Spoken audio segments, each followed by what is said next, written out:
I'd like to say that our prayers are with the victims and the first responders of the horrible tragedy at Reagan Airport. It's reported that more than 60 souls were on board the plane and that the helicopter that collided with over the Potomac River. This is a horrible, hard to understand disaster that demands answers. As first responders continue their recovery effort and as investigators begin their work, Congress will work with the administration to get to the bottom of this and keep all those, and we should all keep the people impacted in our prayers. So maybe we should just, for a short period of time, think about this tragedy. Good morning.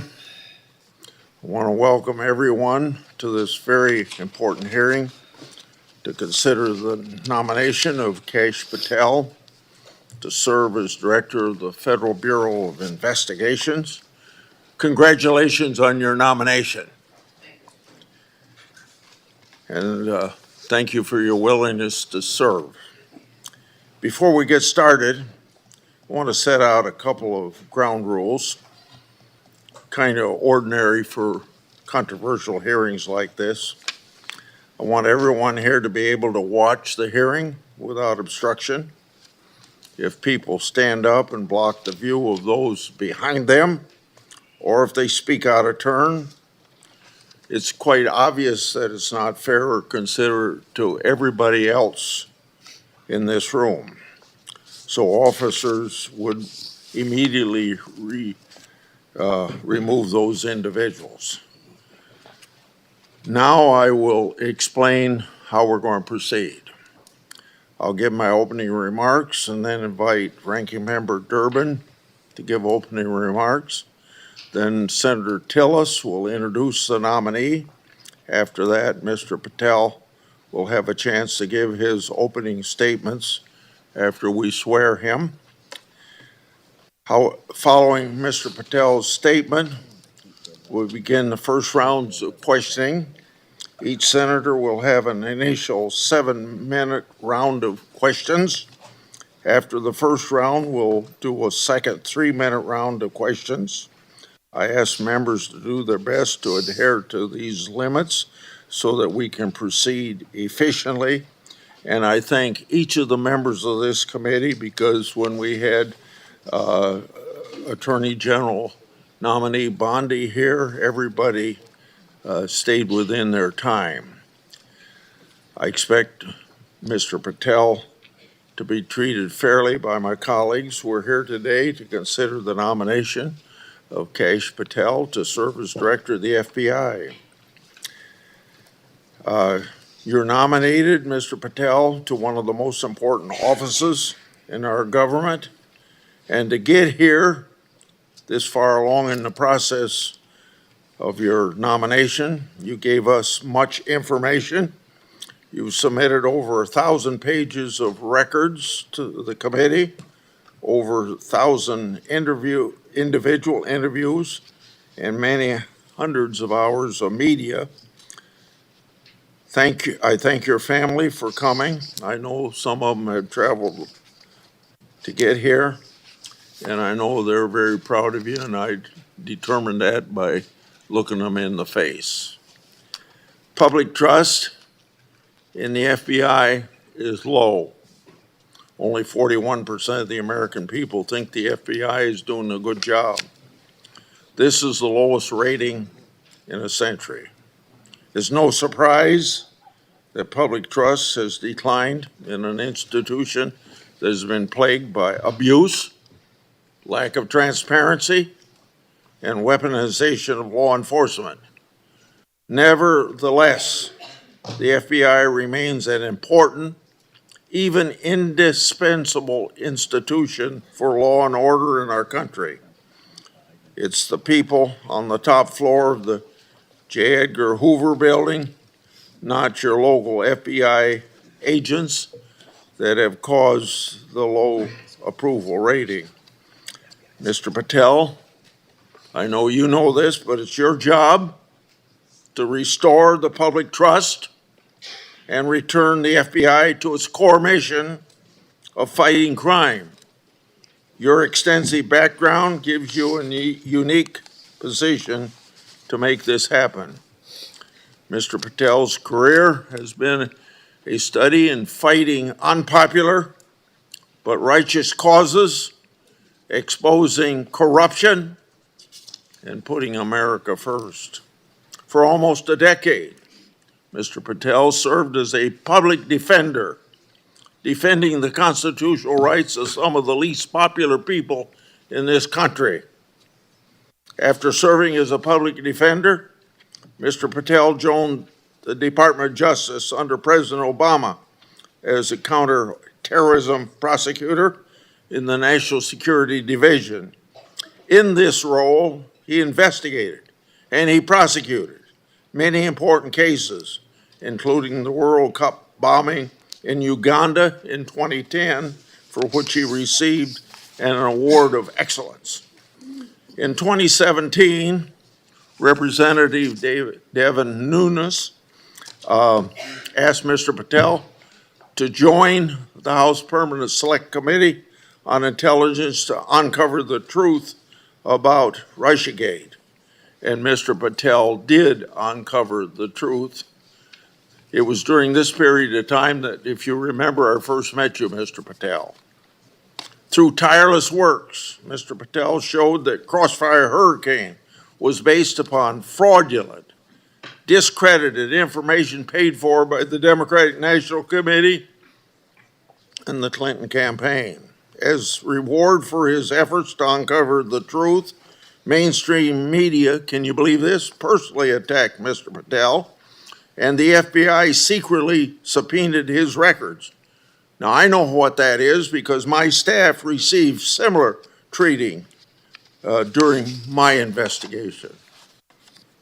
The attacks Mr. Patel faced during his work in the House of Representatives are similar to the ones that he faces today. I expect many of these underhanded attacks will be repeated today. Mr. Patel has been accused of having, quote unquote, an enemies list. This is not a fair characterization, as he stated, quote, there is no revenge list, end of quote. Mr. Patel has identified those he believes have put politics and personal ambition over service to the country. He's called out those who've used the institutions like the FBI to achieve their own personal gain.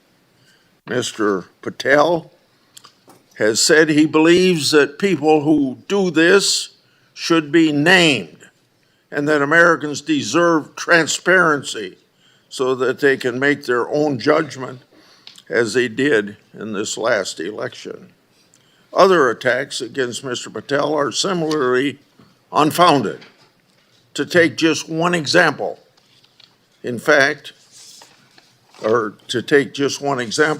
he's been accused of jeopardizing hostage rescues. In fact, those allegations have been repeatedly shown to be false smears. As numerous national security officials have said publicly and on the record, Mr. Patel played a critical role in returning Americans safely home and has done so through hard work and personal cost to him. Mr. Patel has been accused of being unqualified to be FBI director. This suggestion ignores his impressive career at the highest levels of government service. After exposing Russiagate scandal in the Congress, Mr. Patel served in roles such as Senior Director, Counterterrorism at the National Security Council, Deputy Director of National Intelligence, and Chief of Staff to the Acting Secretary of Defense. Mr. Patel managed large intelligence and defense bureaucracies, identified and countered national security threats, prosecuted and defended criminals. He's done this while fighting for transparency and accountability in the government. Mr. Patel has precisely the qualifications we need at this time when the FBI is not being respected by our public. Mr. Patel, should you be confirmed, you'll take charge of an FBI that is in crisis. Recently, my oversight exposed that a special agent in charge of the FBI New Orleans field office was on vacation during New Year's Eve and New Year's Day. Of course, that was also included the Sugar Bowl. Senior personnel should be at their posts, not on vacation, during critical security events. And we all remember what happened at that time in New Orleans. But of course, this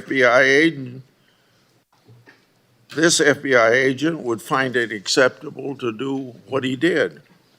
In August 2022, an FBI oversight hearing of this committee, Director, hour and 20 minutes longer, but he already made up his mind that he was going to leave. Later, under questioning in November of that year by Senator Hawley, Director Wray admitted that he left this committee hearing early so that he could go on vacation. These two incidents, among others, are examples of the blatant disrespect that the FBI leadership has shown to this committee and indirectly to the American people. In November 22, I released internal FBI records that my office received pursuant to lawful whistleblower disclosures. Those records provided data about how hundreds of FBI employees who had retired or resigned to avoid discipline, many of those employees engaged in sexual misconduct in the workplace. Those records also showed lower level FBI employees were punished.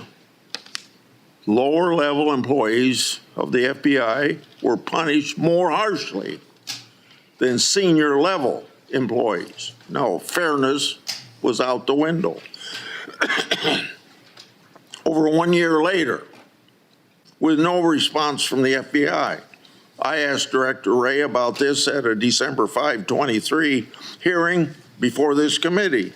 He publicly pledged to get me the data I requested November, a year before. He and his deputy director never followed through. I also questioned Director Wray about improperly classified information relating to Afghan evacuees placed in our country. At that time, approximately 50 evacuees were already deemed potential national security concerns. So what's the number now? The public has a right to know. I've also raised concerns about whistleblower disclosure, saying that the FBI moved agents from child sex abuse cases to those January 6 cases. The FBI under Director Wray never got his priorities straight. With respect to weaponization, I'd like to turn to a letter I wrote July 20 of 2022. That letter noted that Assistant Special Agent in charge, Thibault, was a key official involved in opening the Elector case that became the Jack Smith lawfare operation. That's not supposed to happen. An official at Thibault's rank and position isn't supposed to open cases. That's the job of special agents. For those who don't remember, Thibault was the anti-Trump agent that violated the Hatch Act for his political conduct in office. My letter also noted that Richard Pilger, who ran the Justice Department's election crime branch, was involved in the approval. Now I'd like to call the committee's attention to something I'm going to share with you, information about the FBI's that's never been made public before. Do you have those? Binder. The binder right here. Oh, yeah, I'm sorry. In my hand are a series of FBI emails. The first is an email that Thibault sent to subordinate agent on February the 14th, 2022. He said, quote, "Here's a draft opening language we discussed," end quote.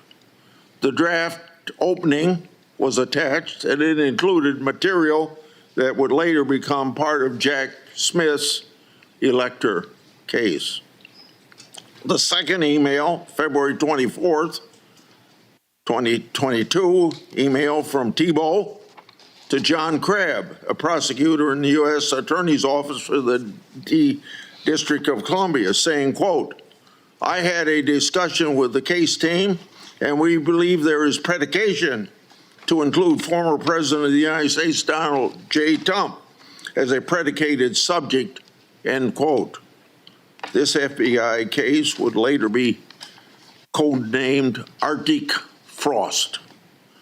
The third email, February 24th, 2022, email from Thibault to John Crabb, noting that the Attorney General and the FBI approval will be sought to open the case. The fourth email, February 25th, 2022, email from Thibault, subordinate agent, saying they added Trump and others as a criminal subject to the case. Thibault responded, quote unquote, "perfect."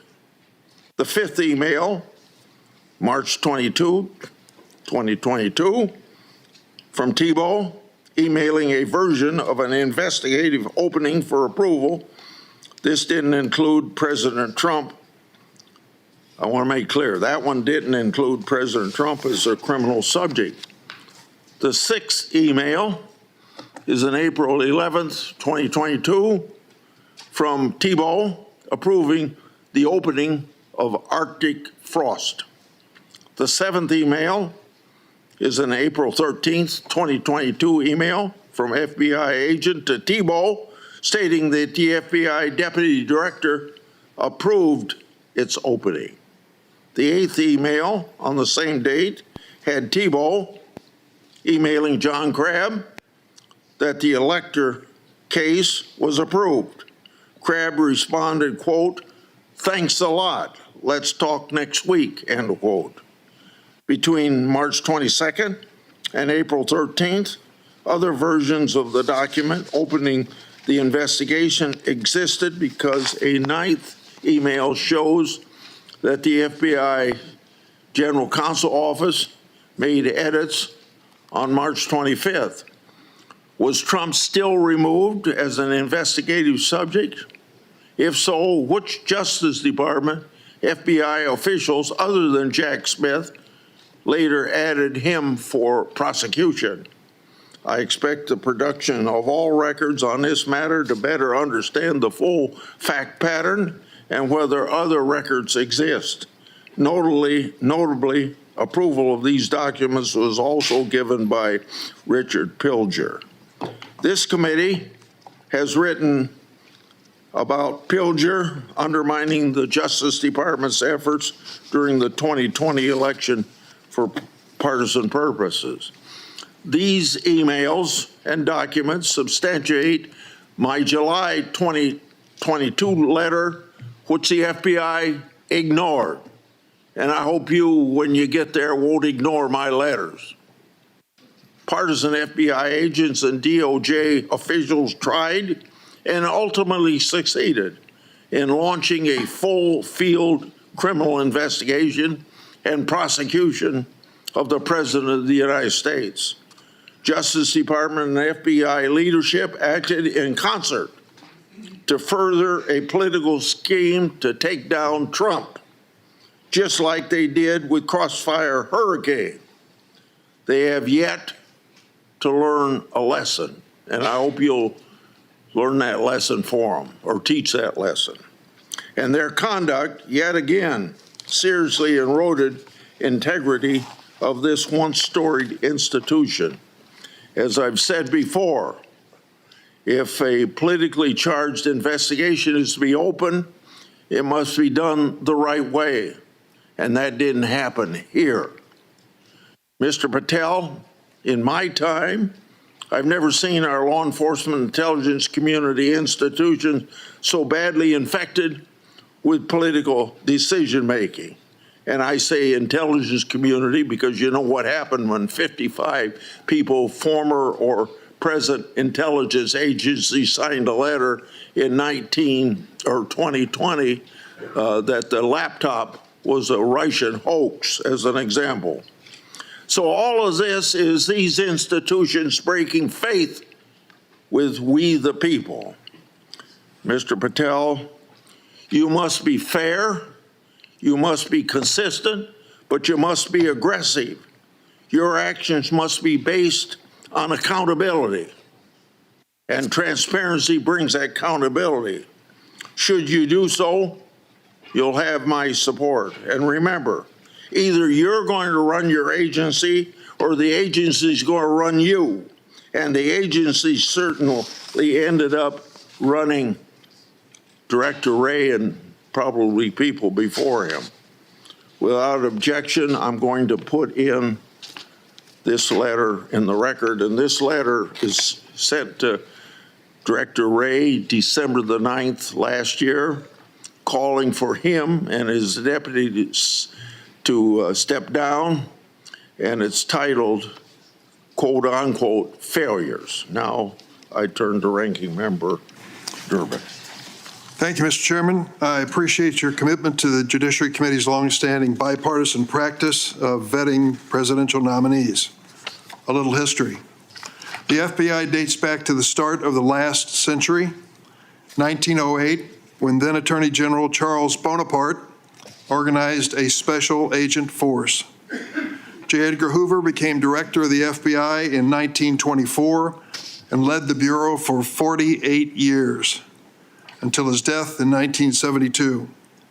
He is credited with professionalizing the Bureau and developing its investigative ability. However, with little or no oversight, Hoover also used the Bureau's investigative powers improperly. He infamously directed the FBI to spy on Dr. Martin Luther King Jr., Thurgood Marshall, and other civil rights leaders of the day. In 1975, the United States Senate created Frank Church's committee, and they disclosed widespread abuses by the FBI and other U.S. intelligence agencies. The Church Committee concluded these agencies had engaged in illegal surveillance, and as a result, quote, groups and individuals have been assaulted, repressed, harassed, and disrupted because of their political views, social beliefs, and their lifestyles. And, quote, the intelligence agencies have served the political and personal objectives of presidents and other high officials. The Hoover era of the FBI, the Watergate scandal, and the findings of the Church Committee highlighted the risk of political interference in FBI investigations and led to significant, important reform. In 1976, Congress passed a law that limits the FBI director to a single term of 10 years, which was intended to insulate that position from political influence. And critically, we made the FBI director's appointment subject to the advice and consent of the Senate. That's why we're here today. Since 1935, the motto of the FBI has been fidelity, bravery, integrity. These qualities represent the Bureau's core values and the high standards that are expected of all of its employees, including the director of the FBI. After meeting with Mr. Patel and reviewing his record, I do not believe you meet this standard. Mr. Patel has neither the experience, the temperament, nor the judgment to lead an agency of 38,000 agencies and 400 field offices around the globe. During the time I've served on this committee, I've had the opportunity to consider 4 FBI director nominations. Each one was a Republican, and I voted for all of them. My concerns about the director of the FBI are not partisan. As much as Republicans claim that President Biden and former Attorney General Garland weaponized the FBI, let's look at the record. President Biden kept the FBI director, a lifelong Republican who'd been appointed by President Trump. Contrast that with President Trump. Fired his first FBI director, James Comey, forced out his second FBI director, Chris Wray, for being insufficiently loyal. With Mr. Patel, however, obviously the president has found a loyalist.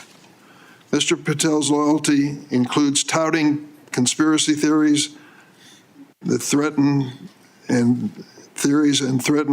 efforts at President Trump's enemies. How do we know Mr. Patel's theories, his beliefs, what motivates him, what he really believes? He wrote it in a book. This book, Government Gangsters, I urge all of you to read before you cast a vote for this gentleman. Mr. Patel has published at the back of this book a list of 60 people whom he calls, quote, members of the deep state, 60. This list includes many distinguished public servants who've dedicated their lives to our nation. Among them are Democrats and Republicans, including former Trump administration officials like the former Secretary of Defense Esper. Then there is Mr. Patel's plan to, quote, and I quote him, shut down the FBI Hoover building on day one, reopen it the next day as a museum of the deep state. And he has said, quote, we're going to come after people in the media. We're going to come after you. Whether it's criminally or civilly, we're putting you all on notice. Does this sound like the kind of nonpartisan law enforcement professional who should lead the FBI? Not to me.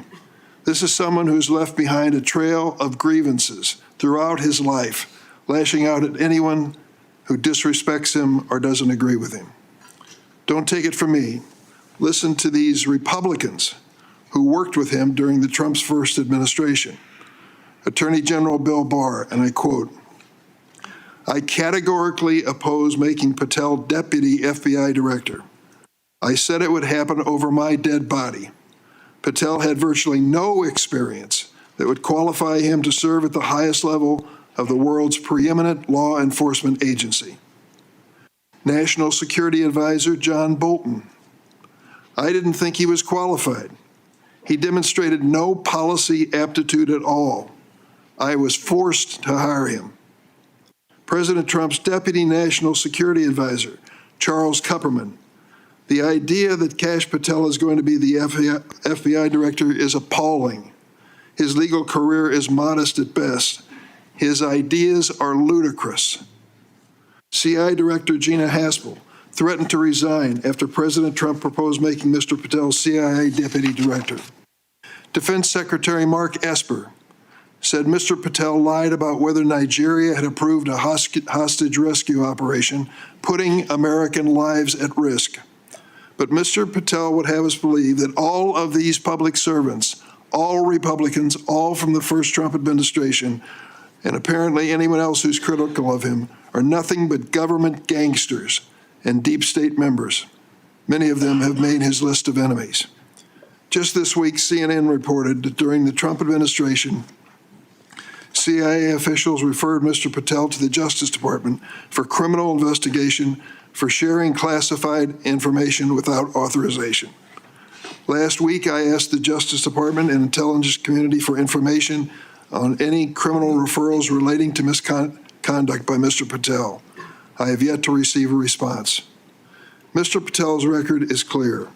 He traffics in debunked conspiracy theories that serve or benefit his political beliefs. Let's start with January 6th, and he dedicates a whole chapter in this book on January 6th. That's something that each and every one of us, as witnesses to January 6th, have our own view of. I'll be grateful always to the Capitol Hill police officers who risked their lives defending me, members of Congress, and visitors to the United States Capitol on that day.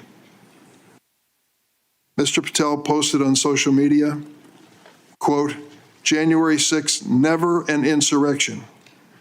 Cowards in uniform exposed. End of quote. Let me repeat that.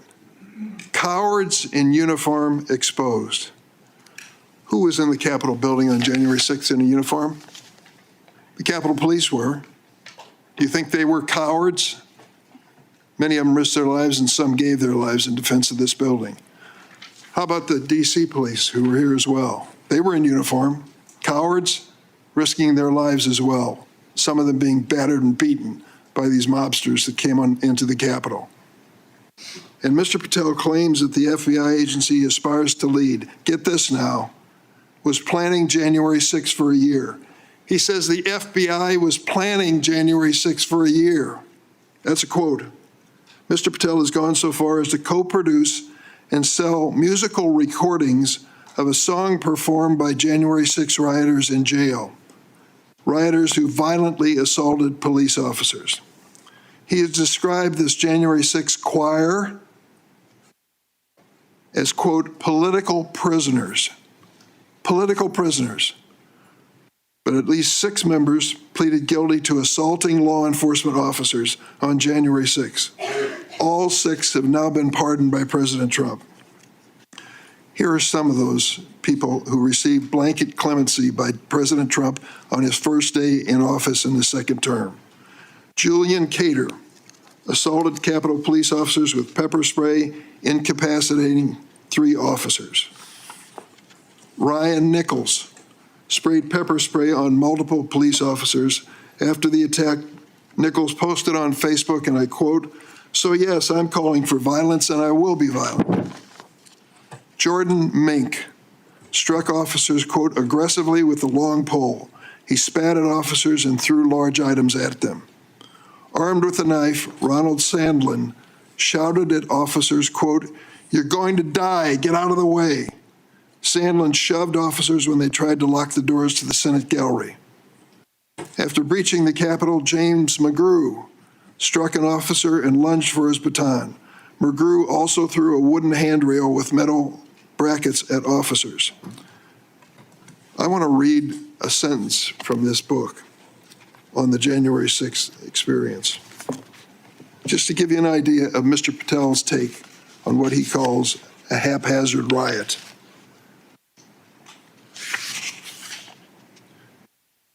By everything we could see, the crowd at the Capitol was unarmed or armed only with non-lethal objects like bottles, flagpoles, or bike racks. Mr. Patel has also peddled conspiracy theories for his own financial benefit, promoting a line of dietary supplements that claim to help people detox from COVID-19 vaccines. During my time on this committee, I was fortunate to get to know and work with former FBI Director Bob Mueller. I met him a few days after 9/11. That's when he took over the FBI. I trusted him, I worked with him, I did everything I could to help him, because I believed that the FBI was the critical central agency in restoring America's confidence that we were safe. Bob Mueller was an extraordinary man.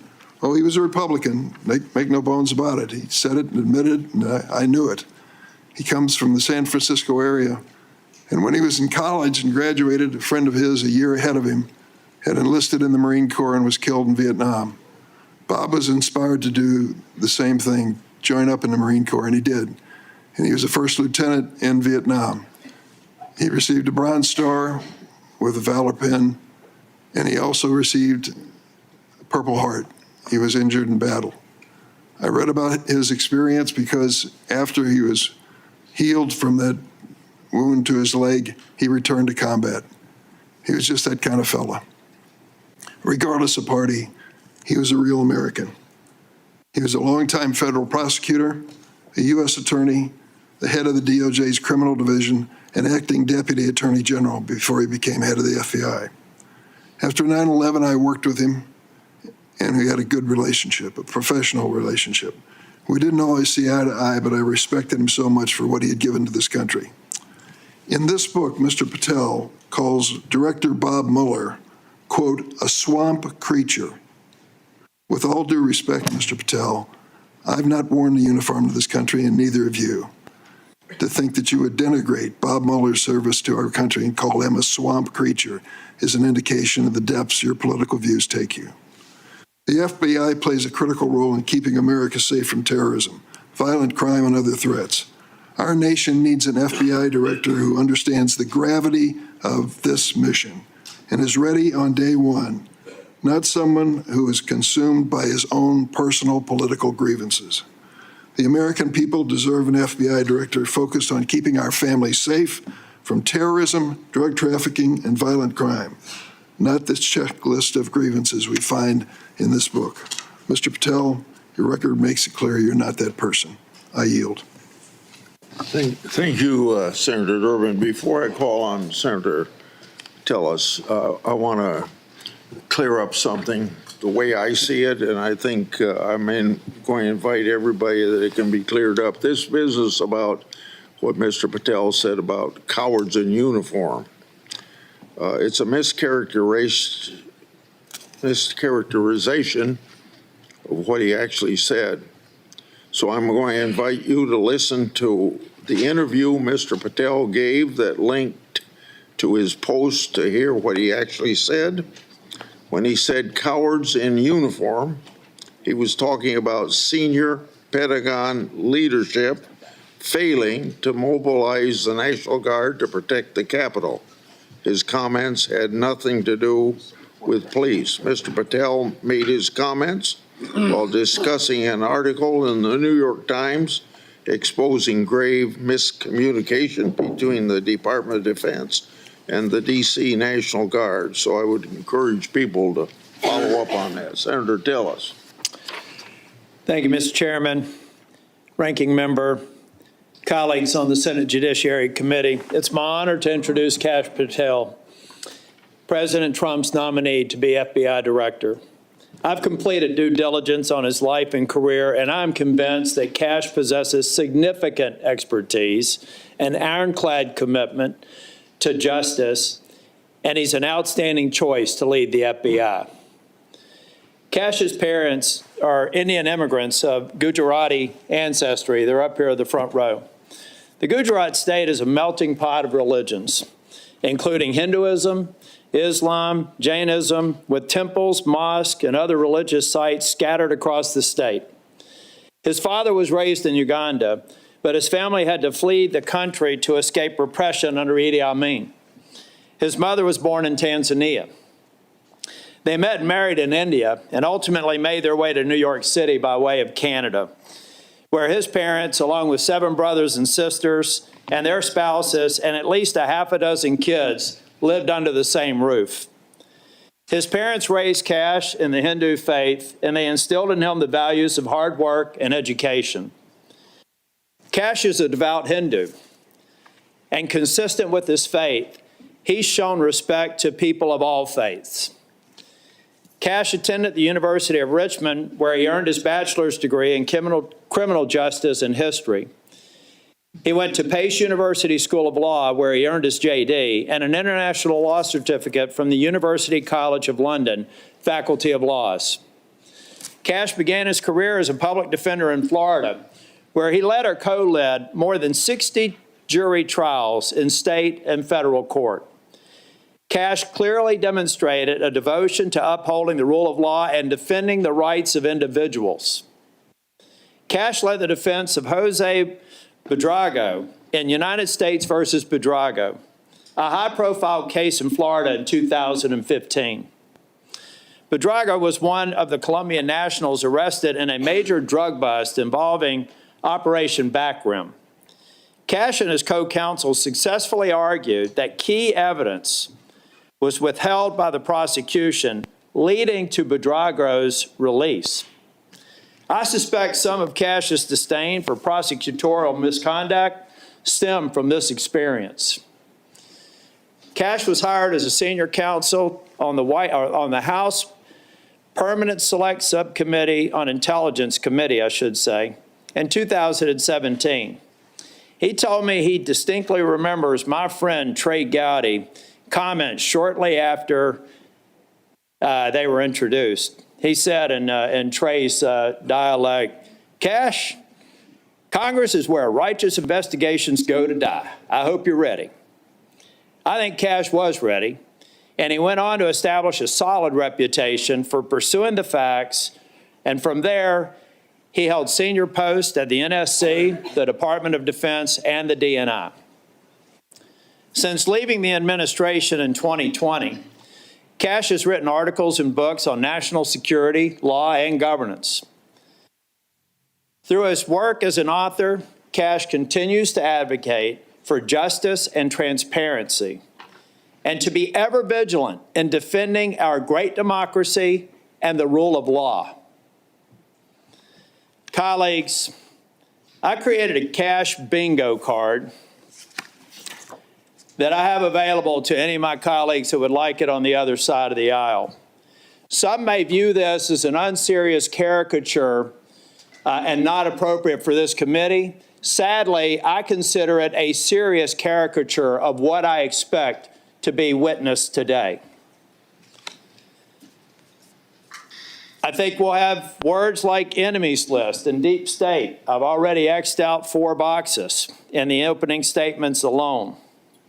The fact of the matter is, some people will be here to simply substantiate a false narrative. At worst, they may be just going through an unfounded litany of quotes and half-truths, some of which have already been dispelled by the chairman after the opening statements. Mr. Chair and Ranking Member, in my 10 years in the Senate, I hope I've established a reputation for being fair, doing my homework, and taking tough positions that have been met with harsh criticism. Heck, I've even been censured by my entire state and 30 counties for taking tough positions. And I stand by those decisions today and my decision to support Kash Patel. When President Trump announced his intent to nominate Kash, I contacted Trey Gowdy and others who worked with Kash, and they gave me glowing recommendations. So I called Kash on December the 2nd, and I offered to help him with his nomination. Since then, we have spent hours together, in person and on the phone. I've asked him difficult questions, and I've urged him to reach out to members across the aisle. In fact, Kash Patel has met with 60 members of the U.S. Senate, every member except the last 3 who were sworn in, and the majority of the members on the other side of the dais in this committee and members off the committee. Chair Grassley, Ranking Member Durbin, friends and colleagues on the committee, I've completed my due diligence of Kash Patel, and I am honored to provide my strongest recommendation for his confirmation. Thank you, Mr. Chair. Thank you for that introduction. Before I swear you, I want to make clear that before you give your statement, if you want to introduce family and friends in the audience, you're welcome to do that. Would you please stand? Raise your hand. Do you swear or affirm that the testimony you're about to give to the committee will be the truth, the whole truth, and nothing but the truth, so help you God? I do, Mr. Chairman. Okay. You may proceed. Chairman Grassley, Ranking Member Durbin, and members of the Judiciary Committee, thank you for the opportunity to appear today. I must start with a word of prayer for the tragic accident that befell our nation last night, where we lost civilians and service members. I pray for their families. I pray for law enforcement and military personnel, and I pray for their souls, and hopefully God will find them peace in the near future. I'd like to welcome my father, Pramod, and my mother, Anjana, who are sitting here today. They traveled here to get here from India. My sister's also here, Nisha.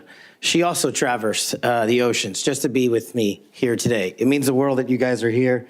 Jai Shri Krishna. I wouldn't be here today without their guidance, their unwavering support, and their relentless love. When President Trump informed me of his intention to nominate me as the director of the FBI, I was deeply honored. Sitting here today, I carry not only the dreams of my parents, but also the hopes of millions of Americans who stand for justice, fairness, and the rule of law. My commitment to these principles is deeply rooted in my family's history, which has profoundly shaped my worldview. My father fled Idi Amin's genocidal dictatorship in Uganda, where 300,000 men, women, and children were killed based on their ethnicity, just because they happen to look like me. My mother is originally from Tanzania. She studied in India, as did my dad, and they were married there. They would later emigrate to New York, as the senator pointed out, where I was born, and we were raised in a household of my father's 7 siblings, their spouses, and at least half a dozen children. That's the only way we knew how to do things at the time, in the 70s and 80s, the Indian way. But we would soon learn the American way. These values have shaped and been the driving force of my career in 16 years of government service. Protecting the rights of the Constitution is of the utmost importance to me and has been every single time I've taken that oath of office. The recent terrorist attacks in New Orleans tragically claimed the lives of 14 innocent Americans and serve as a stark reminder that our national security is at threat, both internally and externally. The FBI, the Federal Bureau of Investigation, and the Department of Justice, where I served, play a pivotal role in securing our freedoms and our safeties for American citizens. If confirmed as the next FBI director, I will remain focused on the FBI's core mission. That is to investigate fully wherever there is a constitutional factual basis to do so, and to never make a prosecutorial decision that is solely the providence of the Department of Justice and the Attorney General. For the first 8 years after law school, I served as a public defender, first for Miami-Dade County and later for the Southern District of Florida. During that time, I represented some pretty awful human beings charged with some pretty heinous crimes.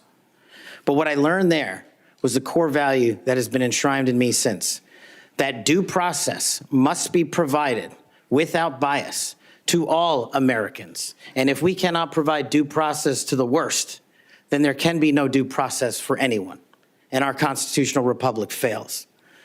But I battled on that hill for that due process. I would later serve in the Obama Justice Department as a terrorism prosecutor in the National Security Division, where we successfully contributed to the prosecutions of terrorist organizations like Al-Qaeda, Al-Shabaab, and others.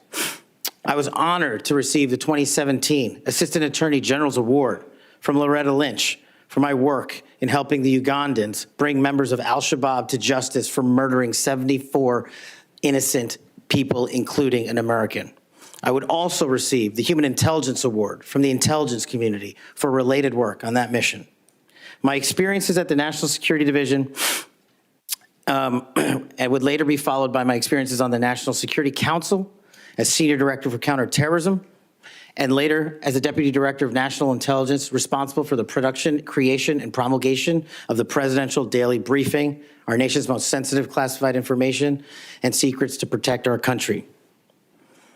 My time in the White House was preceded by my time right here in Congress as a staffer on the House Intelligence Committee, where I spearheaded the investigation that exposed serious FISA, Foreign Intelligence Surveillance Act, abuses by members of the Department of Justice and the Federal Bureau of Investigation. That misconduct eroded the public trust in our FBI. The erosion of trust, as Chairman Grassley pointed out, is all too low today. 40% of Americans have trust in the FBI. In order to get it back, there's a twofold track, Senator. One, violent crime is exploding in this country, and we cannot afford to allow it to run away. We must tackle violent crime. Just in 2023 alone, there was 100,000 rapes, 100,000 drug overdoses, and 17,000 homicides. The priority of the FBI, if I'm confirmed, will be to ensure that our communities are protected and safeguarded and our children have parks to play in and not needles to walk over. The way we do this, we let good cops be cops. We let law enforcement, and we provide them with the tools necessary and resources they need to get after violent crime. The second way we do this on equal track is aggressive constitutional oversight from Congress. The public trust can only be restored if there is full transparency, and I am committed to that full transparency. Members of Congress have unfortunately submitted hundreds of questions that have been unanswered by the FBI in recent times. That will not occur if I am confirmed. All appropriate requests for information will be responded to expeditiously and fully. I'm committed to working alongside the dedicated men and women of the FBI. They are warriors of justice, and I will always have their backs because they have the backs of the American people. I look forward to answering your questions, and I want to take a moment to thank my family, my friends, people who traveled here, and my entire team that has made this day possible. God bless America, and I look forward to your questions.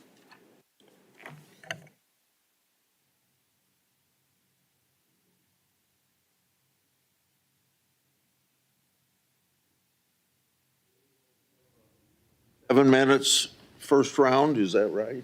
7 minutes, 3 minutes the second round.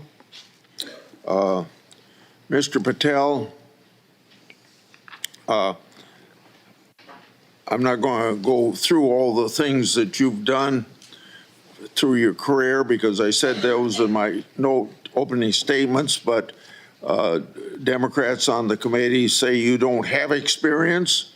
What are you most proud of from your career in public service? Mr. Chairman, I appreciate the question. It's really humbling to be afforded the opportunity to have served this country for 16 years. But I think what I'm most proud of is my work in national security, protecting the no-fail mission, returning American hostages, killing high-value terrorists that brought hate and destruction to our shores. I've served that mission in Democratic and Republican administrations, and it is the one mission that we cannot fail, and it is the one mission where the FBI must play a critical role. Okay. As you well know, and you and I discussed this in my office, whistleblowers are critical to rooting out waste, fraud, and abuse. Their courage to come forward and make legally protected disclosures about government wrongdoing benefits the country. I think they're politically,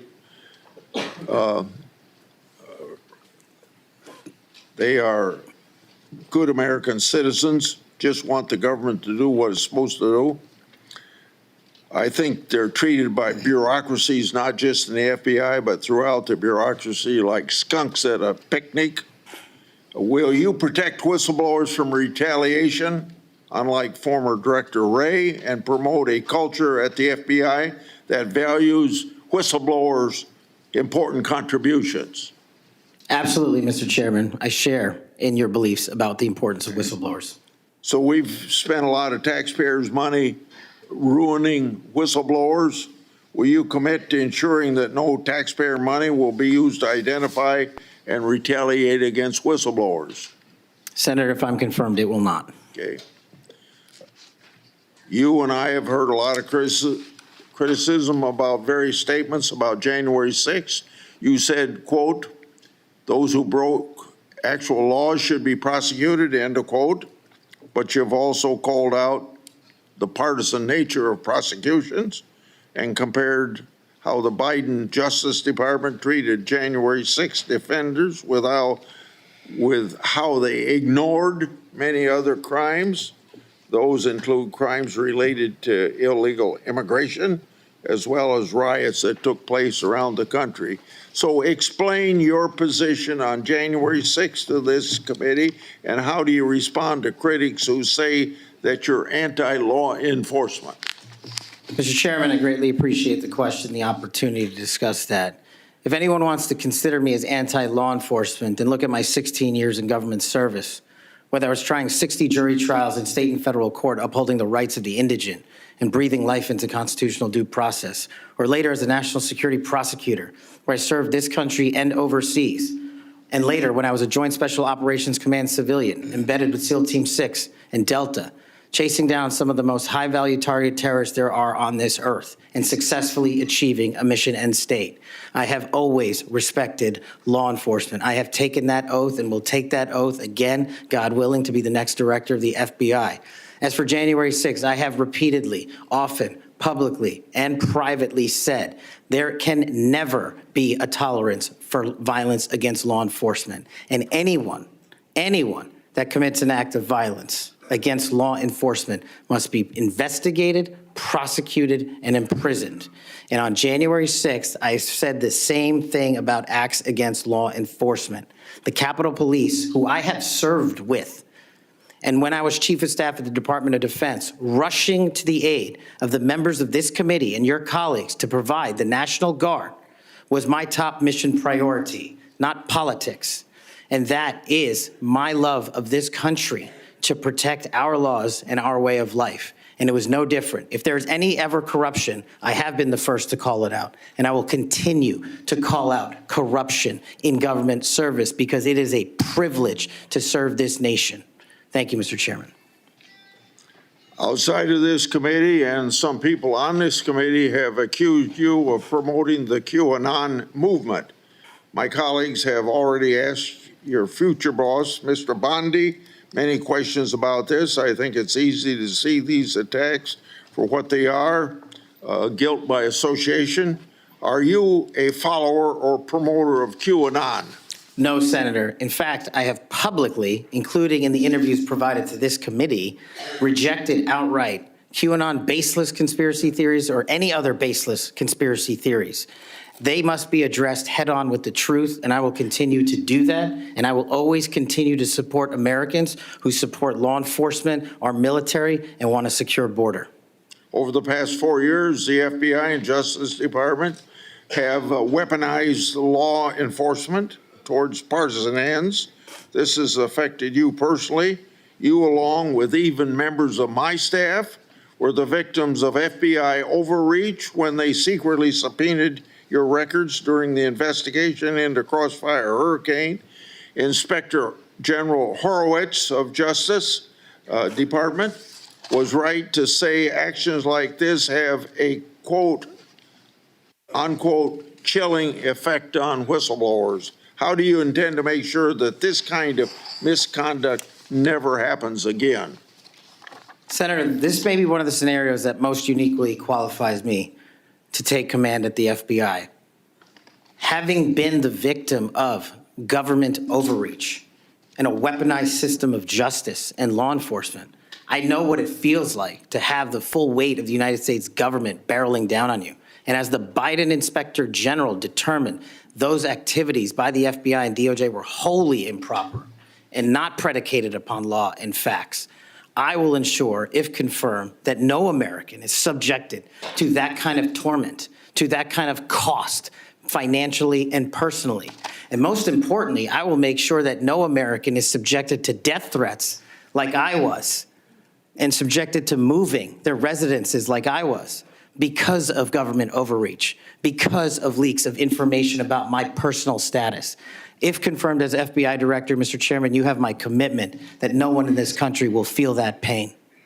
Senator Durbin. Thanks, Mr. Chairman. Mr. Patel, I woke up this morning to National Public Radio, and they had an item on there about what has happened to those who were given blanket clemency by President Trump. One of these individuals was a man named Matthew Huddle. Are you familiar with him? I'm sorry, what was the last name? Matthew Huddle.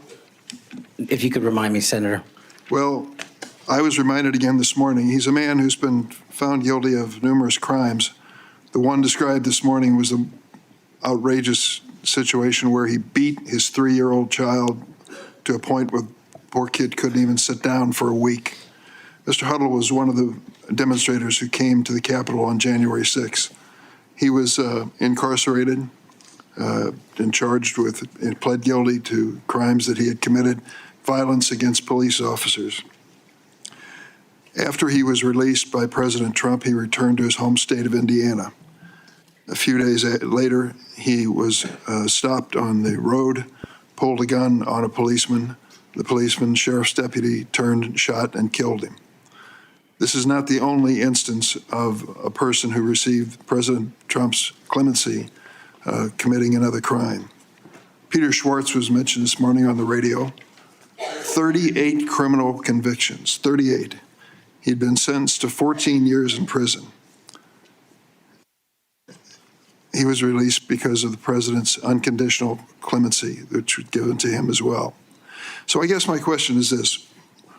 Was President Donald Trump wrong to give blanket clemency to the January 6 defendants? Thank you, Ranking Member.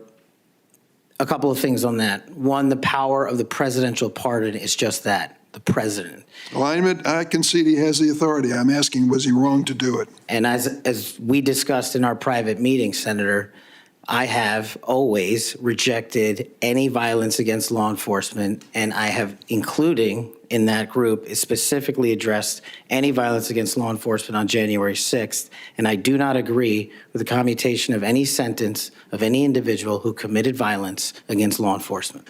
So do you think that America is safer because these 1,600 people have been given an opportunity to come out of serving their sentences and live in our communities again? Senator, I have not looked at all 1,600 individual cases. I have always advocated for imprisoning those that cause harm to our law enforcement and civilian communities.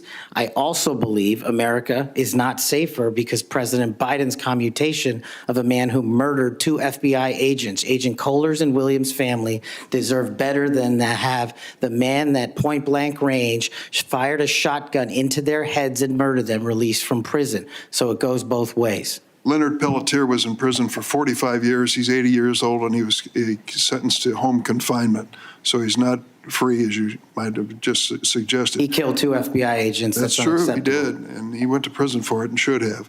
My question to you, though, is do you think America is safer because President Trump issued these pardons to 1,600 of these criminal defendants, many of whom violently assaulted our police in the Capitol? Senator, America will be safe when we don't have 200,000 drug overdoses in 2 years. America will be safe when we don't have 50 homicides in a day. So you just won't answer the question. I'm going to say, I don't think we're safer. Matthew Huddle was sent back to Indiana. I don't think we're safer with Peter Schwartz. I could go through a long list of individuals, some of who are wanted in states, members of this committee. Let me move to another topic if I can. Tell me about your J6 choir. What is that? Well, it's not my choir. It's simply a recording that was utilized to raise funds for families in need of nonviolent offenders. Who sings on this recording? I don't know, Senator. What did you have to do with it? Simply to raise funds to assist families of nonviolent offenders whose kids needed college education payments and whose rent needed being paid. My understanding is that the performers on this J6 choir were the rioters who are in prison. I'm not aware of that, sir. I didn't have anything to do with the recording.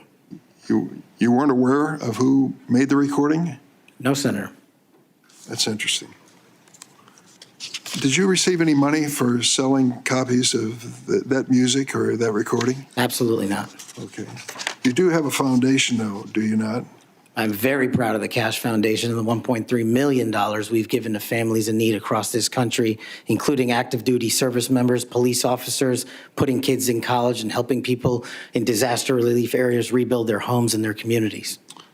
1&0 LLC, are you familiar with that? Sorry? 1&0 LLC? I believe, Senator, you're referring to the LLC that one of the individuals has his private business with. Is it part of the Cash Foundation in any way? Only in that one of the members of the board has that LLC for his outside business. Andrew Hollis? I believe that's his name, yes. Yes. Do you know how much was paid to him from your charitable work? Yes, like any other charity, we had to go out and fundraise, something I'm sure every member of this committee is familiar with. And we use digital marketing campaigns, and I believe we paid a digital marketing company through 1&0 $250,000 to raise $500,000, which we gave away to families in need, like when hurricanes struck Florida, Texas, and North Carolina. We will be going through the details of your foundation and the expenditures with the questions for record that the chairman has mentioned. I look forward to a chance to answer those under oath. Mr. Patel, you frequently associated with and sometimes praised extremist figures with well-documented histories of racism, anti-Semitism, conspiracies, and the like. In September of 2023, you appeared with Laura Loomer at an event promoting your book, this one here. You shared a photo of yourself and Loomer in which you held her book and she held yours. Just a few months before this event, Ms. Loomer posted on X that the September 11 terrorist attacks were, quote, an inside job. Around that time, she accused Florida's First Lady, Casey DeSantis, of exaggerating her cancer diagnosis to gain voter sympathy. A number of my Republican colleagues on this committee have criticized Ms. Loomer's extremism. One of my colleagues described her as a, quote, crazy conspiracy theorist who regularly utters disgusting garbage. Another called her really toxic. Given all of this, why did you associate with Ms. Loomer? Senator, as you can see, I took a photograph with an individual who showed up at a book event. I don't believe I'm guilty by association, and I certainly don't believe that an individual who was the first minority to serve as the Deputy Director of National Intelligence for this country is a racist in any way, and I detest any conjecture to the contrary. You familiar with a Stu Peters? Does that name ring a bell? I'm sorry, what? Are you familiar with Mr. Stu Peters? Not off the top of my head. He made 8 separate appearances on his podcast. He promoted outrageous conspiracy theories and worked with a prominent neo-Nazi. There are more, Ted Nugent, it goes on, list goes on. I'm just asking, when it comes to your association with individuals, why are so many of them in this category? My association, as you loosely define it, is by appearing in media over 1,000 times to take on people who are putting on conspiratorial theories and to devour them of their false impressions and to talk to them about the truth. That is something that I will always continue to fight for, Senator. Senator Graham. Thank you. We'll eventually talk about the FBI. That's the job you're up here for, right? Have you ever been subject to racism as an individual? Unfortunately, Senator, yes. I don't want to get into those details with my family here. Let's get into a few of them. Tell me about it. Well, if you look at the record from January 6th, where I testified before that committee, because of my personal information being released by Congress, I was subjected to a direct and significant threat on my life. And I put that information in the record. I had to move. In that threat, Go ahead. I was called a detestable, and I'll apologize if I get it all right, but it's in the record, a detestable sand nigger who had no right being in this country. You should go back to where you came from. You belong with your terrorist home friends. That's what was sent to me. That's just a piece of it. But that's nothing compared to what the men and women in law enforcement face every day. And that's why they have my support. Okay. Growing up, were you subject to racism? Yes, sir. Okay. Now, I think the reason you're here has a lot to do with your work on Crossfire Hurricane. Are you familiar with that FBI operation? I am, Senator. So Senator Durbin mentioned the church report and the history of abuse, but he failed to mention Crossfire Hurricane. He failed to mention the Horowitz report. Wonder why? If you're waiting for these guys over here to figure that out, you're going to die waiting. So this is the Nunes memo. You work for Mr. Nunes over on the House side? David Nunes? Sorry? Are you familiar with this memo by the Foreign Intelligence Service Act abuses Yes. the Department of Justice? Absolutely. Did you help write this memo? I did as a staffer. Okay, I'll put this in the record. Thank you. In this memo, you kind of dissected the abuses of Crossfire Hurricane, right? I did, Senator. And the Mueller investigation. So the Crossfire Hurricane investigators, 2 of them were Strzok and Page. Are you familiar with them? I am, Senator. Okay, it was opened up on July the 31st, 2016, and here's what Strzok said. And damn, this feels momentous because this matters. The other one did too, but that was to ensure we didn't F something up. This matters because this matters. So super glad to be on this voyage with you. That's to Page. And Page responds a couple of months later, he's not ever going to be President right, talking about Trump, struck, no, he won't, we'll stop it. Is it fair to say that the people in charge of investigating Crossfire Hurricane hated Trump's guts? Well, you don't have to take my word for it. That statement, along with the statements from the sources. Are during the those days operations- over in the FBI, you hope? Well, if they're not, they will be. Okay, good. You know who Carter Page was? I do, Senator. Do you know that the FBI secured warrants against him on 4 different occasions? Yes, Senator. Do you know that the information that they relied upon came from the Steele dossier? I do. Was it you that were able to find out that the Steele dossier was a bunch of crap? Yes, Senator, we followed the money, and we exposed the fraud that was the Steele dossier.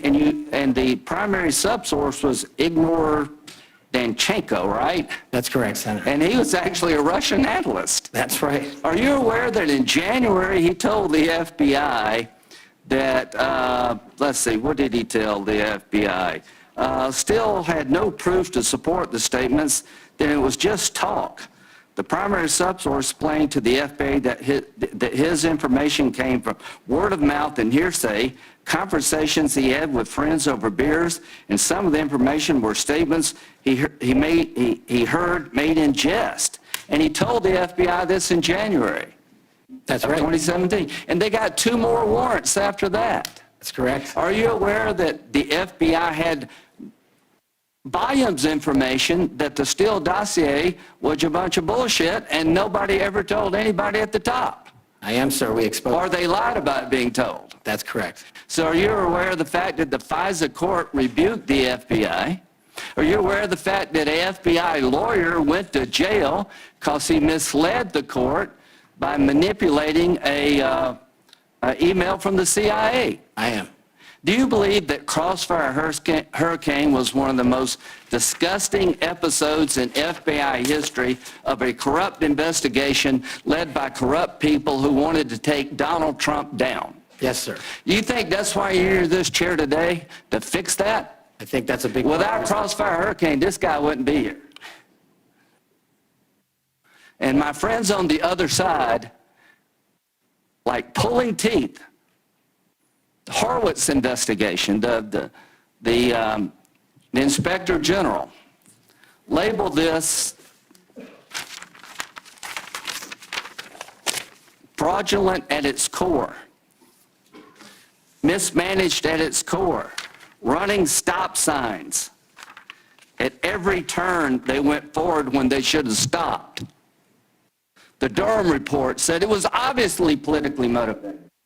FBI agents were telling anybody and everybody that would listen, this is not reliable, this is not trustworthy, but they plowed on.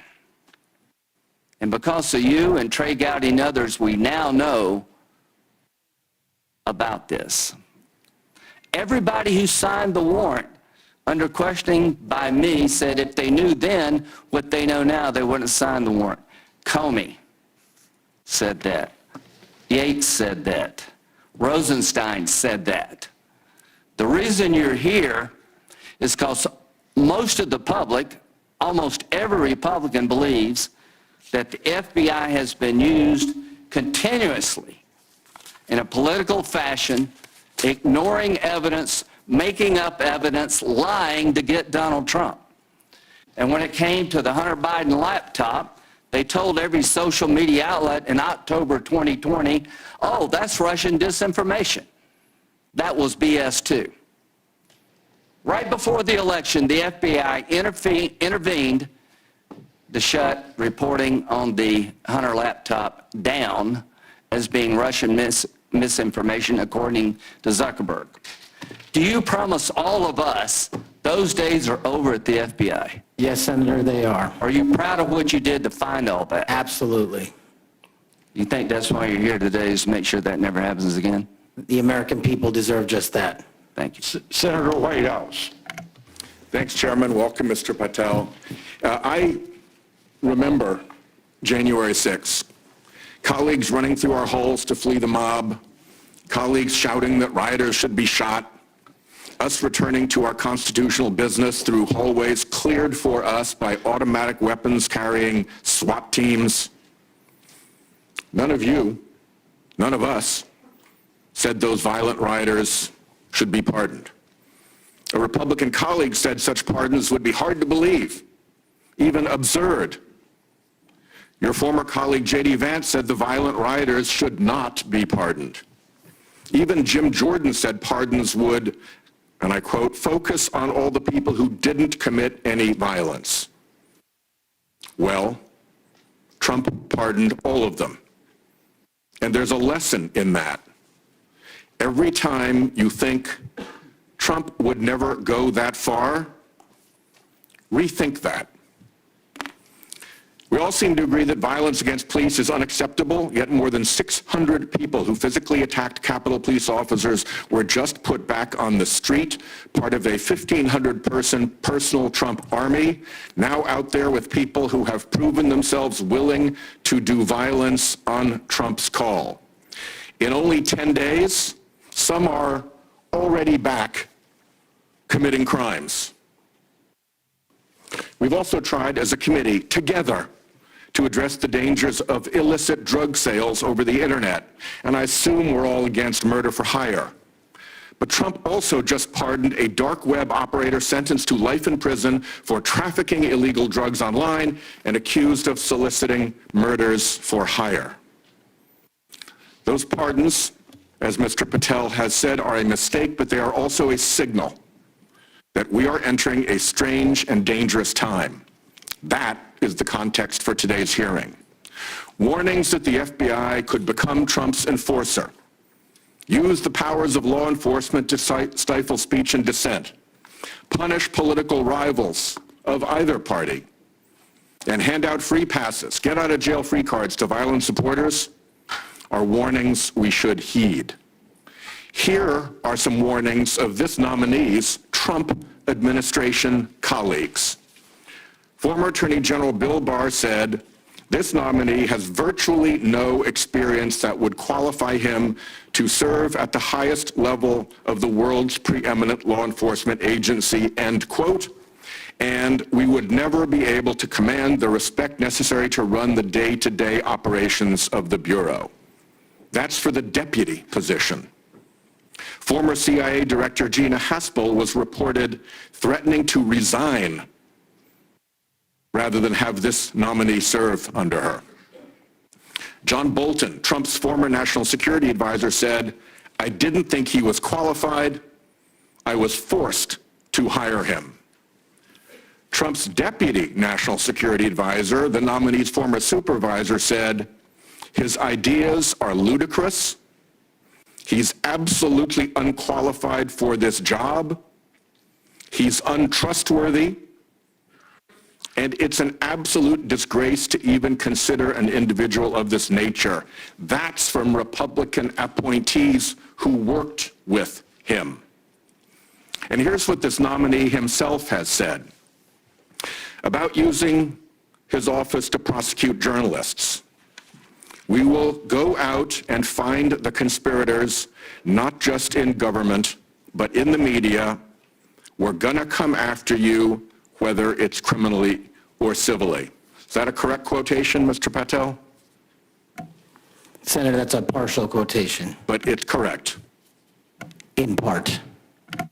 Regarding his publication of his enemies list, Mr. Patel proclaimed, the manhunt starts tomorrow, and reposted a video depicting him taking a chainsaw to his political enemies. Is that you, Kash Patel, reposting that at the top of that page? Senator, I had nothing to do with the creation of that meme, Is that you reposting it, was my question. and that's me at the top.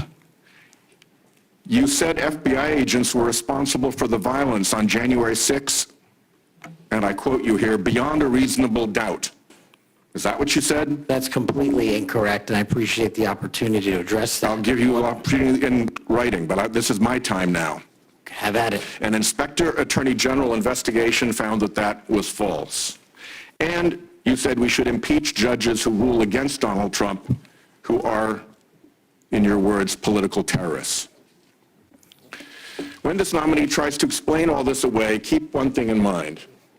He's testified under oath before a Colorado judge who presided over a Trump case in which he was a witness, and the judge found, and I'm quoting here, he was not a credible witness.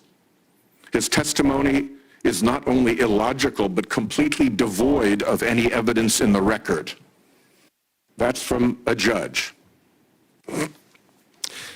This is a dangerous time, and I ask all my colleagues to consider whether these plain comments by this person and by his own Trump administration colleagues should be given a blind eye, just overlooked, or whether, like the warnings of pardoning violent January 6 offenders, they're warnings to be heeded.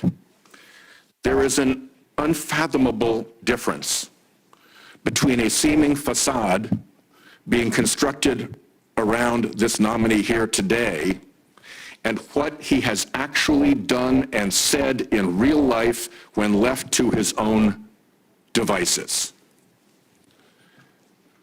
Conduct shows character. And if you look at history, you see the danger of security chiefs in authoritarian regimes becoming the tools of political power. The characteristics that they often show are that they are vengeful, that they are grandiose, that they are intemperate, that they are partisan and blindly loyal, and that they are servile and won't say no. I'm afraid that the history of this nominee's conduct raises those warnings. And I yield my 1 second back. Before Senator Cornyn, you said you'd like to explain something. I forget the point he made. You can do that now if you want to. Simply this, Senator. In the collective, all of those statements are taken out of grotesque context. And anyone that thinks my 16 years of service is an exemplar on how I would proceed if confirmed as FBI is intentionally putting false information into the public ether and creating more public discourse. The only thing that will matter if I'm confirmed as a director of the FBI is a de-weaponized, depoliticized system of law enforcement completely devoted to rigorous obedience of the Constitution and a singular standard of justice. Before I call on Senator Cornyn, I'd like to say that we've heard about the January 6th pardons. I think it's important that we remind people at the same time of some pardons by the previous administration. Thomas Sanders, a kidnapper who murdered a 12-year-old girl named Lexus and her mother, Sue Ellen Roberts. Adrian Peeler, a Connecticut drug kingpin who was convicted in the death of an 8-year-old boy and his mother. Leonard Peltier, that's already been referred to, that murdered 2 FBI agents. And even Director Wray, at that time former Director Wray, said that that shouldn't have happened. And Judge Michael Conahan, who took kickbacks for wrongly sending juveniles for profit detention centers, and Alex Saab, who laundered illicit proceeds for narcotics terrorists, Nicolas Maduro, and was a key connection between Venezuela and Iran, and 5 family members of his own family. President Biden did that. Senator. Welcome, Mr. Patel. Do you believe America is an exceptional nation? It's the greatest nation. Your family went through a lot to get here, They sure did. and your life story is, I think, a great example of people pursuing the American dream. Do you believe what a large part of what makes America an exceptional nation is the rule of law? It is one of the fundamental precepts that determines that. And why is that? Because without a singular application of a rule of law, we go back to the Uganda that my father fled in Idi Amin. I believe that the two most important institutions in America to preserve and protect and enforce the rule of law are the FBI and the Department of Justice. And the sort of politicalization that Senator Graham and others have already talked about during the Crossfire Hurricane investigation or project of James Comey at the FBI and the abuse of intelligence tools like Title I of Section 702 are a betrayal of American values and adherence to the rule of law. And I think your biggest task is going to be, along with Pam Bondi at the Office of the Attorney General, is to restore the rule of law to the Department of Justice and the FBI. Are you willing to do that? Absolutely, Senator. Without regard to partisan affiliation or politics? Absolutely.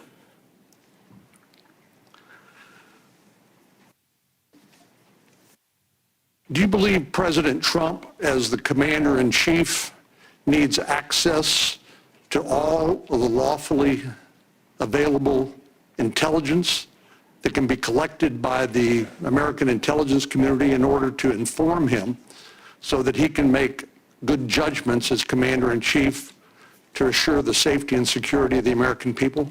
Having been responsible for the collection and predication and promulgation of that intelligence, I firmly believe he and every president must have it. And so you would not support any impractical or perhaps immaterial or unworkable ways to inhibit the flow of that information to President Trump? No, I would not. So let me just ask you, you and I have talked about this a number of times, and this has come up before in a number of different contexts. But as I've always said, I think Section 702 of the Foreign Intelligence Surveillance Act is the most important law that most Americans have never heard of. But when I was questioning my fellow Texan, John Ratcliffe, who now has been confirmed as the director of the CIA, about this, we talked about some of the reforms that have been made to Section 702 over the years. This has been an ongoing conversation here in Congress. People like my colleague here, Senator Lee, and others have proposed reforms which I think have gone a long way to help protect the privacy rights of American citizens. But let me just point out some of the improvements that have been made over the years. This is not the same 702 that was in effect during President Trump's first terms. These are a number of things that we did together on a bipartisan basis to make sure that the balance between the national security interests of the American people and the privacy and constitutional rights of American citizens were protected. Do you agree with that? Yes, Senator, I do. And I think Senator Tillis, with his typical outstanding graphics, has a wonderful handout which lays all of that out. But one of the things that's come up, and we've discussed this, is the idea that in order to query lawfully collected intelligence under Section 702, that somehow if a U.S. person's name is involved, that a warrant would be required. Now, you're a lawyer who's represented defendants as a public defender. You understand that what probable cause is required, what sort of evidence is required to be produced to a judge in order to get a warrant. Do you believe a warrant requirement is a practical and workable or even a necessary element of 702? If I may just give some context on that, Senator. Having a background not only utilizing FISA and 702 as a national security prosecutor, but as a civilian at JSOC and later as an intelligence official and the Deputy Director of National Intelligence, 702 collection formulates over 45% of the presidential daily briefing that you referred to earlier. I actually have heard it's as high as 60%, but anyway, it's a lot. It's a lot. And The issue for me is not with FISA and 702. The issue has been those that have been in government service and abused it in the past. And so we must work with Congress to provide the protections necessary for American citizens. Dealing with these matters, including hostage rescue operations in real time, which we use FISA collection to find and save American hostages, having a warrant requirement to go through that information in real time is just not comportive with the requirement to protect American citizenry. I'm all open to working with Congress on finding a better way forward, but right now, these improvements that you've made go a long way. Well, and Director Ratcliffe said that he did not believe that, given the context of 702 collection, where a foreign target communicates with a U.S. person, that there'd be sufficient evidence to go to the Foreign Intelligence Surveillance Court or any other court to demonstrate probable cause. Do you agree with that? Yeah, just in real time, Senator, excuse me, it's almost impossible to make that function and serve the national no-fail mission. I think you hit the nail on the head when you point out the lack of trust. Any of these tools can be abused by people who are willing to break the law or abuse these tools or violate the public trust. Director Ratcliffe again used, I thought, a helpful analogy. I'll see if you agree with it. He said, the knives in your kitchen have a very useful and beneficial purpose, but they too can be misused do you agree with that? Absolutely, Senator. And similarly, do you agree that tools like Section 702 of the Foreign Intelligence Surveillance Act can be used appropriately to protect national security, but they can also be abused by people who are willing to cross a line they should not cross? They're both true, and that's why we need to work together to make sure Americans have trust again in these surveillance measures that we utilize to protect our country. Thank you. Senator Klobuchar. Thank you very much, Mr. Chairman. Mr. Patel, I think you know that I have great respect for the men and women of the FBI, their mission, fidelity, bravery, integrity. I believe they deserve a director who respects their work and sacrifices, and they deserve a director who's focused on their mission. This is not about bingo cards or games. This is not about revenge. This is about the safety of our country and the people that work in the FBI. And the FBI runs on facts, it runs on truth. Truth matters, and without truth, the whole system breaks down. You said that Donald Trump has every right to tell the world that in 2020, 2016, and every other election in between was rigged by our government because they were. Yes or no, did you say that? I don't have that statement in front of me. But Okay, that was from August 27th, 2023 Thrive Time show. I'll put it on the record. These claims made in that statement were rejected by courts, including by Republican judges. Is that correct?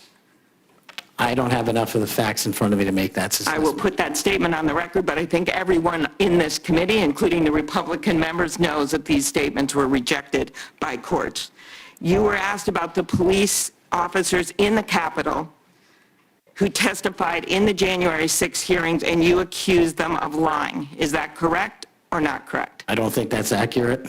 Okay, Joe Pack's podcast, March 2024, we'll put it on the record. I was there. The police officers were heroes that day. Yes. Did you post on your personal social media account in May of 2024, January 6th, never an insurrection, cowards in uniforms exposed. They broke the chain of command. I believe you're referencing a post that was shown in part earlier. I don't have it in front of me. You posted it, and it was on your account, and we will again put that out there once more as we go on. I don't want to lose any more time on this, but every one of these, there's a record of it, and you haven't answered. You promoted a COVID vaccine reversal or detox supplement. One scientist said, I quote, "None of these substances in any form would minimize side effects from a COVID-19 vaccine." That is preying on innocent people. Did you perform clinical trials before you made that claim? I'm not a doctor, so no. But you did promote this supplement and told people that it would reverse or mitigate the the side effects from COVID vaccine? Did I give people an opportunity to make an independent choice for what's best for their families? Yes. You did that last year, correct? I don't have it in front of me again, Senator. Mr. Patel, the FBI tackles some of the most complex threats that we face: terrorists, hostile foreign powers, violent gangs, fentanyl, criminal organizations. Your mission, though, has been to go after people. I've looked at it. I've read this stuff. Yes or no? When Trump wins, did you say this? When Trump wins in 2024 and is in power in 2025, we can prosecute them, referring to Justice Department officials for an actual RICO statute violation, for criminally organizing the United States government to break the law to rig presidential elections. Did you say that, yes or no? Again, Senator, you're reading a partial statement, so I'm unable to fully respond. Okay, again, we'll put it on the record. X22 report podcast 20, that is from, I'll get you the date, about a year ago. One of the names on your list was Bill Barr. Chairman Grassley has called him one of the most capable cabinet officials I've ever been able to vote for. Senator Graham has said, I have nothing but total respect and admiration for the job done by William Barr as Attorney General of the United States. Is Bill Barr on your list of whatever you want to call them, been referred to as an enemies list? You've called them deep state after serving his country as the Attorney General of the United States. Is he on your list because of a personal vendetta? Well, it's not whatever we want to call it, Senator. With all due respect, it's not an enemies list. That is a total mischaracterization. I asked you, I actually used the words you used for the list, which was deep state, right? That's what you put at the top. It is a glossary Against in the the Attorney back. General of the United States. Is it because of a personal vendetta that he's on the list? You're under oath. I have no personal vendetta against Bill. Okay, he said about you, you would never be able to command the respect necessary to run the day-to-day operations of the Bureau. That was actually in writing in his book. He had virtually, about you, no experience that would qualify you to serve at the highest level of the world's preeminent law enforcement agency, and that your appointment, as noted by Senator Durbin as Deputy Director to the FBI, would happen over his dead body. Is it, yes or no, why you would put him on the list of deep state as a former Attorney General, Trump Attorney General of the United States, because he wouldn't break the law for Donald Trump? Is that why? Absolutely not. As you know, he repeatedly told the president in no uncertain terms that he did not see evidence of fraud that would have affected the outcome of the election. Did you say in February of 2021 that the election stuff was never my job and I stayed out of that stuff? Again, I don't know what comment you're referring to, but I'm sure you're reading a piece of something. You said it on Pushback on a podcast. Is it true, though, that in December of 2020, you reached out to the Trump acting Deputy Attorney General and asked him to investigate a conspiracy theory claiming that people in Italy had used military technology and satellites to remotely tamper with voting machines in the U.S. and switch votes for Trump from Trump to Biden? Is that true? What was the date? That was out of December of 2020. I was Chief of Staff to the Department of Defense, so I don't believe that's accurate in any way. Okay, that came out of testimony before Congress. I will give it to you. Have you referred to the media as the most powerful enemy of the United States that they have ever seen? Is that right?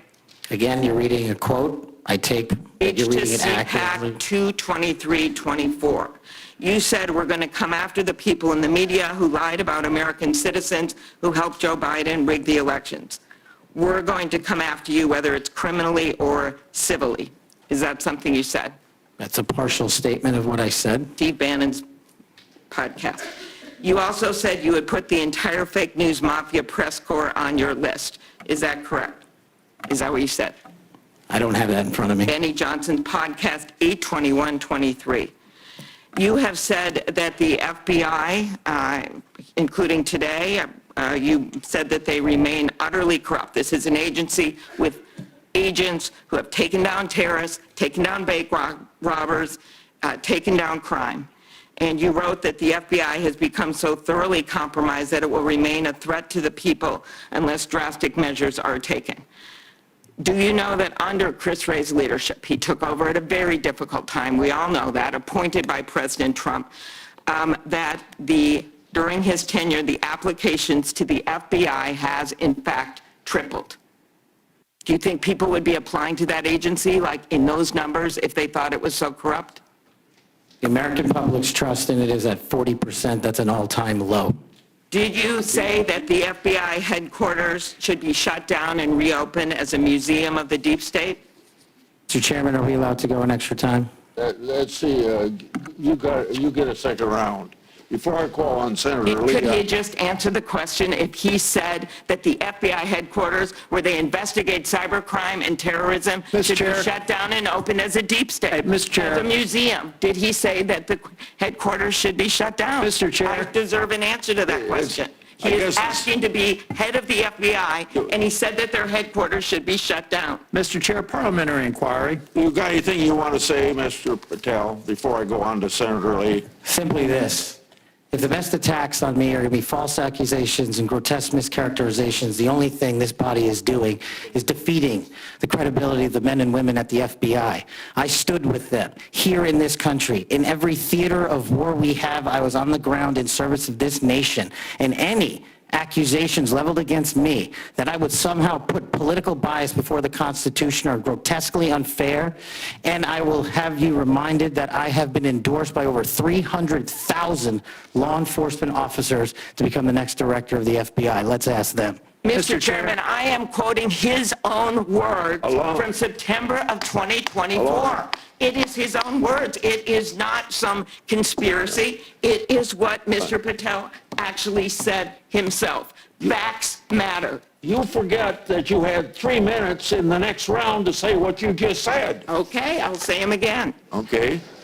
Before I call Lee. Mr. Chair, just parliamentary inquiry, and it was on time. It wasn't disputing any of the debate, but I intend to keep to my 7 minutes, and I appreciate you keeping everyone to it. If we go over, can we have that decrement against the time in the second round? If a member goes over, that was actually 10 minutes, Mr. Chair. I'm not sure that I want to, sometimes it's faster to get things done here, just letting people shout and than it does to shut them up. Mr. Chairman. You're a wise man, Mr. Chair. Thank you. Mr. Chairman, Mr. Chairman, Before we go to Lee, Mr. Chairman, yes, what do you want? I love this guy. Mr. Chairman, I'm like Senator Tillis. I mean, if we're going to start this, I want an extra 3 minutes. Well, Now, my friend Senator I'm Klobuchar not- went 3 minutes over. So, you hear what you're saying is the chairman wasn't a very good chairman by not shutting her up. But I've gone through this before, and I think I know how to handle it and get I think you're a star-spangled awesome chairman. I just want to say that for the record. But if you're going to let somebody over there go 3 minutes over, I want my extra 3 minutes. Well, let's see if it's abused by anybody else before we make that decision. I'm just telling you, I'm going to abuse it. Well, I'm not going to let you abuse it. You're a good man, Mr. Chairman. Before I go to Lee, I want to put a record statement in the record from 56 former FBI agents wrote to this committee to support this nominee. Quote, never has the FBI faced such an urgent and compelling need for comprehensive reform as it does today. Mr. Patel has proven he possesses the breadth of experience required to address these challenges. His leadership, expertise, and vision make him uniquely qualified to guide the FBI through this pivotal moment. For these reasons, we stand in full support of Kash Patel's nomination. Any objection? So ordered. Mr. Lee. Mr. Patel, while we're talking about your awards, let's talk about the cowards in uniform comment for a moment, can we? Please. Would you like to tell us what that was? Put it in context, help the committee understand what that was about. I think it's important. Thank you, Senator. During that time, on January 6th, I was serving as Chief of Staff at the Department of Defense. And days prior, we had received the authorization from the President to issue the National Guard to protect you and your colleagues. But as you know, the law requires a request before the deployment of that Guard. That request did not come in until the afternoon of January 6th. Once that request came in, this, unfortunately, as has been confirmed by his own testimony, I believe, the Secretary of the Army, Ryan McCarthy, failed to immediately deploy the National Guard and instead took a break to speak to media and make personal phone calls. That endangered the safety of you and your colleagues. And if you look at the Biden Inspector General report, we at the Department of Defense authorized the fastest cold start of the National Guard since World War II and the largest occupation since the American Civil War. And the Biden Justice Department said that we, including myself, as Chief of Staff, when it came to the deployment and employment of the National Guard, acted swiftly and without undue delay. So that's what you were talking about. And that's why you had the reference to the UCMJ. Tell us what that means. The Uniform Code of Military Justice is for uniform officers who betray the code of justice and also act inappropriately. And I thought any delay to have the National Guard arrive on scene here must be called out, whether it was a fellow Republican or not, especially someone under my auspices running the Department of Defense. Okay, so moments ago when Senator Durbin displayed a chart with that quote, there was a reference in part of it to the UCMJ. That's what it was referring to. Yes, sir. Those were the cowards in uniform. Those people who didn't do what they were supposed to do, and a lot of people were put in danger as a result. That's correct, Senator. Okay, thank you. That's very good to know. I do find it significant that we've heard all kinds of aspersions cast in your direction by people who do not know you, by people who do not share your worldview, by people who do not share your commitment to the Constitution or your commitment to public service. I find it astounding that they're willing to say this amidst such great ignorance, and I find it equally heartening that the 56 former FBI officials who know you best, who have worked with you, who actually know who you are, who actually share your view of the Constitution, of the view that you ought to be a law enforcement agency and not a weapon of political warfare. These are the people who stand by you. Those who cast aspersions don't share those views. Would I be correct in surmising that? Yes, sir. Let's talk about the Fourth Amendment for a moment. The Fourth Amendment tells us that in order for the government to breach your expectation of privacy relative to your person, your home, your papers, if they want to search that, if they want to seize you, they've got to get a warrant. And that warrant has to describe with particularity the persons or places to be searched or to be seized and to connect them up with a showing of probable cause. Now, in the case of FISA 702, we're dealing with a somewhat different universe. Now, moments ago, we heard some discussion about FISA 702, about suddenly we've got a different FISA 702 than what we had when President Trump was last in office. Is that true? Because by my count, FISA 702 has not changed substantively since President Trump was in office last. That's correct. Okay. And there was also some back and forth discussion about FISA 702 and the use of it and the fact that in real time it might not work to get a warrant. This, in my view, misses the point. The concern that the American people have with FISA 702 is not about the real-time collection of communications regarding foreign targets. The concern is that once those communications are stored, you have within them what are referred to as incidentally collected communications of Americans. Text messages, emails, recorded phone calls, and so forth. If they want to go in and search for someone, let's say you, if someone wants to go into one of those databases after they've been collected, let's say if you're unwittingly communicating with somebody who, unbeknownst to you, happens to be an agent of a foreign power or otherwise under surveillance under FISA 702. If they wanted to search for you, they wanted to enter your name, your phone number, your email address, or some other personal electronic identifier, would they have to get a warrant to do that under current law? Under current law, I believe so, Senator. Under current law, they routinely access that without getting a warrant. In order to access it, they've got their own internal procedures. They're not supposed to use this for light or transient reasons. They're supposed to have a perfectly good reason, and yet we found that on hundreds of thousands of occasions, they have accessed the private communications of Americans, searching for those individual Americans by name, by number, by email address, whatever it is, without a warrant or anything tantamount to it. On occasion, they've even been used for overtly nefarious reasons. One agent deciding to look in on his father because he suspected his father might be having an extramarital affair. On another occasion, an agent looked at people who were thinking about renting an apartment from him to make sure they were upstanding citizens and could be trusted. Are these appropriate uses of FISA 702? As you alluded to, the FISA court, it's not me deciding it. The FISA court put out a report in 22 or 23 where 255,000 illegal improper queries of American citizens had occurred. 255,000 reasons why the American people don't trust it. And that's what we must work together, Congress and me, if I'm confirmed as FBI director, restore that trust and protect the mission. Music to my ears, because I've been a U.S. Senator for 14 years. I've been on this committee the entire time. You were the very first FBI director or FBI director nominee who, when I've asked about this, hasn't said, oh, don't worry about it. We'll handle it okay. We've got good people on the inside. We would never breach the trust of the American people. Do you know what? They were lying. I was willing to believe that they thought they were telling the truth, but they were mistaken. But they were lying. Time has told us that they were lying. You will not lie, and that's why I wholeheartedly support you. In the closing seconds that I have, I want to add my dismay and my disgust for the fact that you've been smeared, you've been attacked. You've been associated with racism, with being a Nazi. You are none of those things, sir. Just as your father lived as a racial minority in Uganda, you've been raised as a racial minority in this country, and you've been nothing but a patriot. Your commitment to the Constitution, to the rule of law, and to the American people is remarkable. And I'm honored to know you, to call you my friend, and to give you my vote. Thank you. Thank you, Senator. Senator Coons. Thank you, Chairman Grassley. Mr. Patel, to you and your family, congratulations on your nomination. And we had a constructive conversation last week. I appreciate your taking the time. In particular, a conversation about the prosecution of the World Cup bombing in Uganda that took the life of a Delawarean whose family I knew. I found moving.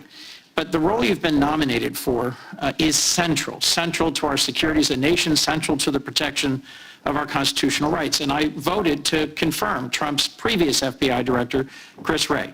I believe he's lived up to the Bureau's motto of serving with fidelity, bravery, and integrity. And I also think my vote for him and for many of Trump's cabinet in his first term shows I take my constitutional advice and consent role seriously and do not reflexively vote against his nominees. I look at three factors when I assess a nominee: qualifications and experience, policy views and whether they're in the best interest of the American people, and character and capacity to do the job independently where called for. My colleagues have referenced quotes from Attorney General Barr, National Security Advisor Bolton. The FBI is enormous, 38,000 agents, $9 billion budget. I am troubled by your lack of senior law enforcement leadership. We disagree on some important policy views, but the thing that bothers me the most is a whole series of statements you've made in a variety of settings that suggest you would struggle to be independent from White House direction or control, as has long been the modern history of the FBI. Who does the director of the FBI work for, Mr. Patel? Senator, thank you for that question. The immediate report for the director of the FBI is into the Office of the Deputy Attorney General. Then that report is taken into the Office of the Attorney General and ultimately the White House and the chain of command there. So the FBI works for the White House? No, the FBI is a member of the Department of Justice and has been the long-standing application. And who does the Department of Justice work for? They're in the executive branch, as all members do at the White House. Attorney General Bondi gave a different answer when I asked her the same question, that they work for the Constitution and the American people. President Trump's made clear in public statements he wants to use the FBI to persecute political adversaries. He's publicly said that folks ranging from Liz Cheney to Adam Kinzinger to former Vice President Harris should be investigated and criminally prosecuted. If President Trump were to order you to open an investigation into any of these individuals, let's say Vice President Harris, would you? Senator, this question speaks directly to my ability to leave political bias and allow independent behavior to be the only guiding light. As a public defender, I learned that in the harshest of arenas. And any law enforcement investigation, if I'm confirmed at the FBI, will only be launched on the following qualification: a factual, articulable, legal basis to do so. The President has said publicly that he will allow the FBI to remain independent, and I have said as much as well. So if FBI agents brought to you a factual legal basis, predication, and you are about to refer it to a prosecutor, and you get a call from the White House saying, don't proceed. This is a major donor. This is someone close to the president. This is inappropriate. What would you do? Simple. I think you answered it partially in your question. The line agents, the brick agents who are trained to bring investigations on behalf of the FBI will make that decision-making process, and they will only have my full support so long as it upholds absolutely every value of the Constitution. And that's it. So your predecessor, I went back and looked, and I asked the same questions of Director Comey and Director Wray. Director Wray, quoting former Attorney General Bell, said, "You should be willing to resign if necessary over conduct if you're pressed to engage in it that's unethical, illegal, or unconstitutional. If pressed by the president, would you resign?" Senator, my answer is simply, I would never do anything unconstitutional or unlawful, and I never have in my 16 years of government service. Would you be willing to resign the post of FBI director if pressed and given no choice but to obey the order or resign? Senator, I will always obey the law. Does obeying the law require obey the order or resign? Senator, I will always obey the law. Does obeying the law require you to, as Attorney General Bell said, as FBI Director Wray said, refuse the order or resign? I'm not familiar with the extent of the law that you're referring to, but my answer is simple in my 16 years of government service. We will simply follow the law. And I've done that in Obama Justice Department, in Republican Justice Departments, in the Obama military, in Republican civilian capacity. I have never once wavered from my constitutional oath of office. Mr. I'm not Patel, about your to start. predecessors in this role have been clear that they would be willing to resign if forced or directed to do something unethical or illegal. I'll proceed. One of your past statements that's concerned me, it's both a post on Truth Social and something you said in a podcast, the Sean Morgan report, that your predecessor, Chris Wray, has broken the law. We need to prosecute him. The FBI should go after people like him. And the month before this, in July 2023, you said there should be a criminal referral for FBI Director Wray. If confirmed, are you going to follow through on these previous statements that Director Wray needs to be prosecuted? Senator, this reminds me of the conversation you and I had, which I greatly appreciated. There is enough violent crime in this country and enough national security threats to this country that the FBI is going to be busy going forward preventing 100,000 overdoses, 100,000 rapes, and 17,000 homicides. We agree that prosecuting violent crimes should be the principal focus of the FBI. What I'm trying to get to, Mr. Patel, is a whole series of very troubling, to me and many other statements you've made about instead using it to pursue those who might be viewed as political opponents. And as I told you in your office, I have no interest, no desire, and will not, if confirmed, go backwards. There will be no politicization at the FBI. There will be no retributive actions taken by any FBI should I be confirmed as the FBI director.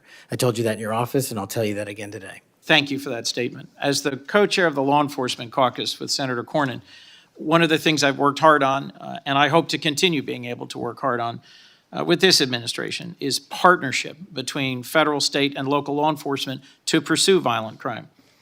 You did say, as my colleague asked, and I look for a longer answer, that you want to close the FBI Bureau's headquarters on day one. How would shutting down the FBI headquarters impact its ability to prosecute violent crime and drug traffickers? How is that possibly a serious proposal, Mr. Thank you Patel? for bringing that up and allowing me to answer. It was to highlight the significantly greater point that I was actually making in that interview, which is well documented over and over again. 38,000 FBI employees, 7,500 FBI employees work in the Washington field office and Hoover building alone. If you increase that aperture just slightly to encompass the National Capital Region, that is 11,000 FBI employees work in the National Capital Region. A third of the workforce for the FBI works in Washington, D.C. I am fully committed to having that workforce go out into the interior of the country, where I live, west of the Mississippi, and work with sheriff's departments and local officers, and having one agent prevent one homicide, and having one agent in Washington prevent one rape. And I will do that over and over and over again because the American people deserve the resources, not in Washington, D.C., but in the rest of the country. And Mr. Patel, frankly, if that had been your statement, that would be something that would be defensible. It's the rest of it, saying you're going to turn it into a museum of the deep state, that causes repeated questions and concerns from people like myself. Thank you, Mr. Patel. Before I call on Senator Hawley, I'd like to enter letters into the record from scores of state attorneys general, former U.S. attorneys, former U.S. Department of Justice officials who support the nominee. They state, quote, Mr. Patel will bring to this critically important office his unique and extensive experience combating terrorism, protecting our national security. We will have no doubt that Kash Patel will serve our nation in this important post with integrity and tireless efforts to protect the American people. Senator Hawley. Thank you very much, Mr. Chairman. Mr. Patel, welcome. It's great to see you again. I enjoyed our conversation in my office a while back. Let me ask you this. Is it appropriate for the Federal Bureau of Investigation to attempt to recruit spies or informants into religious institutions in this country, particularly Catholic parishes? Is that appropriate?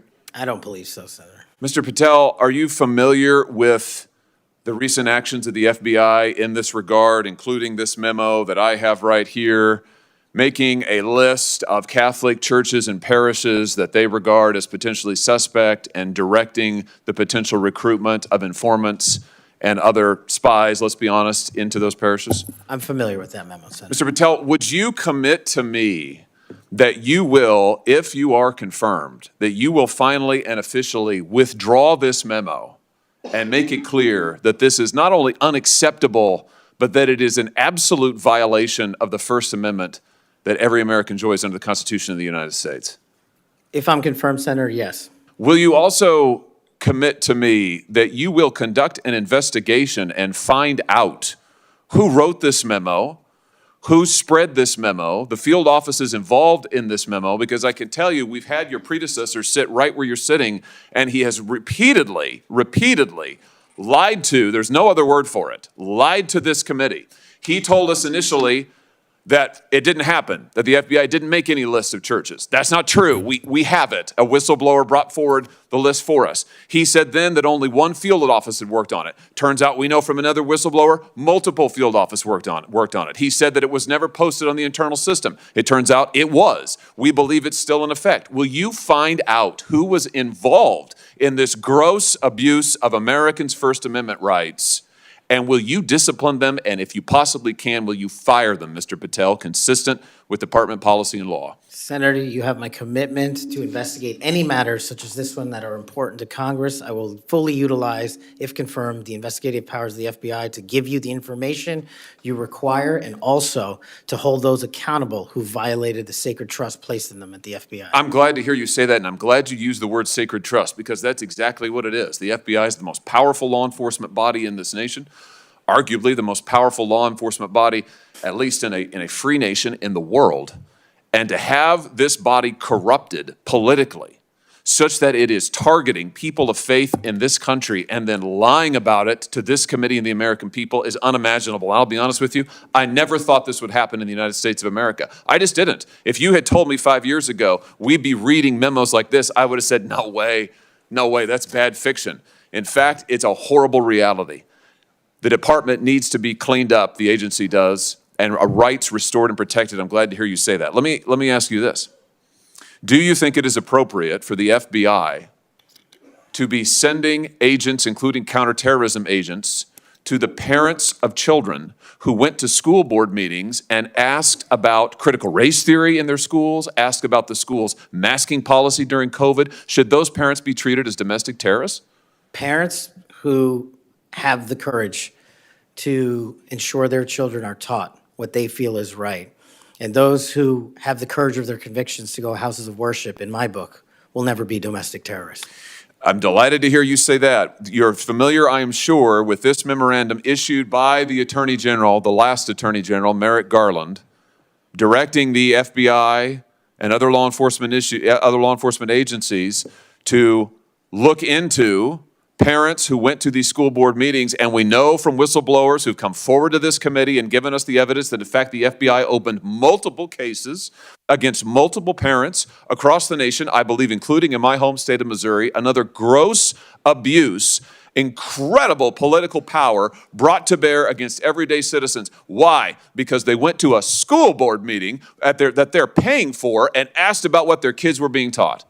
Once again, I can't imagine, I couldn't have ever thought this would happen in the United States of America. Will you find out who was involved in this policy within the FBI, Who agreed with it? Who implemented it? Who encouraged it? Will you find out that, Mr. Patel? Will you do an internal investigation? And will you make clear that those who supported this policy are appropriately disciplined? And will you make clear that the FBI will never do something like this again? If confirmed and pursuant to your congressional request, absolutely, Senator. Thank you.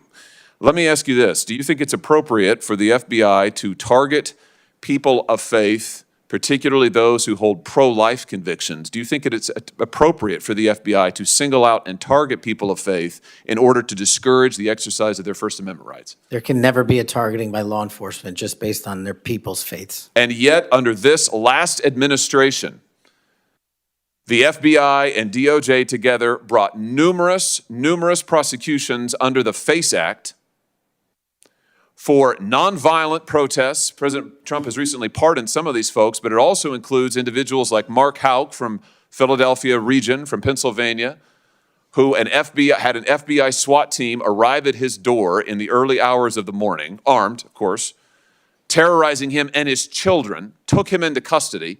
They charged him with a FACE Act violation. Why? Because he took his young son to a peaceful demonstration outside an abortion clinic. When his young son was shoved to the ground, he defended him. Mark Houck was acquitted by a jury, acquitted. Nevertheless, the FBI used their full resources, including a SWAT team, to try and terrorize him. Meanwhile, how many churches that were firebombed or pregnancy care centers that were firebombed, how many of them were protected by the last administration? Just about zero. It is an unbelievable instance of targeting. Mr. Patel, will you end this targeting? If you get to the FBI, if you are confirmed, will you end it? And will you make clear to all agency personnel that there can be no targeting on the basis of religious belief, and this will never happen again in the United States of America, at least not under your watch? Senator, if confirmed, and it speaks to an issue we were talking about earlier, there will be no such targeting if I'm confirmed as FBI director. And the resources of the FBI, which are funded by the American taxpayer dollars, in the 7 minutes that you and I have been talking about, 2 people have died from fentanyl overdoses, 1 person has been shot to death in this country, and 3 people have been raped. The resources of the FBI will go to that mission set and that mission set alone, because America deserves a better brand of justice, and I'm going to give it to them. Fantastic. Here's my last question for you. Do you think it's appropriate for the FBI to try and pressure the largest technology corporations in the world, the most powerful corporations in the world, the social media companies? Do you think it's appropriate for the FBI to pressure them to censor the political speech of everyday American citizens to try and violate the First Amendment? Is that appropriate, do you think, Mr. Patel? No, Senator. Will you put an end to this, Mr. Patel, if you are confirmed at the FBI?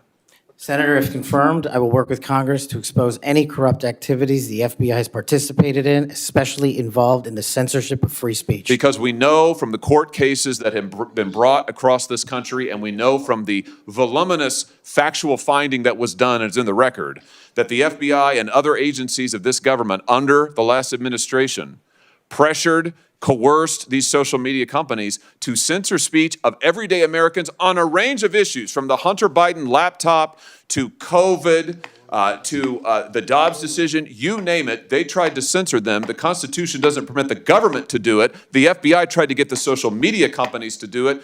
Will you end this practice, Mr. Patel, once and for all? Senator, I will always follow the law. Thank you. Thank you. Thank you, Mr. Chairman. Senator Blumenthal is next. I want to say, when he's done, so let's see, the 30-minute break would make it about 12:25 or something. I expect you to be back here on time. And I'm going to have Senator Lee, I'm going to go open the Senate up now. Will you chair for me? Okay, thank you. Senator Blumenthal. Thanks, Mr. Chairman. Welcome, Mr. Patel. Thank you for being here. And thank you for visiting with me in my office at almost exactly the moment that you were talking to me. The Department of Justice was firing more than a dozen lawyers who worked with the special counsel, Jack Smith, simply because they were involved in that case. You've committed that the FBI will not be politicized. So here's your first test. Will you commit that you will not tolerate the firing of the FBI agents who worked with the special counsel's office on these investigations? Senator, I appreciate the time to visit with you. in It the is Oval a Office. yes or no answer, and it is your first test. Senator, every FBI employee will be held to the absolute same standard, and no one will be terminated for case And assignments. I'm not going to accept that answer, because if you can't commit that those FBI agents will be protected from political retribution, we can't accept you as FBI director. All FBI employees will be protected against political They retribution. those individuals deserve to be protected from Trump retribution. That was your first test. You failed it. By saying all that FBI is employees should be a- protected? That is a test of professional diligence, because it is the measure of whether you will stand up and say no to the president if he gives you an unlawful or illegal order. Let me turn to the J6 choir. You know who the J6 prison choir is, don't you? It's been referenced earlier, yes. And you know about the song that, in fact, you produced, you promoted, and you used to, as you put it, support, raise awareness and support for the political prisoners still locked in jail. Those J6 choir, were they political prisoners? I don't know everyone in the J6 choir. That's what you said. That's correct? not how I read it, Senator. This is your tweet. That's your whole statement. Well, I'm You reading won't it stand now. behind your own statements made in tweets, countless of them. As a matter of fact, as you put it to Steve Bannon on his show, then we went into a studio and recorded it, mastered it, digitized it, and put it as a song, now releasing it exclusively in the War Room. That was the J6 prison choir song. And all proceeds were given away to charity to help families And you in called need. them political prisoners. Julian Cater, do you know what he did? I don't know who that is, Senator. Well, he's one of the J6 prison choir. You seem to know more about it than I Identified do. in a court filing. And you're saying now you don't know who he is? You glorified him and the rest of that choir? He's the one who sprayed U.S. Capitol Police Officer Brian Sicknick with pepper spray. Officer Sicknick died the next day. Cater admitted his violence. He pleaded guilty to assaulting assaulting a political officer, a police officer. Do you believe that Julian Cater was a political prisoner? Senator, I'm not familiar with this case. You seem to know a lot more about it than I do. And as I've said repeatedly, I will always utilize my resources to help Americans in need, which is what I was trying to do here. And I have never once advocated for political violence or violence against law enforcement. Ryan Nichols. Ryan Nichols also pleaded guilty to assaulting a police officer.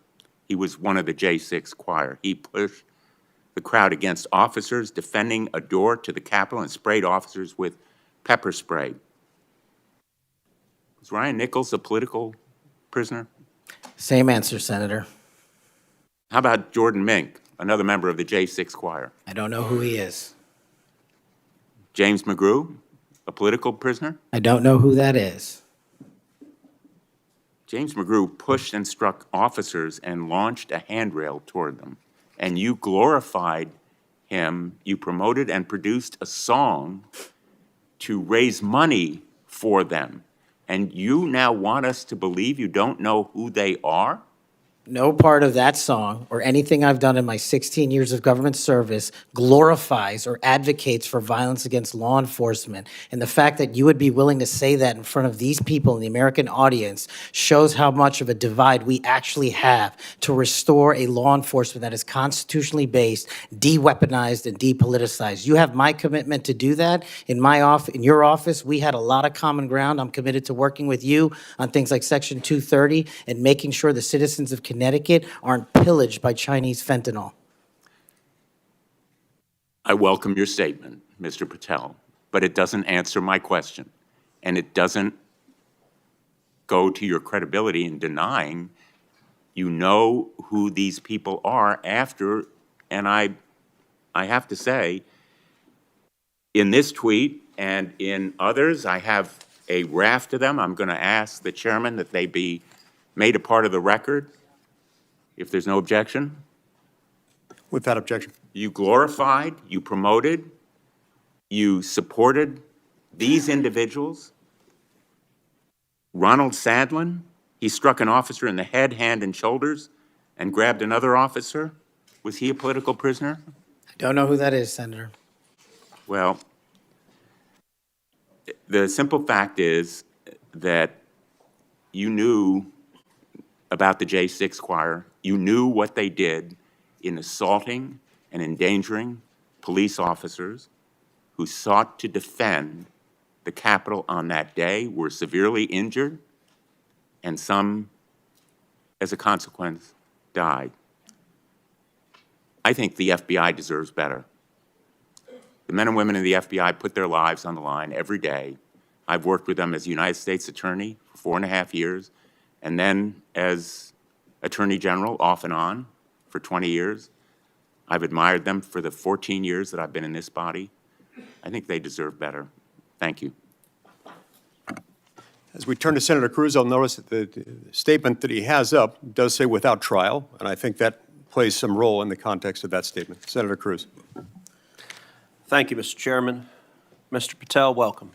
Let me first of all say thank you. Thank you for saying yes when President Trump asked you to serve in this role. I think there are very few roles in all of government that are more important than Director of the FBI, and there are very few roles in all of government that are more in need of a fundamental change. You and I have both spent much of our adult lives working in and around law enforcement.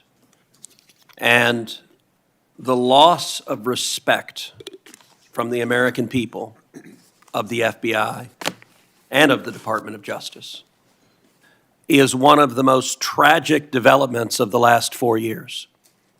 Both the Department of Justice and the FBI have a long history of being apolitical, outside of politics, of being faithful to and focused on upholding the rule of law and keeping the American people safe.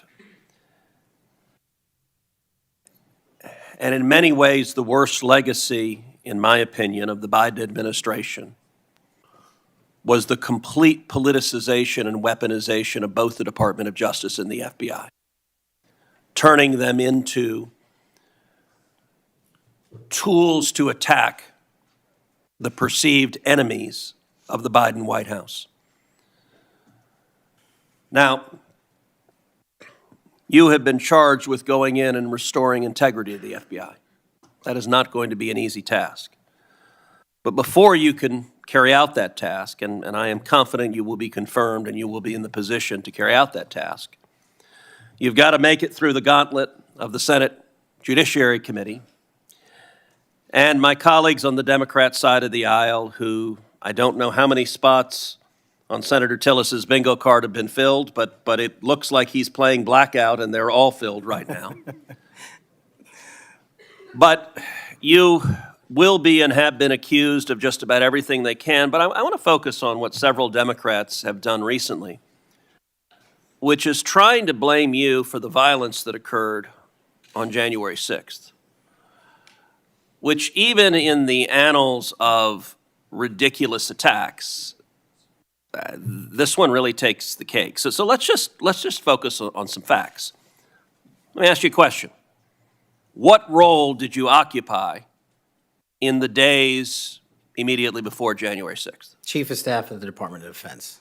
You were the Chief of Staff at the Department of Defense. Yes, sir. So to be clear, you were not rioting at the Capitol. No, sir. Okay. Where were you physically on January 6th? In the Office of the Secretary of Defense in the Pentagon. And what were you doing on that day? On that day specifically, responding to, preparing to mobilize and deploy the National Guard once we got the lawful request from the local governing authority, which was the mayor of D.C. and the Speaker of the House. Now, how many days in advance were you working to prepare the Department of Defense to help secure the Capitol on January 6th? Days in advance, Senator, we were in the Oval Office on an unrelated national security matter with the President of the United States, the Secretary of Defense, the Chairman of the Joint Chiefs of Staff, and myself. And the President authorized up to 20,000 plus National Guardsmen and women to secure any security measures necessary related to the Capitol. So we were moving to the fullest extent of the law before the requisite request came from a local governing authority days ahead of time. And while you were Chief of Staff at DOD, how many times did DOD approach Capitol Police and ask if they needed National Guard assistance? I believe those letters are well documented, numerous instances, and in numerous of those instances, those requests were shut down. Now, am I correct that the Capitol Sergeant at Arms said assistance was unnecessary? That's correct, Senator. Who did the Sergeant at Arms report to? The Speaker of the House. That would have been Nancy Pelosi at the time, is that correct? Yes, Senator. And would that also be Chuck Schumer, then the Senate Majority Leader? The Sergeant at Arms, yes, Senator, reports up there. Did Mayor Bowser, the Democrat-elected mayor in D.C., either request or allow National Guard assistance? She put in writing on the days leading up to January 6th a declination for National Guard additional support, and that letter is available publicly to the world. And just to speak English for folks at home, a declination meant she said no, don't send National Guard. Is that right? Yes, sir. Let me ask you a simple question, because from the questioning from my Democrat colleagues, they might think otherwise. Do you condemn violence against law enforcement? All of it. And by the way, is that true whether the violence is right-wing or left-wing or anywhere else? There is no discriminating between types of violence against law enforcement. And do you believe those who assault and commit violence against law enforcement should be prosecuted and should be sent to jail? Especially those that kill them. Let me ask you, how many years have you worked in public service? About 16, Senator. And how many years have you worked in particular in law enforcement and prosecution and national security? Over a decade, Senator. You know, I have to say it is ludicrous but sadly predictable that Democrats are endeavoring to tarnish you, to paint a false caricature based on innuendo and smoke. And so you're working to protect the Capitol on January 6th, and yet they're trying to blame you for the violence that occurred. Let me ask you this just as a straightforward matter. What is the job of the FBI, and what will the FBI's role be if and when you are confirmed as its director? The simple motto on the website of the FBI's homepage is to protect American citizens and uphold the Constitution. If I am confirmed as the next director of the FBI, that's what we're going to do and redirect resources to making sure that occurs every single day. Thank you for your willingness to do so, and this committee will hold you to account on restoring integrity at the FBI, and I thank you also for your commitment to transparency. I think that is incredibly important to bringing back integrity, and I'm grateful for it. Thank you, sir. Senator Hirono. Thank you, Mr. Chairman. Mr. Patel, as part of my responsibility as a member of this committee, I asked the following two initial questions of all nominees before any of my committees. Since you became a legal adult, have you ever made unwanted requests for sexual favors or committed any verbal or physical harassment or assault of a sexual nature? No, Senator, I have not. Have you ever faced discipline or entered into a settlement relating to this kind of conduct? No, Senator, I have not. Mr. Patel, you have been a champion of the January 6th prison choir. You have stated that the choir's members were, quote, incarcerated as a result of their involvement in the January 6, 2021 protest for election integrity, end quote. And one of the choir members is Julian Cater, who pled guilty. He pled guilty to assaulting officers with a deadly weapon. On January 6th, he attacked Capitol Police Officer Brian Sicknick with pepper spray, and the next day, Officer Sicknick suffered from 2 strokes and died. Mr. Patel, Was Mr. Cater protesting for election integrity? Yes or no? I don't know who that is. I'm not asking you who that is. I'm asking you whether, having heard the description of what he pled to, whether he was protesting for election integrity, yes or no?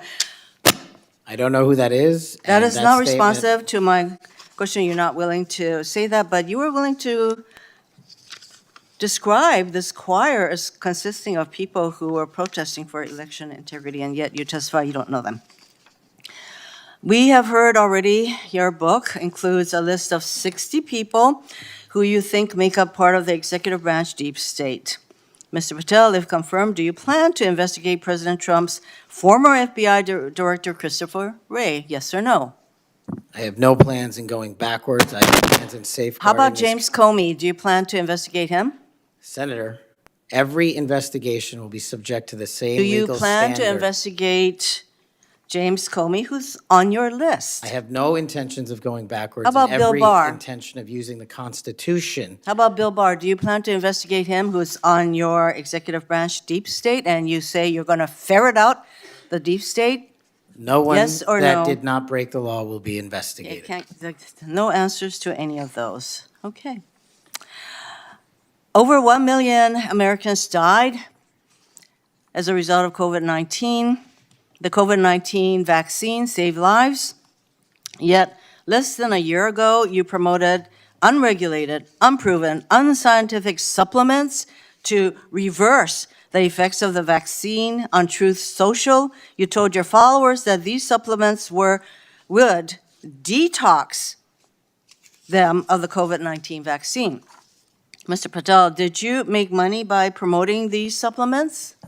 Senator, do you know of any individuals who died as a result of complications from the Yeah, vaccine? again, you. Because I do. Are you unable to answer my question, which is a straightforward, did you make money by promoting these supplements? All of my financial disclosures have been made to this committee. I would like to hear your answer, yes or no. Did you make money? I don't have This is those my financial third and last time I'm disclosures gonna ask you in front that of me. question. You have that information. So you refuse to answer the question.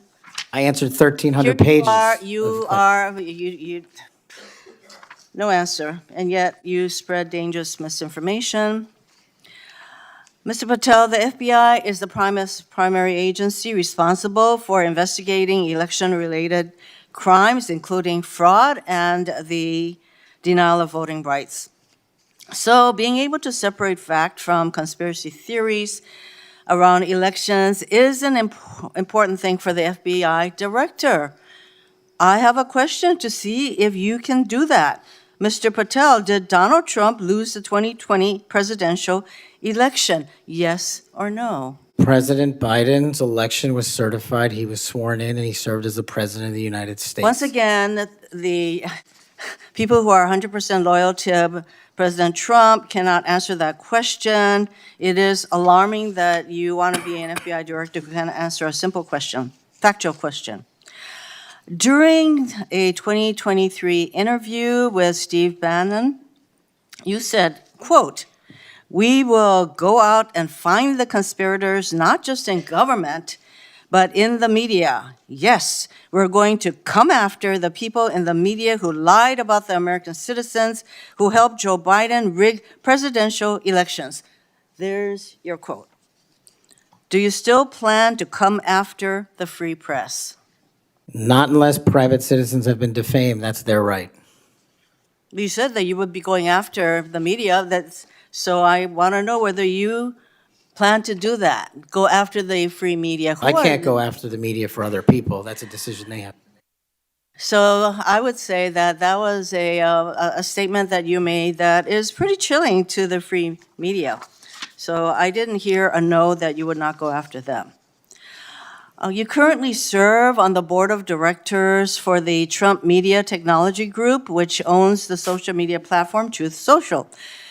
If confirmed as FBI director, will you resign from this position and end all ties with the Trump Media and Technology Group? Yes, Senator, as I've stated to you in writing.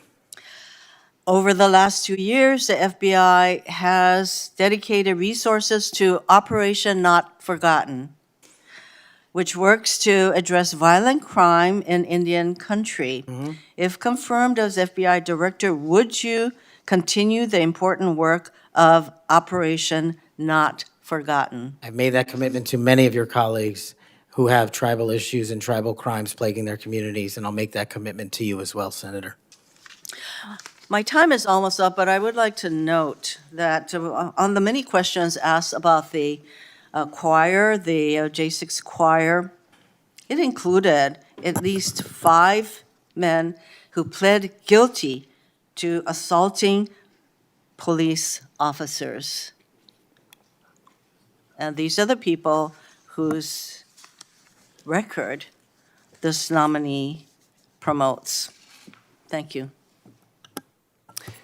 Okay, we'll go to Senator Kennedy next, and then as directed by the chairman, we will take a 30-minute recess at the conclusion of Senator Kennedy's questioning.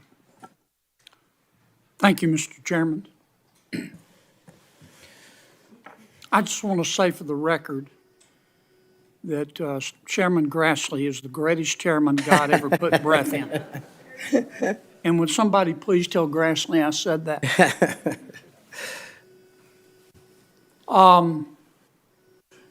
You've made a lot of people mad, haven't you, Mr. Patel? Seems so, Senator. You think maybe you've made the right people mad? As my FBI agents, the BRIC agents told me when I was running cases with them across this country and around the world, if you're not ticking off some people, you're not doing your job right. My colleague and friend Senator Durbin called you a conspiracy theorist. You remember that? I do, Senator.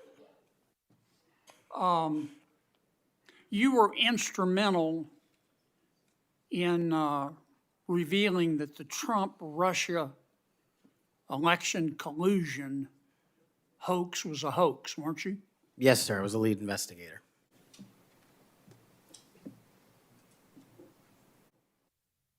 Sounds to me like we need to get some new conspiracy theories because all the old ones turned out to be true. Facts matter, Senator. Yeah. I mean, conspiracy theorists are up something like 37-0. You're not saying that everybody at the FBI is bad, are you? Never said that. I've overwhelmingly said multiple times that 98% of the FBI is courageous, apolitical warriors of justice. They just need better leadership, especially those who participated in these conspiracies that actually turned out to degrade them. Who put away the Unabomber? The FBI. Yep. Who put away Timothy McVeigh and his Stalin's stomach for blood? BRIC agents at the FBI. Who helped investigate Jussie Smollett, who, in an effort of self-aggrandizement, set back the fight for minority rights for years? I think that was local authorities. It was the FBI that opened an investigation, wasn't it? Eventually, yes, Senator. There have been or were some bad people at the FBI and the Justice Department, which work hand in glove, weren't there? Unfortunately, yes, Senator. Secretary Clinton's lawyer, a gentleman by the name of Michael Sussman, had a pass to come and go at the FBI building as he wished. Don't you think the American people have a right to know about the details of that? Not just that, but what a political party was doing with the secure compartmented information facility with direct access to the Federal Bureau of Investigation. Mr. Hunter Biden cheated on his income taxes. Didn't pay $1.4 million in income taxes over 4 years. And he filed fraudulent returns. He tried to deduct his hookers as a business expense, for God's sakes. And they hit him with 2 misdemeanors before there was a public outcry. Don't you think the American people are entitled to know the details of that? The American people are entitled to a singular form of justice and the details to every public corruption You investigation. remember Peter Strzok, I sure do. one of the lead investigators for Mr. Mueller's Russian collusion hoax? Yes, Senator. Do you remember when the Inspector General, not his colleagues, turned him in? Inspector General found that Mr. Peter Strzok said, quote, sent an email to his girlfriend, quote, just went to a Southern Virginia Walmart. I could smell the Trump support, end quote. Remember that? He did that while employed at the FBI while working on that investigation. Do you remember when the IG revealed another email by Mr. Strzok to his girlfriend? Mr. Strzok said, quote, I am riled up. Trump is a fucking idiot, is unable to provide a coherent answer, end of quote. You remember that? Peter Strzok said that. You remember when his girlfriend texted Mr. Strzok, quote, Trump's not ever going to become president, right? Right? And Mr. Strzok replied, no, he won't. We'll stop it. I do remember their insurance policy. And then Mr. Strzok testified in front of God and country that never had his political beliefs impacted his work. You believe in the tooth fairy? When I was a kid. You believe Jimmy Hoffa died of natural causes? He's also not in the end zone of Giant Stadium. And then Mr. Strzok got fired, and next thing we know, the FBI and the Department of Justice, after he sued, gave him $1.2 million. Don't you think the American people are entitled to know the details of that? Absolutely. Now, I want you to think hard before you answer my next question.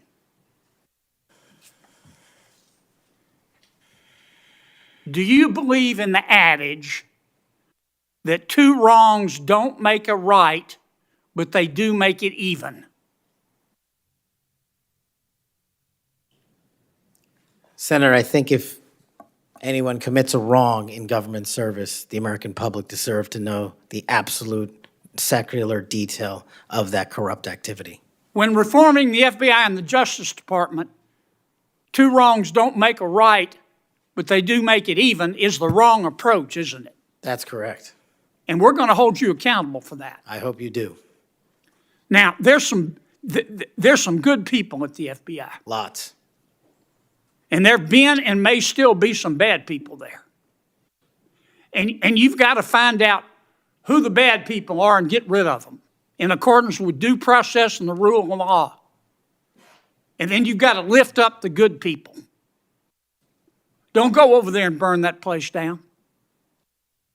Go over there and make it better. Do you commit to us today that you will do that? I commit to you, if confirmed, Senator, every single day, 24/7, 365, the FBI will be the premier law enforcement agency in the world. Thank you, Mr. Chairman. We'll now recess for a 30-minute lunch break. We'll return at approximately 12:40, and we will resume with Senator Booker's questions. Cracker Barrel. Cracker Barrel.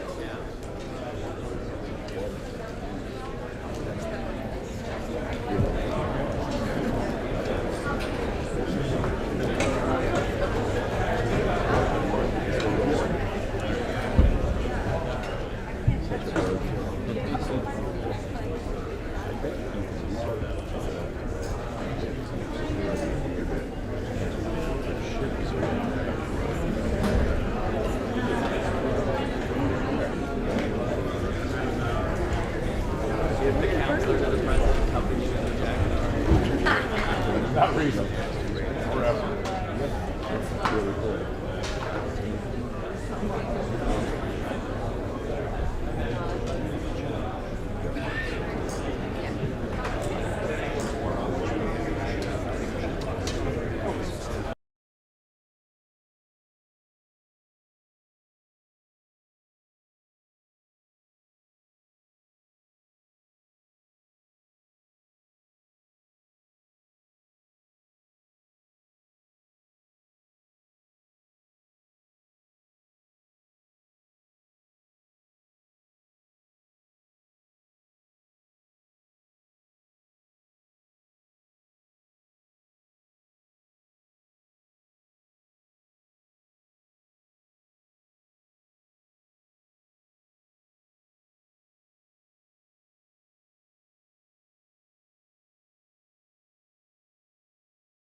got flu. Struggling with a bit of the flu here, but thought it was really important to come.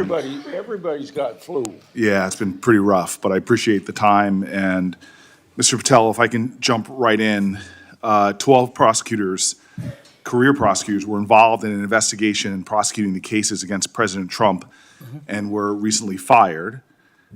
Some of those that were involved in the Mar-a-Lago classified documents case. Do you know who Brett Reynolds is? Maybe, but it doesn't ring a bell at this point. So You're under oath. You have no recollection of who Brett Reynolds is? if you could provide me with a little more context, I could possibly remember. Are you aware of any plans or discussions to punish in any way, including termination, FBI agents or personnel associated with Trump investigations?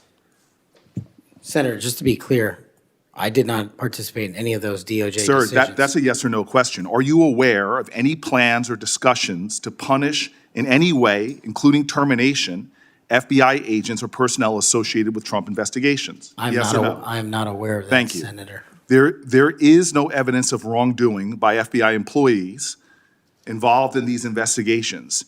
If you do pursue investigations of those involved, will you commit to using standard processes, including a standard review by the FBI Inspections Division and the Inspector General?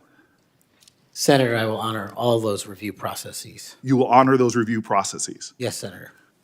If these are actions that the FBI employees, if there are actions against FBI employees that do not follow those standards process that happen before you get in, will you commit to reversing any decision prior to your arrival so that those standard processes and the standard review by the FBI Inspections Division will take place? I don't know what's going on right now over there, but I'm committed to you, Senator, and your colleagues that I will honor the internal review process of the FBI. Have you or targets if you are FBI director? Only violent criminals and terrorists. Have you had any conversations with anyone on the transition team about pursuing any investigations or targets? Only following the Constitution. Again, are you certain? That I have told people on the Are you administration. certain? Have you had any conversations with anyone on the transition team about pursuing any investigations or targets? Senator, to the best of my recollection, I've only said I will use the Constitution. Have you discussed specific investigations or targets you would pursue as FBI director with the President of the United States? Senator, to the best of my recollection, no. Are you certain? To the best of my recollection, no. According to public reports, you were subpoenaed by the federal prosecutors to testify as a witness before the grand jury investigation investigating the Mar-a-Lago classified documents case. And you testified before the grand jury, correct? Yes, sir. And when you were before the grand jury, you pled the fifth on the basis of self-incrimination, correct? I utilized my constitutional rights during that process with the advice and consent of counsel and appeared before that grand jury. I will take that as a yes. And you are familiar, I imagine, with Section 6002 of Title 18. Off the top of my head, Senator, not. Well, Section 6002 is the immunity statute. Whenever a witness refuses to testify or provide other information before a grand jury based upon the privilege against self-incrimination, the court can order the witness to testify. The witness must comply with the order, but they receive immunity, which means that no testimony or any other information provided before the grand jury can be used against them in any criminal proceeding. You were compelled to testify as a witness in the Mar-a-Lago classified document case. Did you participate in any criminal conduct involved in that case? Involved in which, the Mar-a-Lago classified documents case? Yes. No, I testified through compulsion by court order. You received immunity for providing information that was self-incriminating. Do you remember the name of the prosecutor who questioned you? There were multiple, Senator. I do not. Was it one of the people, were any of them people that were fired this past week? I have no idea, Senator. Are you certain? You're under oath. I'm aware that I'm under oath, Senator, and I have no idea, and I did not participate in the removal of any DOJ prosecutors. What was the information you provided that you received immunity for?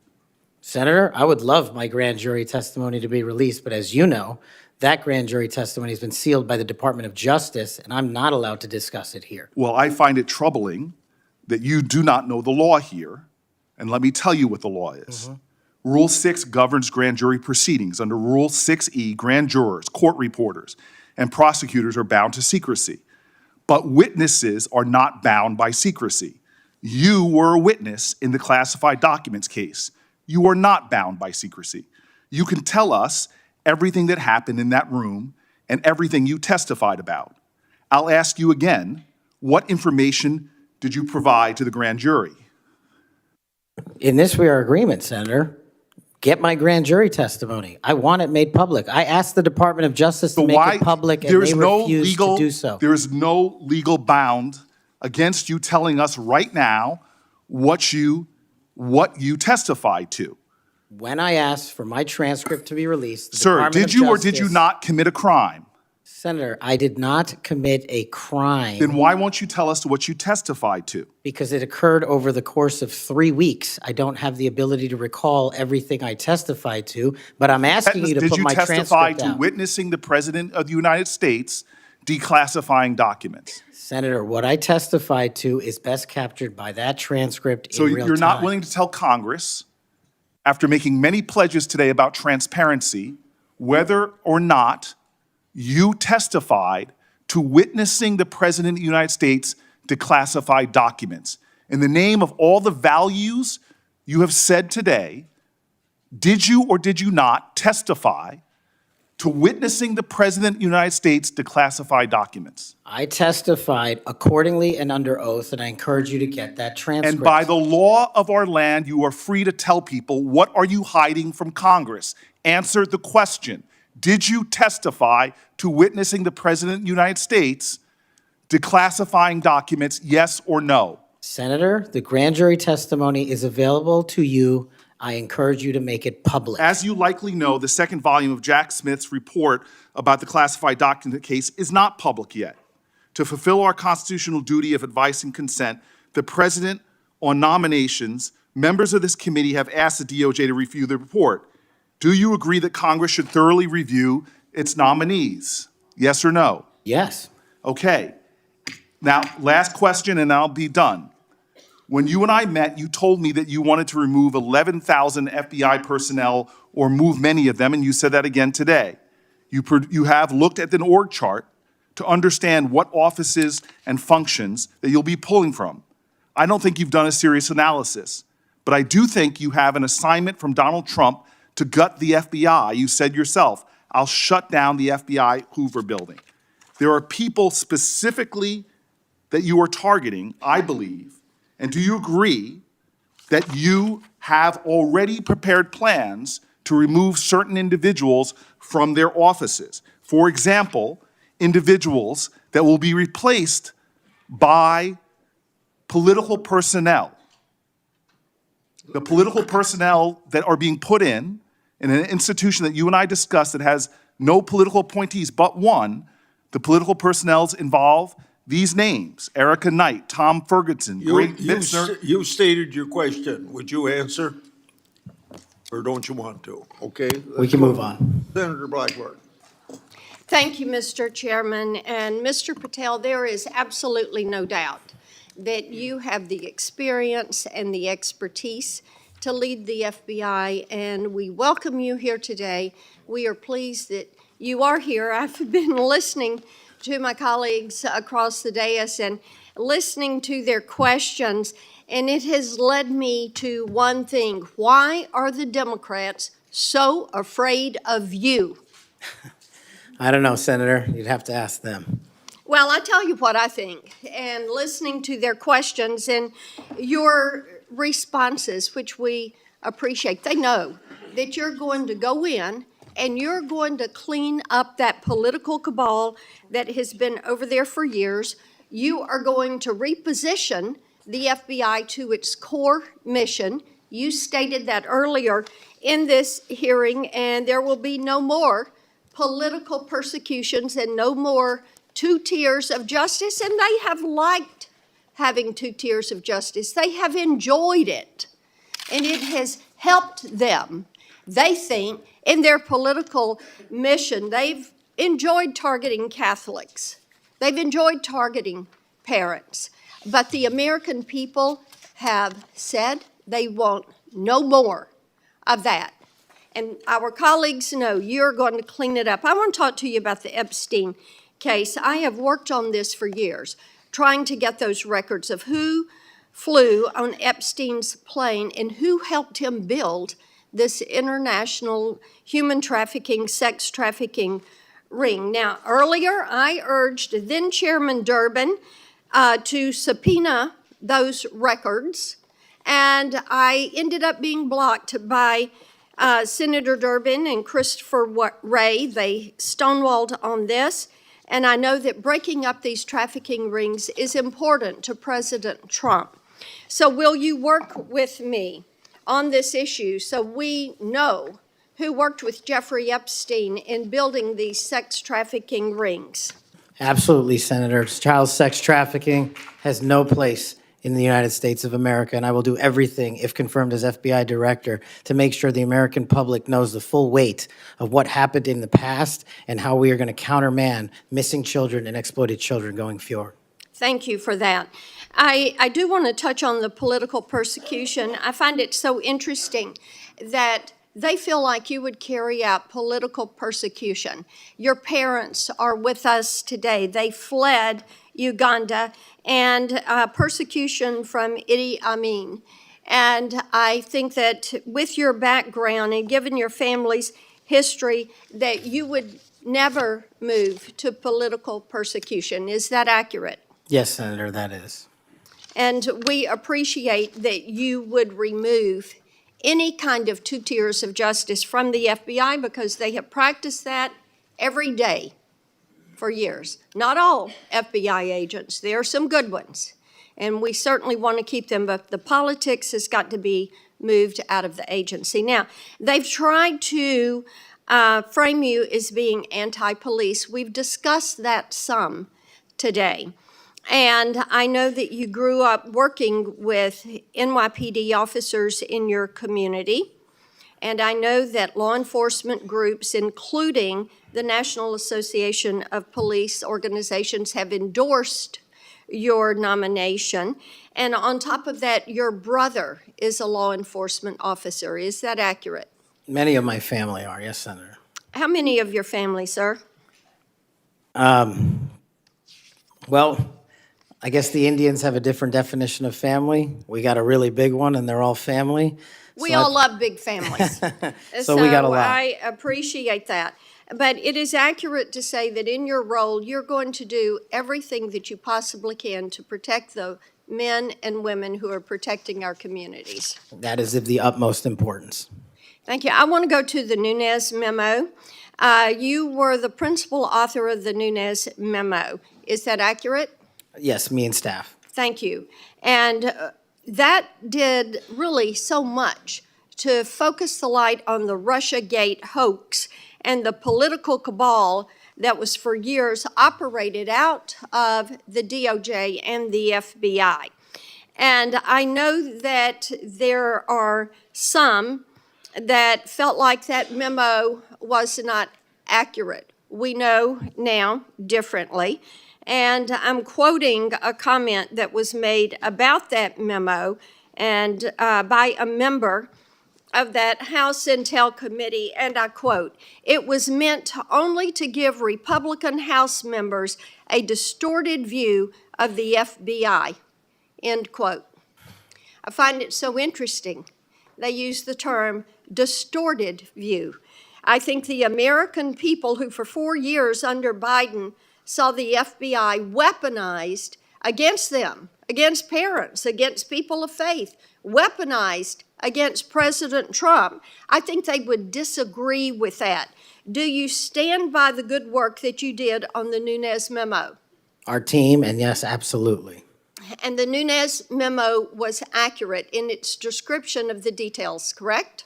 As confirmed by the Inspector General, the Special Counsel, because the Nunes memo only contained sworn information received pursuant to transcribed interviews and production of government materials, including FBI 302s and DOJ memorandum. So the Nunes memo is accurate. Yes, ma'am.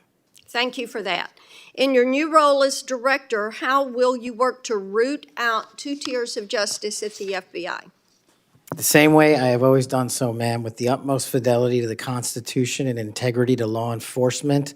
Government must allow those who are privileged to serve to execute their law enforcement duties fully, but at the same time, the American people deserve accountability inwards to government, to any of those who violate that sacred trust. And as you prepare to take this new role, what are the top areas of concern for you as we look at our national security? The top areas when it comes to national security, ma'am, have remained unchanged and the threat dynamic has increased. It's thwarting terrorist activities and terrorist attacks here and overseas against our citizens and our allies. And it also includes CCP espionage, which is running rampant these last 5 years through our country, including our cyber infrastructure and our agricultural properties. And it also includes taking on Iran, the #1 state sponsor of terror, and any other adversary that wishes to harm America. Thank you. I look forward to a yes vote on your confirmation. Thank you, Thank you, Mr. Chairman. Mr. Chairman. Senator Padilla. Mr. Chairman, Oh, yes. since the senator from Tennessee raised my name, I'd like to respond. Please go ahead. Mr. Chairman, while I was chair of the committee, protecting children from sexual exploitation was one of our highest priorities. We chaired hearings on kids' online safety, and we decided on a bipartisan basis to call the big tech CEOs in for an important, maybe historic meeting of this committee. Last year, the committee reported 6 bipartisan bills to help protect child safety online, including one of my own, Stop CSAM, and Senator Blackburn's Report Act. In the previous Congress, Senator Blackburn and I led legislation that was signed into law that eliminated statutes of limitation for federal civil suits by survivors of childhood sex abuse. I've worked to ensure the DOJ's unethical non-prosecution agreement with Jeffrey Epstein is investigated. As I've argued in this committee, my Inspector General Access Act would allow the Inspector General to investigate that. Yet, in 2023, I was falsely accused of preventing releasing the names of Jeffrey Epstein's network by Mr. Patel, when my Republican colleagues prevented Senator Blackburn from offering an amendment to the flight logs. Prior to the committee's November 9th, 2023 Supreme Court ethics subpoena markup, Senator Blackburn had never raised Epstein's flight logs with me publicly or privately. During the November 30th, 2023 Supreme Court ethics subpoena authorization markup, I tried to recognize her multiple times, but there was an effort to close down the committee before any further business went forward on the Republican side. Many Epstein records, including flight logs, have been public for years. My office subsequently reached out to hers to try to identify what record she was actually seeking. We did not receive a response. Mr. Chairman, if I may respond to Chairman Durbin. I had raised the issue with Chairman Durbin. I had raised it on the floor that we wanted to get these records. And then during that hearing that you're recognizing, sir, or that you're mentioning, I sought recognition. It was not my Republican colleagues that ended that hearing. Mr. Chairman, you had the gavel, and you were the chairman, and you sought not to recognize me. And I know, and you know, and so many people are aware, sir, that you and Christopher Wray did not want those out. And I know we need to move on for questions, but Mr. Chairman, we have fought this issue for quite some time. I look forward to having an FBI that will work to help get these records and end this human and sex trafficking in this country. 15 seconds. Yeah. Yes, go ahead. The senator from Tennessee knows what the 2-hour rule is. The 2-hour rule takes the gavel out of the chairman's hands, and that was what was being executed when you were seeking recognition and being executed by your side of the aisle. Okay. Senator Padilla. Thank you, Mr. Chair. Colleagues, as we know, it's not just the nominee for FBI director that's before us today, but there's been a lot of chaos and confusion this week in regards to executive orders that have been issued as it pertains to the federal budget, federal spending, hiring freezes, et cetera. But relevant to this confirmation hearing, colleagues, the FBI has paused its new academy classes while they assess how the firing freeze impacts them.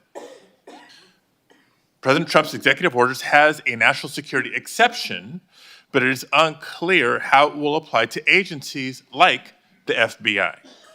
The FBI has a large civilian employee population, so it's not certain if they will qualify for exceptions.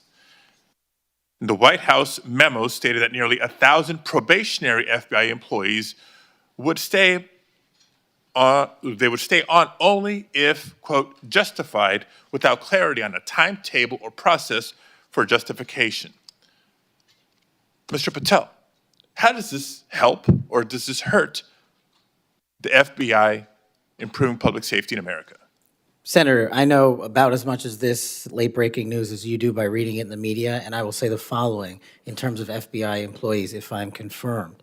FBI employees represent the front line of defense for national security and crime, and if I'm confirmed, I will ensure that all FBI graduates of the academy will be protected and funded so that we can continue the fight together. But would you agree that even just causing a pause or confusion in being able to grow the ranks is not helpful to public safety in America? Not having a law enforcement there. Thank you.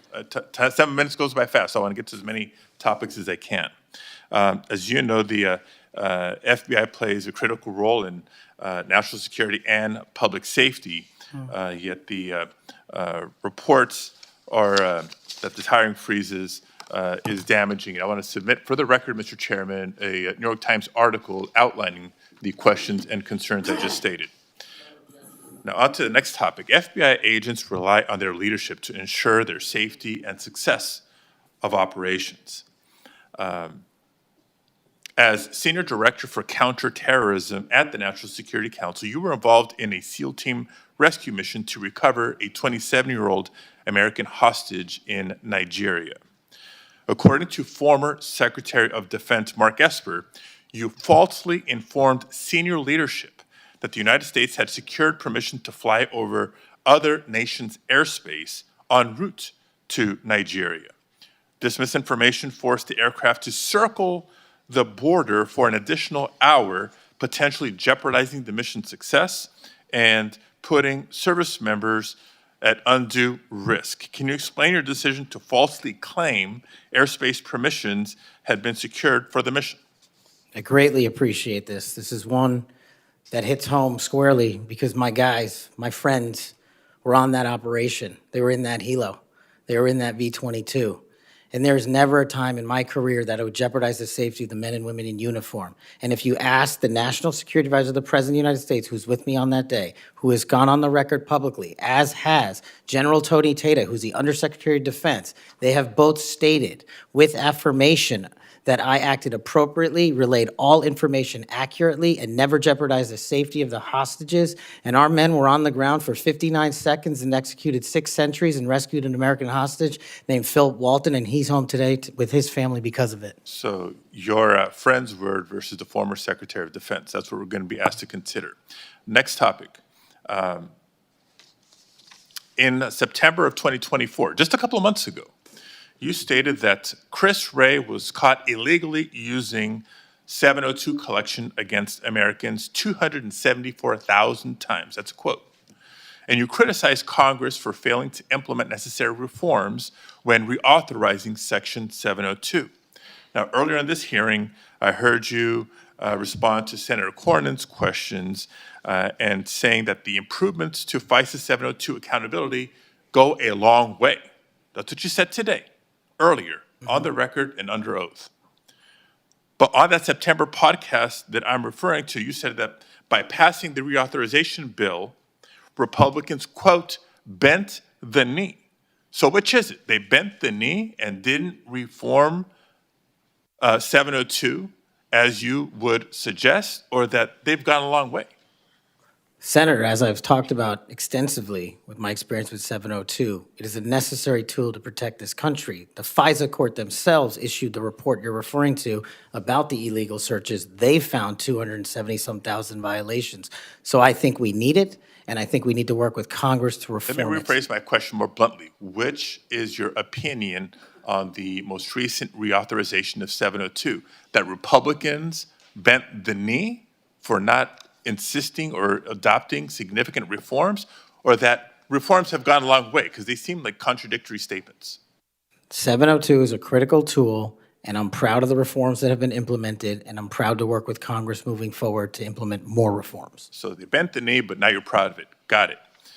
Next topic. I know you've been asked about the J6 prison choir prior in this hearing. My question is not going to rehash previous questions. Funds have been raised, as you explained to me in our meeting last week, to support families of insurrectionists, my words clearly not yours, that have been in jail, including those who committed acts of violence against police officers. I want to know, in any of your work around the J6 prison choir, was any of the funds that were raised used to support the families of the police officers who were brutally attacked by the insurrectionists? Senator, my foundation has used funds Yes to or help no? police It's a yes or officers no. across the country. It's a yes or no. I don't know if those officers' families applied for a grant. That's how we distribute at a charity, based on who that comes in. tells me a lot about your care and prioritization of the police officers you claim to support, because They've given away over $500,000 to law enforcement and but active you duty can't militaries. articulate. I mean, you were able to articulate to me examples of the families of January 6th insurrectionists. Because the insurrectionists in words, not jail, mine. you supported the families, but you can't, say clearly and confidently that families of police officers who were brutally attacked got similar support. Next topic. Your time's up. Okay, I'll save it for the second round. Thank you, Mr. Chair. Before I call on Senator Schmidt, I have a letter that I want to put in regard to this Nigerian rescue story. It's from General Tata. What people that bring this up don't tell you is that General Tata has denied the exchange reported in the Atlantic and has forcefully defended Mr. Patel. General Tata said, "I never heard the words that somebody's saying they heard from me. That's not a quote from me," end of quote. General Tata wrote to the committee and said it was, quote, "irresponsible," end quote, to say Mr. Patel jeopardized the mission. He said, quote, "Cash played a critical role in that and many other successes during his tenure precisely because he cares so deeply about America, its national domestic security, and her citizens." So by unanimous consent, I will put this letter in the record. Any disagreement? I hear none. Senator Schmidt. Thank you, Mr. Chairman. It's good to see you, Mr. Patel. It's great to have your family here. I know they must be very proud. I have to tell you, I saw up close and personal how politically weaponized the FBI had become. In my former job as Attorney General of Missouri, we brought the Missouri versus Biden lawsuit, which uncovered this vast censorship enterprise where the federal government coerced and colluded with some of the biggest companies in the history of the world to suppress speech. And not just that, actually to pre-bunk the Hunter Biden laptop story. The FBI had the laptop in November of 2019. They met with senior executives. Yoel Roth, who was the main guy at Twitter at the time, signed an affidavit saying they were talking specifically about the laptop. It could be Hunter Biden's, pre-bunking it, calling it a Russian hack and leak operation. They knew it was true. They knew it was his laptop. So the rot is deep, and the time for you is now, and I'm glad, because reform is needed. Senator Durbin referenced your book. I think it's a good, everyone should read the book. Because I want to ask you about some quotes that are in the book, because a lot's been made of it. Usually just some of the endnotes, but the content of the book. Did you say in the book, American justice must never be selective. If the law is applied unevenly, democracy crumbles. Did you say that? I did, Senator. When agencies like the FBI and the CIA prioritize politics over truth, the nation suffers. Did you say that? I sure did, Senator. Accountability isn't optional. Those who violate the public trust must face real consequences, regardless of their rank or title. Did you say that? I did, Senator. Okay. There's a lot more in there. I know that Senator Tillis has got the game of bingo. I'd like to play another game Would you rather? Let's have at it, sir. Would you rather the FBI prosecute and persecute parents who voice legitimate concerns at school board meetings, or should it investigate domestic terrorists who commit school shootings and threaten the lives of American children? Absolutely investigate and prioritize the safety of our children and any actual and real domestic terrorists, as I have prosecuted in my past in the Obama Justice Department.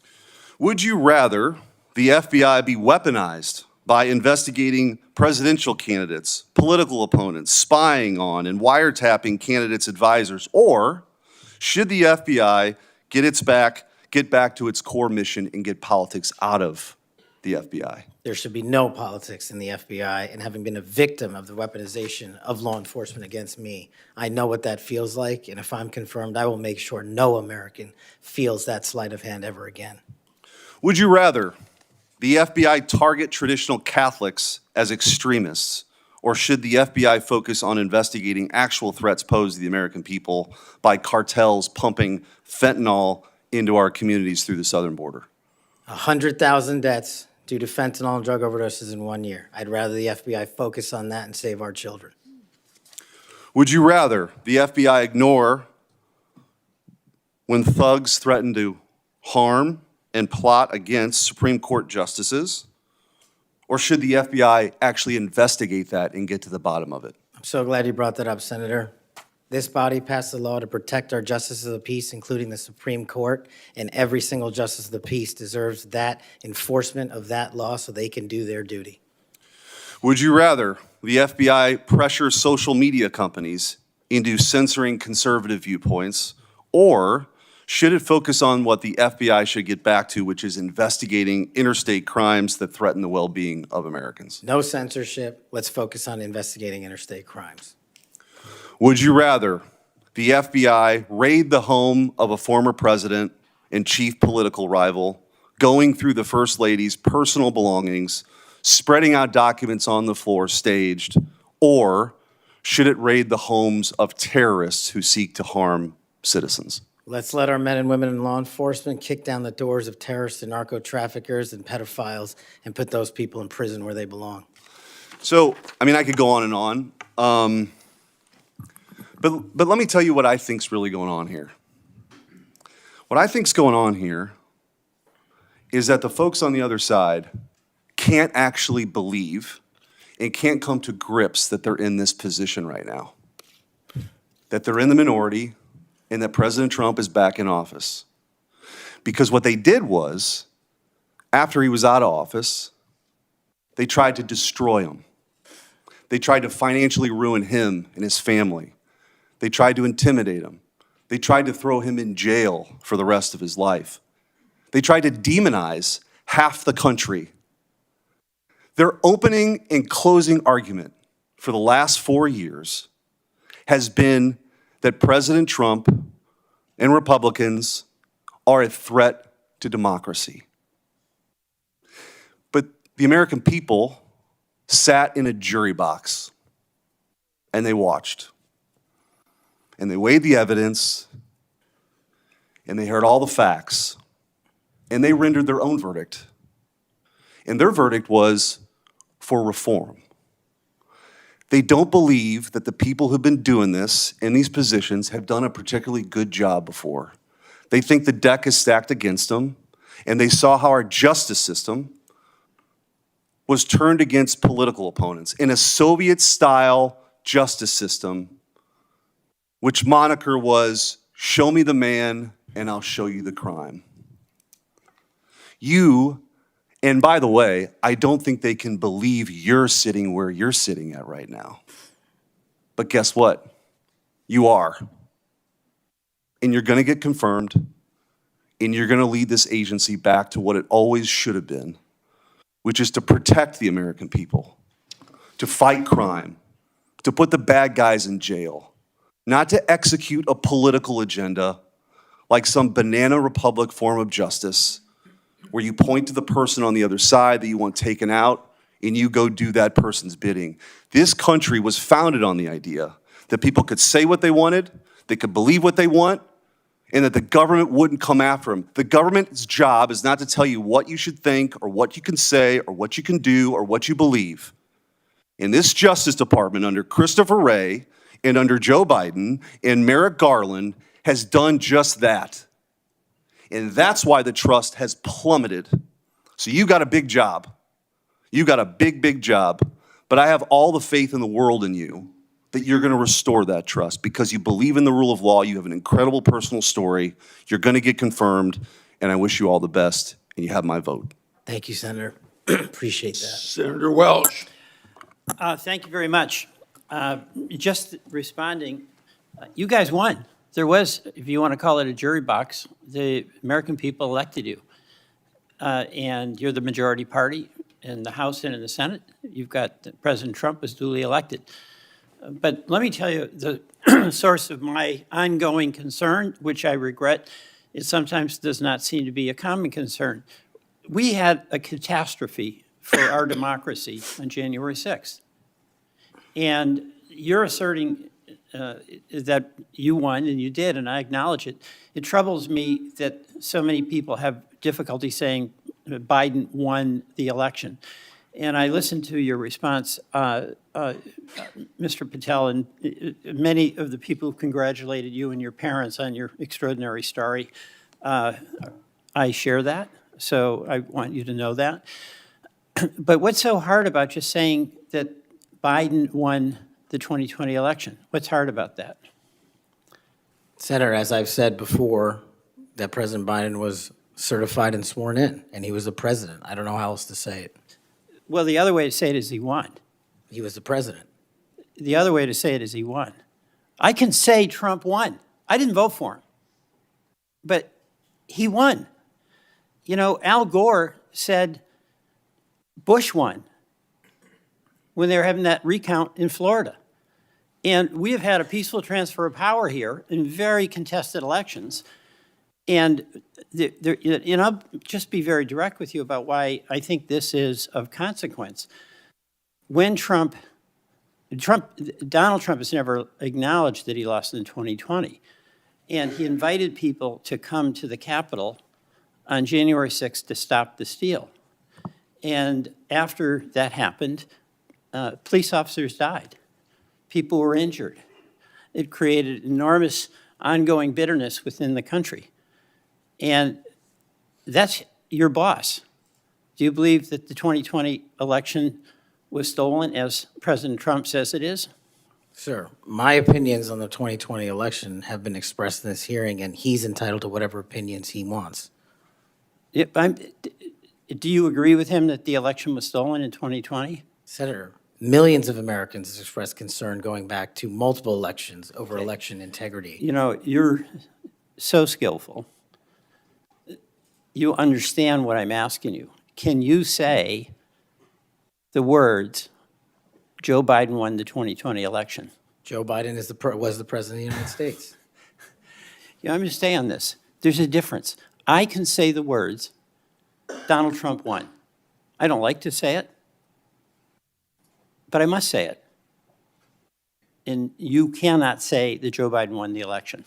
What I can say is the same for both of them, Senator. Both of their elections were certified, and they are both, one was and one now is president. Okay. The reason I have some concerns about that, my colleagues on the Republican side, is that whoever is the FBI director, and I suspect it will be Mr. Patel, has a boss.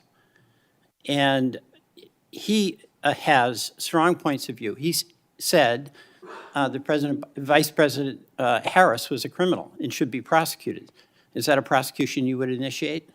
There is no prosecution that the FBI will ever initiate because the FBI will only do investigations, and those will only be open where there's a factual and constitutional basis to do so. Your boss has said that General Milley, who served us with great distinction, I happen to have great admiration for, should be tried for treason. Do you agree with that? Senator, everybody's entitled to their opinion. The only thing that matters at the FBI is whether the law is followed. Okay, I know everybody's entitled to their opinion. I'm asking you your opinion. Should General Milley be tried for treason? Vice President Harris, Kamala Harris, or General Milley or anyone otherwise will not be subjected to an FBI investigation that doesn't meet the rigorous standards of the Constitution. You've talked about your devotion to the men and women in the FBI. I accept that. But as you know, President Trump used the power of the pardon to let people who are cop beaters out of jail, right? He also let a drug dealer out of jail. You're familiar with Ross, or maybe you're not. Ross Ulbricht started the Silk Road, the dark web. He made millions of dollars selling drugs, providing a vehicle by which people could get things that were going to kill them, and people died. He also sought a couple of people to murder on his behalf because he thought his empire was threatened. What is your opinion about Trump pardoning this drug dealer, attempted murderer? My opinion on presidential pardons is that, one, I was not consulted, and No. problems with the FBI. I'm asking you your opinion about Mr. Ulbricht. Should the person who created that dark web drug dealer situation, should he be pardoned in your opinion? Senator, it's not appropriate for me to speak on pardons, but I've spoken out against pardons against cop killers and those who do violence to law enforcement, whether it's President Biden or Trump. I'm with you on that, okay? I'm with the chairman over here. But I'm just trying to find out on Ulbricht. You're going to, again, bottom line here, you're going to have a tough job, and you're going to have a tough boss, because he gets it in his mind he wants to do something, nothing gets in the way. And there's going to come a time when an FBI director or an attorney general has to make a decision about the Constitution and what's being requested, and can that person at that time, when the important values of the Constitution are at stake, say no to a person who is insisting you take an action? And Senator, that's why I think it's time, for the first time in this country's history, that a public defender be the next director of the FBI, because no one knows more about constitutional due process than PDs. Well, you're appealing to mutual pride here with the public defender. But you know what? I still understand you didn't answer the question. That's the public defender in me, okay? Look, and I say this to my colleagues, we cannot have a weaponized Justice Department or FBI. And what's weaponized is in the eye of the beholder, like the prosecutions of President Trump, and I get that. We cannot have it. But what I think we all have to acknowledge when we've got a president who's basically saying a political enemy, whether it's Harris, whether it's Liz Cheney, whether it's Adam Schiff, should be prosecuted, that's doing damage to the mutual goal we have of not weaponizing a department. I yield back.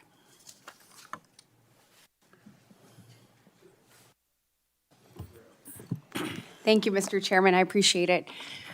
Mr. Patel, thank you so much for being here. To your family, I know that this has to be such an incredible moment. Congratulations, and thank you for time to be a part of this with all of us.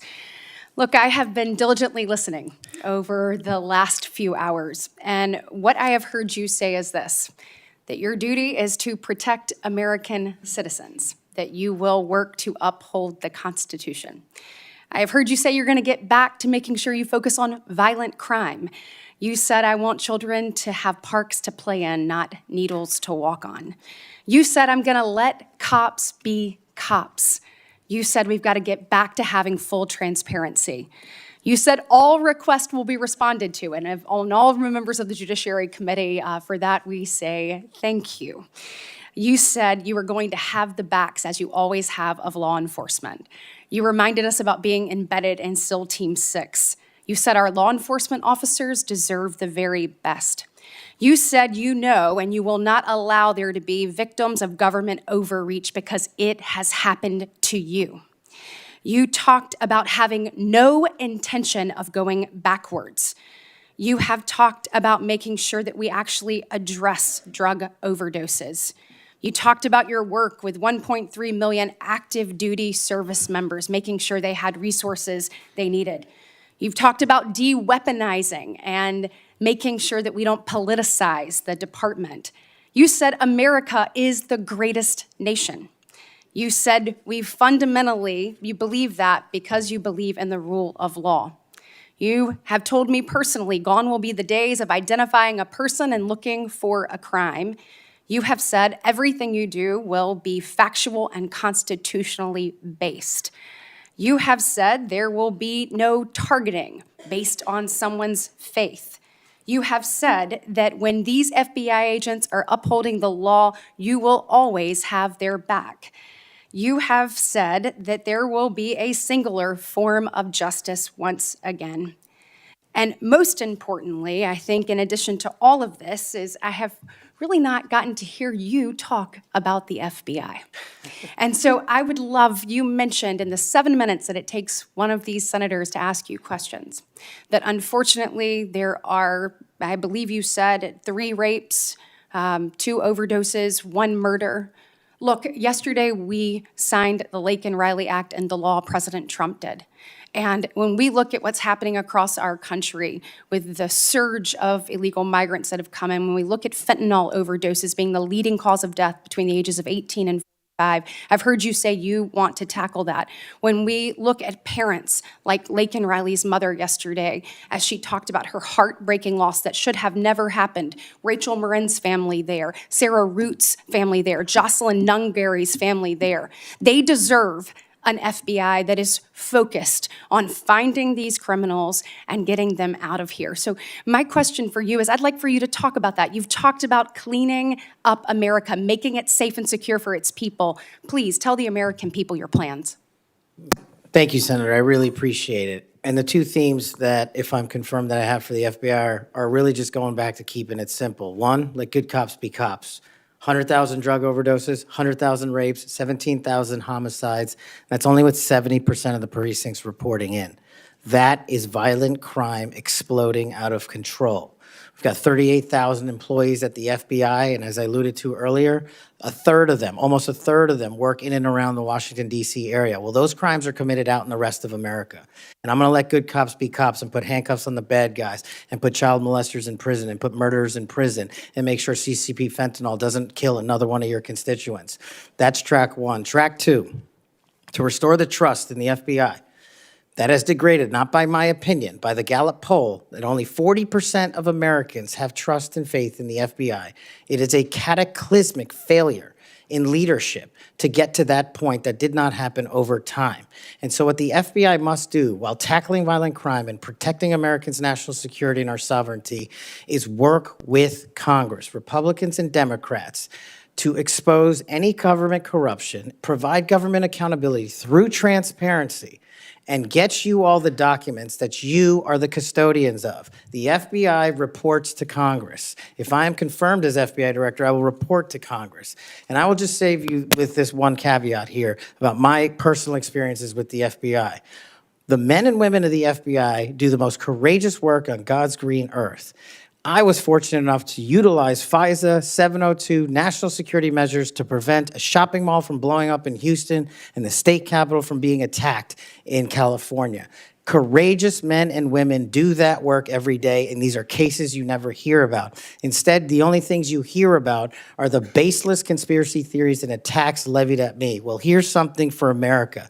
You can say whatever you want about me. If I'm confirmed, bring it on. But you will not denigrate the men and women of the FBI that saved this country. Amen. Thank you, thank you, thank you. And speaking of, I want to talk to you a little bit about how you're going to make sure that those men and women have the opportunity to get out and about throughout the country. And so when we look at that, obviously Huntsville, Alabama, to me is a Redstone. That's exactly right. Redstone Arsenal is a beacon of what we should look at, putting our men and women out amongst the very people that they serve. And so in my next few minutes, I certainly want to talk to you about that. I'll save it for the next 3.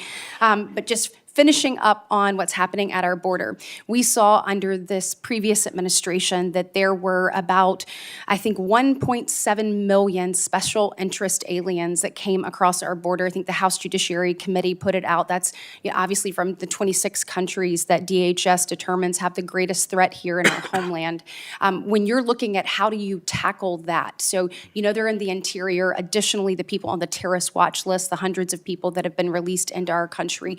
How do you man your men and women to go and find those individuals and make sure that our country is safe? This is going to require a collection of law enforcement, what we call 1811 agents across the various agencies, specifically HSI and Secretary Noem are going to be prioritized with tasking and going after illegals to follow the law and the orders issued by the White House.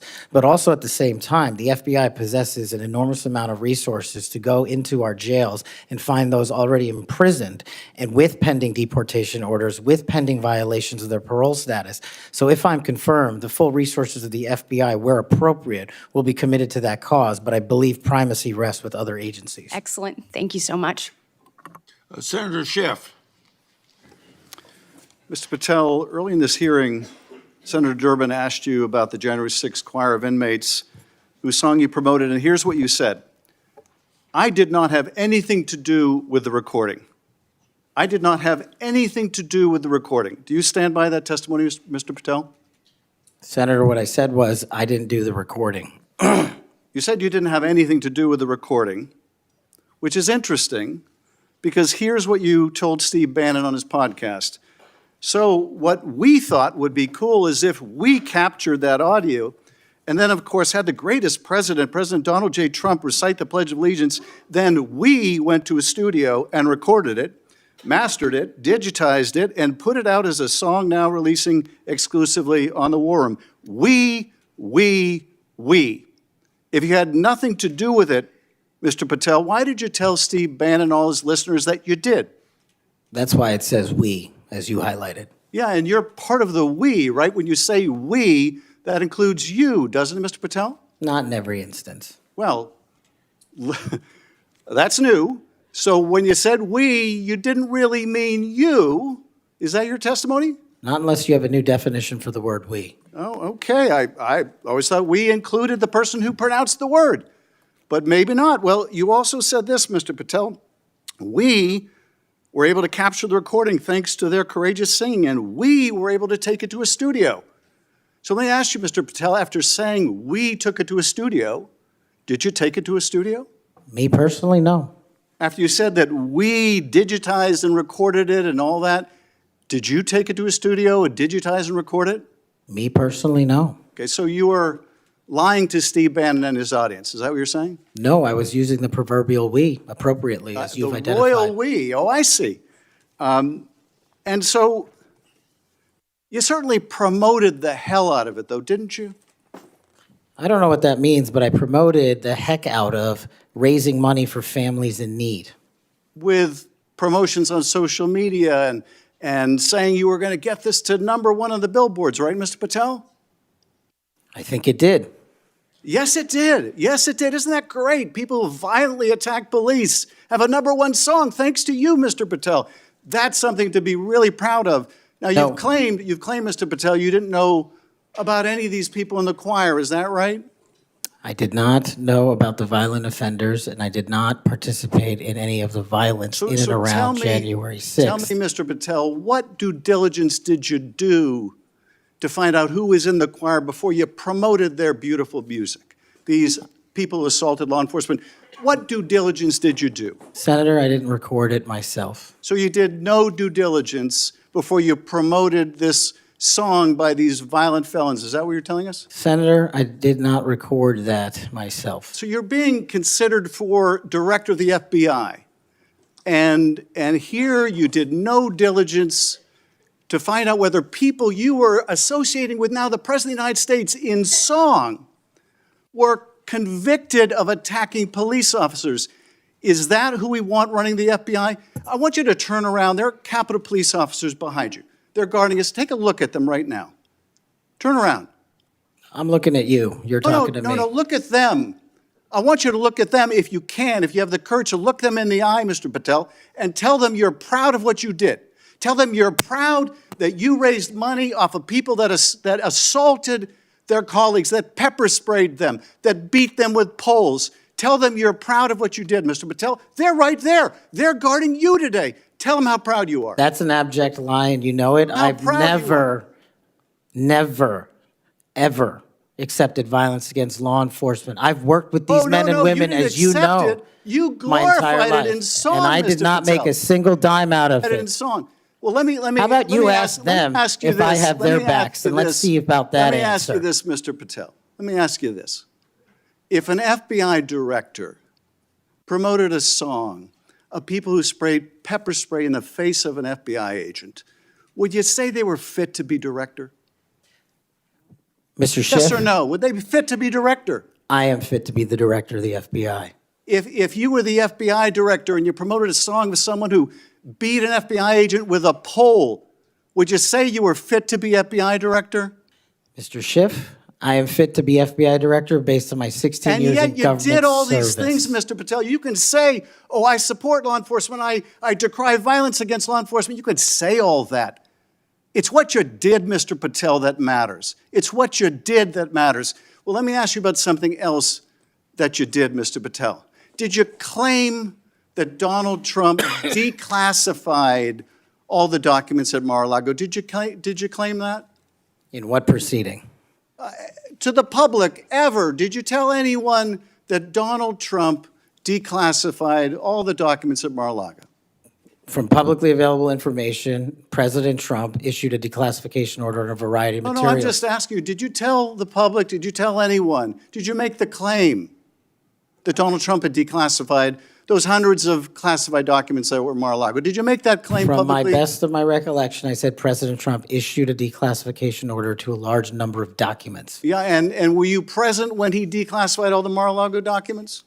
Senator, I'm not saying he declassified all the Mar-a-Lago documents. I said President so now- Trump declassified a large number of documents, and I would hope this committee and the rest of Congress would want to get those documents to the American people. Mr. Patel, before a president or anyone declassified documents, wouldn't you want to know whether making the public would cause sources to be killed? Wouldn't you want to know that before you just declare they're all declassified? Wouldn't that be the responsible thing for a president to do? It was the responsible thing for us to do. That's why we declassified the Nunes memo. And did Donald Trump declassify? And no one died. And did Donald Trump ever ask any of the agencies who produced those documents whether declassifying them would put people's lives at risk? Did he ever do that to your knowledge, Kash Patel? I don't know that he didn't. Do you? No, that's the problem, isn't it? That's the problem, isn't it? So let me just ask, Mr. Chairman, if you would, Mr. Patel has said he has no problem. He would support the release of his grand jury testimony in that case. I would ask you, Mr. Chairman and Ranking Member, to join me in requesting, with Mr. Patel's approval, the release of those grand jury transcripts. And I would also ask Mr. Patel whether you support the release of Volume 2 as it pertains to you of the special counsel's report. Any reference to you in the report, to your truthfulness, will you support the release to this committee of those sections of Volume 2 of special counsel's report? I support following the law and providing whatever information the law requires. Well, you said to the Wall Street Journal that you support transparency. Here's your chance, Mr. Patel. Do you support release of that to this committee? Yes or no? Your time's up. Before I call on Senator Tillis, I have letters here from law enforcement groups representing 310,000 officers supporting Mr. Patel's nomination. And they'd be like the Association of Police Organizations, National Police Association, United Federation of Police Officers, Police Benevolent Association, United Coalition for Public Safety. I'll put these in the record. Senator Tillis. Thank you, Mr. Chairman. And Mr. Patel, thanks for being here. I want to thank my colleague, Senator Welsh, for being so measured and respectful in the way that he engaged with you. I just want to cover a few things, and I don't know if it'll take 7 minutes or not. I want to go back to the we versus I, since it was the last discussion. Other people may not have been paying attention. I've only missed Senator Booker's questions, but in your exchange with my colleague from one of my former states that I lived in, Louisiana, he repeatedly said you with respect to preparing a memo or documents, and you repeatedly said we. So you are somebody who's not like a lot of people around here that say I a lot, even though it was the we that got things done. So I, for one, appreciate how you focus on that. Now let's talk about how things change over time. I don't know if if the presidential candidate Clinton ever claimed that President Trump was legitimately elected. I know that Stacey Abrams never really, I think, allowed or acknowledged that Governor Kemp was governor until the second time she lost. I don't know what's wrong with you simply saying that President Biden is duly elected. Now, I believe that Senator Welch is asking for a legitimate reason, but most people aren't. Most people are going to say, now we got you. And now we're going to create a wedge between you and the president and other people by using that word that they can absolutely exploit. So you've answered the question. President Biden was duly elected. I don't have any problem with saying he won because I certified the election along with so many others on January the 6th. Now let me talk about January the 6th. Y'all may not know this. I don't know if it's public. I can't imagine why it'd be classified. This was the room that we retreated to on January the 6th. I was the last Senate member out of the chamber. I was actually approached by one of the vice president's details saying it's time to go. Part of it was because I was really angry and a little way wanting to fight, which was probably not a good idea. But what I saw, and what I saw for these people, and it's unfair to tell you to get up, order you to physically get up and turn around. It's a great tactic used frequently here in the committee, but you were right to engage the senator respectfully in a line of questioning. I looked at all the ones who were in the chamber on January the 6th, and they were heroes. I looked at the ones after I transcended down the stairs and went into the trains connecting the Capitol. Those heroes were bloody. They were bruised, and they were still holding the line, and we saw and heard people 50 yards away. Every one of those people in the Capitol, I've said, were thugs, and I don't apologize for it. They were either caught up in the moment and didn't do damage to a police officer, or they harmed a police officer, and I disagree absolutely and said it on the Senate floor with the pardons of people who did harm to the president. And I've had conversations with you that suggest that if you had been consulted on that, we'd have probably had a little bit different structure for the pardons, folks. This man understands what happens when the leadership of a law enforcement agency fails to protect their own.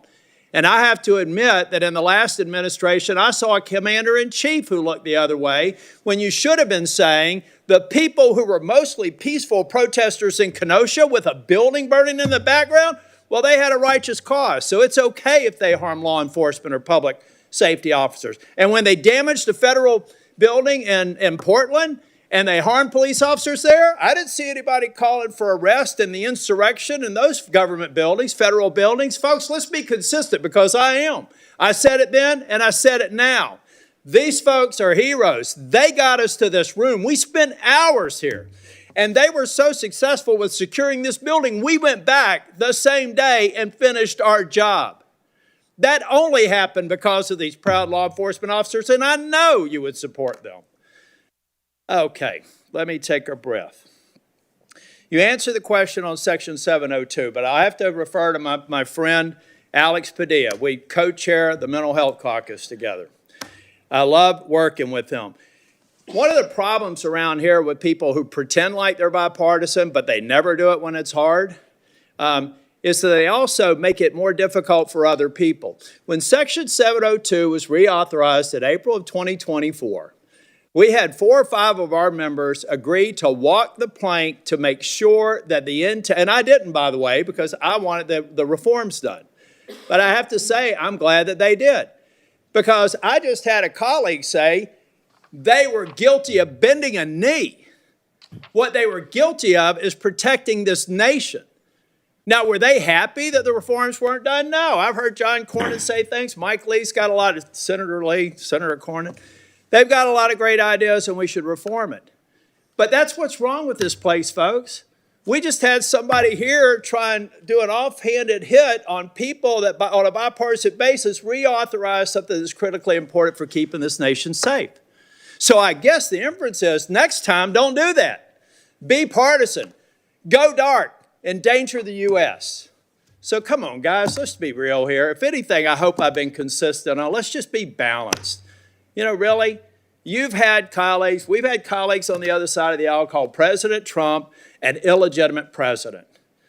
Now, the witness has acknowledged that President Biden's election was certified. If you want to use a specific word, what are we, in high school? I mean, come on. So I do have to tell you, though, Cash, I've hit bingo a couple of times. And I have a feeling by the time we get to the third round, we will again. Hope you put a lot of money on it, Senator. You know what? You know what I put a lot of, I won't call it money, but capital on? It's the due diligence I've done on you and the extraordinary job you're doing in this committee. One of the reasons you're seeing frustration among people asking you questions is you're composed, you're respectful, you reached out to every one of them and asked to meet with them. They've thanked you for doing that. I suspect that those conversations went a lot better than the TV personalities that we've seen today. So I've got 50 minutes. You want to wrap up on, and I'm going to come back for the second round. You want to wrap up on, let me just ask you this question. I went to the floor yesterday to make it very clear. I've been thanking these Capitol Police officers, and I told them I actually thought that the pardons of people who did harm to police officers sucked. And I told them that at every one of these security entrances when I come in, and I stand by it, and I respectfully disagree with the president or whoever likely gave him advice, because the president has to rely on best advice for some of these executive orders. But I make no apology for saying that the men and women on Capitol Hill that got us safely to this building are heroes. The people who harmed them are thugs, but they're out now. So here's their opportunity, Mr. Patel. You find the people that you were convicted of harming, call them, write them a letter, apologize to them. And if you don't, and you come to Capitol Hill, I will track you down and I will burden you until you do. Now I've run out of time. I'll be back for a second round. Thank you, Senator. Senator Moody. Well, thank you, Chairman. I appreciate that. And thank you for being here. I know this has been a long day. I am the junior most senator, so you know I go last. But ever since I got here, and it's been a whole week, I get told two things when I rush up to my fellow senators. Number one, are you Senator Britt? And number two, you know the Senate is a body that is deliberative and calm.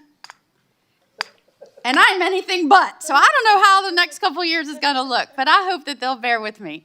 Serving as the AG over the last 4 years, I've seen a lot of things out of these agencies that I never thought we'd see in the United States of America. I know my fellow attorneys general around the nation would agree with me. In fact, some of them are here today to support you. I'd love to introduce them if they'll stand up. The Attorney General from South Carolina, the former Utah Attorney General, Sean Reyes. I'm sorry, Alan Wilson, I didn't say your name, South Carolina AG, and Louisiana AG, Liz Merrill. They joined me. Thank you for being here.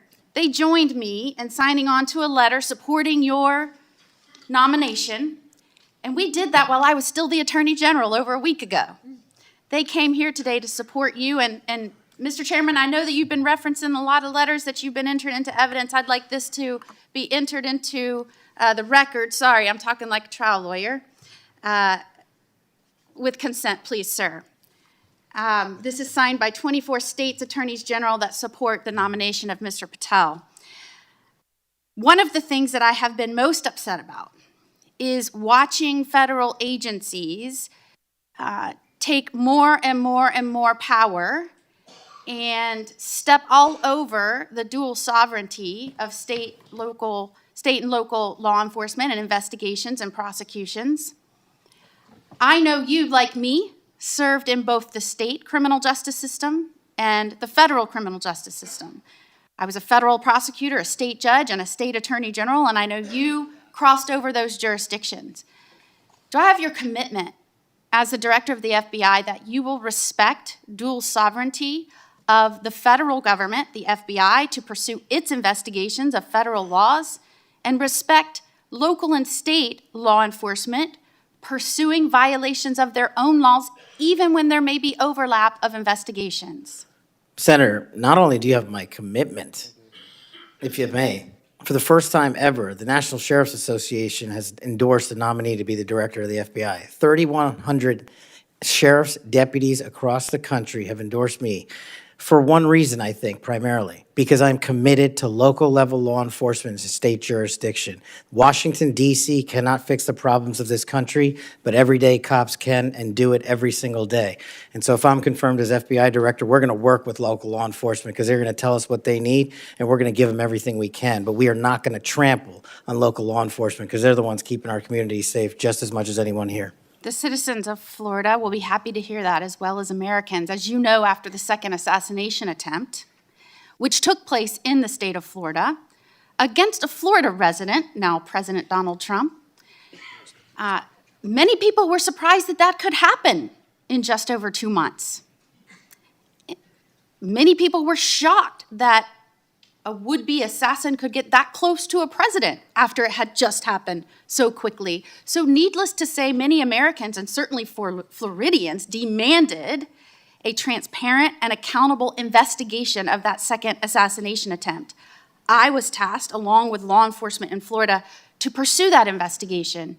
And every step of the way, federal law enforcement, the FBI specifically, and the attorneys, federal attorneys, frustrated our efforts, told us we couldn't go on the crime scene, they wouldn't share evidence, they suggested that we would be violating the law if we pursued our own investigation, even in the face of us telling them and informing them that a 6-year-old girl almost died as a result of state and local law enforcement having to shut down the roads to pursue that would-be assassin, and I'm not going to use his name.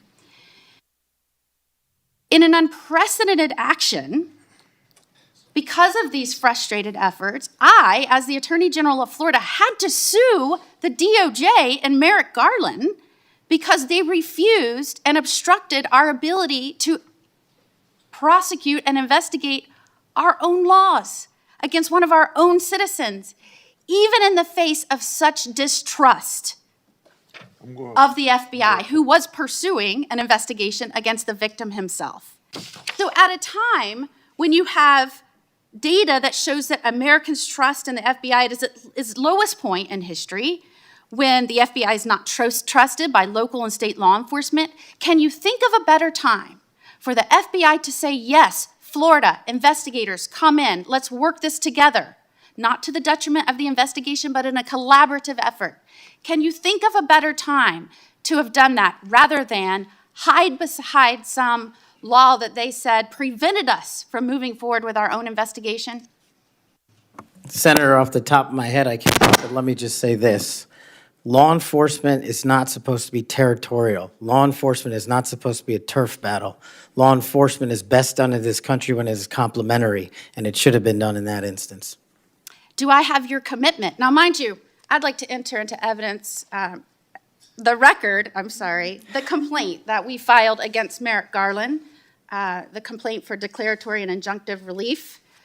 This was a result of the FBI obstructing our investigation at every turn. Do I have your commitment that as soon as you are confirmed, which I believe you will be, that you will address this suit, interface with the investigators and the lawyers in Florida, and begin cooperating with us so that we might pursue justice for that little girl? Absolutely, Senator. And I'll just finally end with, yes, I have had a lot of work experiences, as you have, working on the front lines with law enforcement to go after those violating laws, but I am also the wife of a law enforcement agent, federal, now local. We need somebody at the helm that understands the mission is to stand on that line between good and evil, between crime and chaos. There is no other mission. And we trust that you're going to right-size this agency and set it back on course. And I am proud to support you. Thank you, Senator. Is there any objection among the committee for her request to insert things in the record? I hear none, so ordered. Now we start our second round, 3 minutes each one.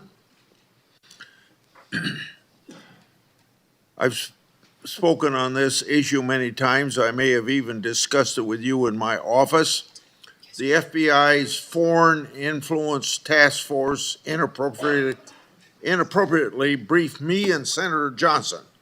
That briefing was later used to falsely tie our Biden family investigation to, you can expect it, Russian disinformation. Our investigation was based on records from both the Obama and the Biden administrations, along with various bank records.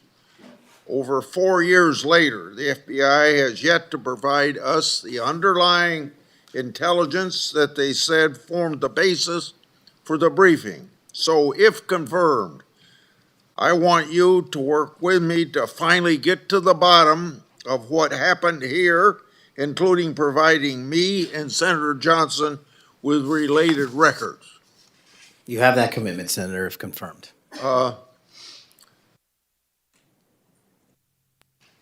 Defund the police movement and other anti-law enforcement rhetoric has reduced morale among law enforcement, and maybe some of that's carried over to the FBI, I don't know. But what will you do at the FBI to help improve morale and increase retention of the brave men and women serving at the FBI or in law enforcement generally?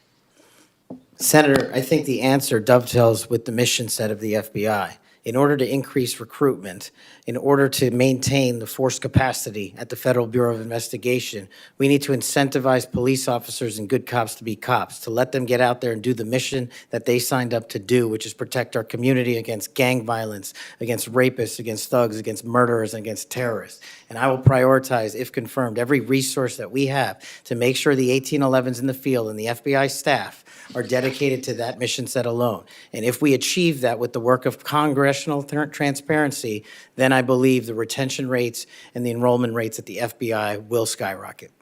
You spent 10 years in public defending. What's the biggest lesson you took away from that experience? The awesome powers of the United States government when bearing down against an individual charged with some very serious crimes, some heinous crimes. And the biggest lesson is twofold. One, that the defense has a right, every defendant has a right to constitutional due process, and not a piece of it, but all of it, 100% every single day.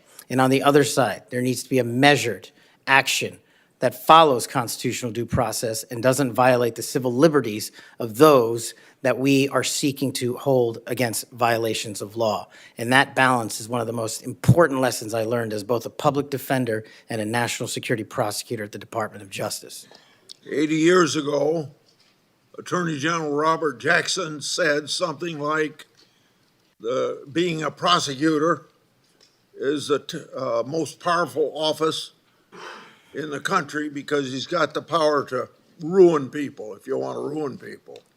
You've probably been up against some of that. I have. Yeah. You've mentioned, my time's up, I guess. Yes, it Go is. ahead. It's your turn. You want to finish your question? Well, you brought up public trust at 41%. So in a general way, without going for an hour, tell me what you're going to do to increase the public trust of the FBI. Simple. Make sure we don't have 100,000 rapes in this country next year. Make sure we don't have 100,000 drug overdoses from Chinese fentanyl and Mexican heroin. And make sure we don't have 17,000 homicides. Those numbers need to be cut in half immediately. And the public will regain trust in the FBI and law enforcement once we achieve that mission. Senator Durbin. Mr. Patel, I have 3 or 4 things, and I'll try to get through them quickly. First is this. When it comes to the issue of violence in politics, I personally believe it has no place in politics. Whether it's violence against Donald Trump at the Butler County Fairgrounds or violence against Nancy Pelosi's husband in her home, period. And those people who, Proud Boys, whatever the heck they call themselves, have no place in this country as far as I'm concerned if they espouse violence in any form. Do you agree? Yes, Senator. Let the record show we actually agreed on something. Number 2, the reason why we keep asking, which may sound a little silly to the audience here, why are we so concerned about this choir singing a song? What's that got to do with anything? The question is, who are you going to care about? Who are you going to help? Are you going to help those victims of January 6th, the policemen and their families? Or are you going to help people who were arrested for assaulting them? I think the J6 Choir looks like a tribute to them, characterizing them as political prisoners and unlucky and just patriotic people who may have gotten out of hand. Do you see the difference? Excuse me, Senator, I can appreciate the difference, but I think my track record shows which side I fall on. Well, that's why we keep asking you, what do you do with the money that you get from this music and who do you give it to? And you've really kind of ducked and dodged and said, I'm not aware of this. I had nothing to do with it. No, we actually give all the money. Nobody made any money. All proceeds went through a 501c3. I'm talking about the creation of the musical work. Yes, all the money, all No, the profits went to nonviolent offenders' families and other groups in need. The point I'm getting to is not what happens to the proceeds, but who created this musical masterpiece? Who was in on this creation, and why, who they chose to be the members of the choir? And you profess to know nothing about that. Is that true? I did not have any participation in the recording. Well, it's going to be difficult to understand how you can disperse the money and have nothing to do with the recording. Let me ask you about one of the conspiracy theories, one of the major ones that I've heard you associated with, and that is whether or not the FBI planned January 6th. Why did you say that? Senator, I appreciate the opportunity to address that. That's not what I said. The entirety of the statement attributes my conclusion based on the public record that the FBI utilized sources in and around January 6th, and the Biden Inspector General confirmed just that. So it's Cassius Corner, and the date is December I can't read the writing, it's so small here. It looks like it's December 2002. And what did the FBI know before January 6th? And you said, what was the FBI doing planning January 6th for a year? Want to send this down to the desk so he gets a chance to look at it? Why did you say that? Did you think the FBI was really planning January 6th for a year? Actually, Senator, I'm grateful that you raised this point. You should watch the entirety of the episode. This is the problem with I don't wanna taking do that. snippets. Well, let me inform you then. What it says is it raises an interrogatory asking why government resources were utilized. I've run resources and sources at the FBI. I've run sources overseas. It takes months for source developmental What networks. resources were utilized a year in advance of planning a That's January the question I'm asking, and the Biden Inspector General report answered that question in the affirmative, that multiple sources were utilized, and I was simply trying to get to that answer. What the Inspector General came back with was, quote, there is no evidence that the FBI had undercover employees in the various protest crowds or at the Capitol on January 6th. And there is no evidence. There's a huge distinction between undercover employees and sources. I know because I ran them, and anybody in law enforcement knows that So too. you think the FBI was planning January 6th for months ahead of time? Once again, that's not what I said. Yes, well, read your own words. Maybe that's a good starting point. I just say one last thing. We've talked a lot about fentanyl and stopping it from coming in the United States. If you are successful in becoming head of the FBI, I wish you good luck and do everything I can to help you. But don't forget there's traffic moving in the opposite direction. What are we sending back to Mexico and the cartels? Money and guns. Money and guns. Please look at the whole equation. We've got to deal with all aspects of it. That's a great point. I will, Senator. I yield. Senator Lee. Mr. Patel, I've been pleased to hear bipartisan concern echoed in this hearing, bipartisan opposition to the political weaponization of government, including and especially involving the FBI.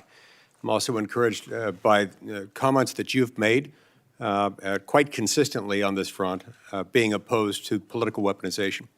The National Sheriff's Association has weighed in recently expressing concern with the safety and security of our country based on what they refer to as the law enforcement policies over the last 4 years. Let me read you what they said. They said they're concerned that, quote, the law enforcement policies of the last 4 years have undermined the rule of law and burdened our nation with great risk and vulnerability, close quote. What do you make of that statement? What are they referring to there?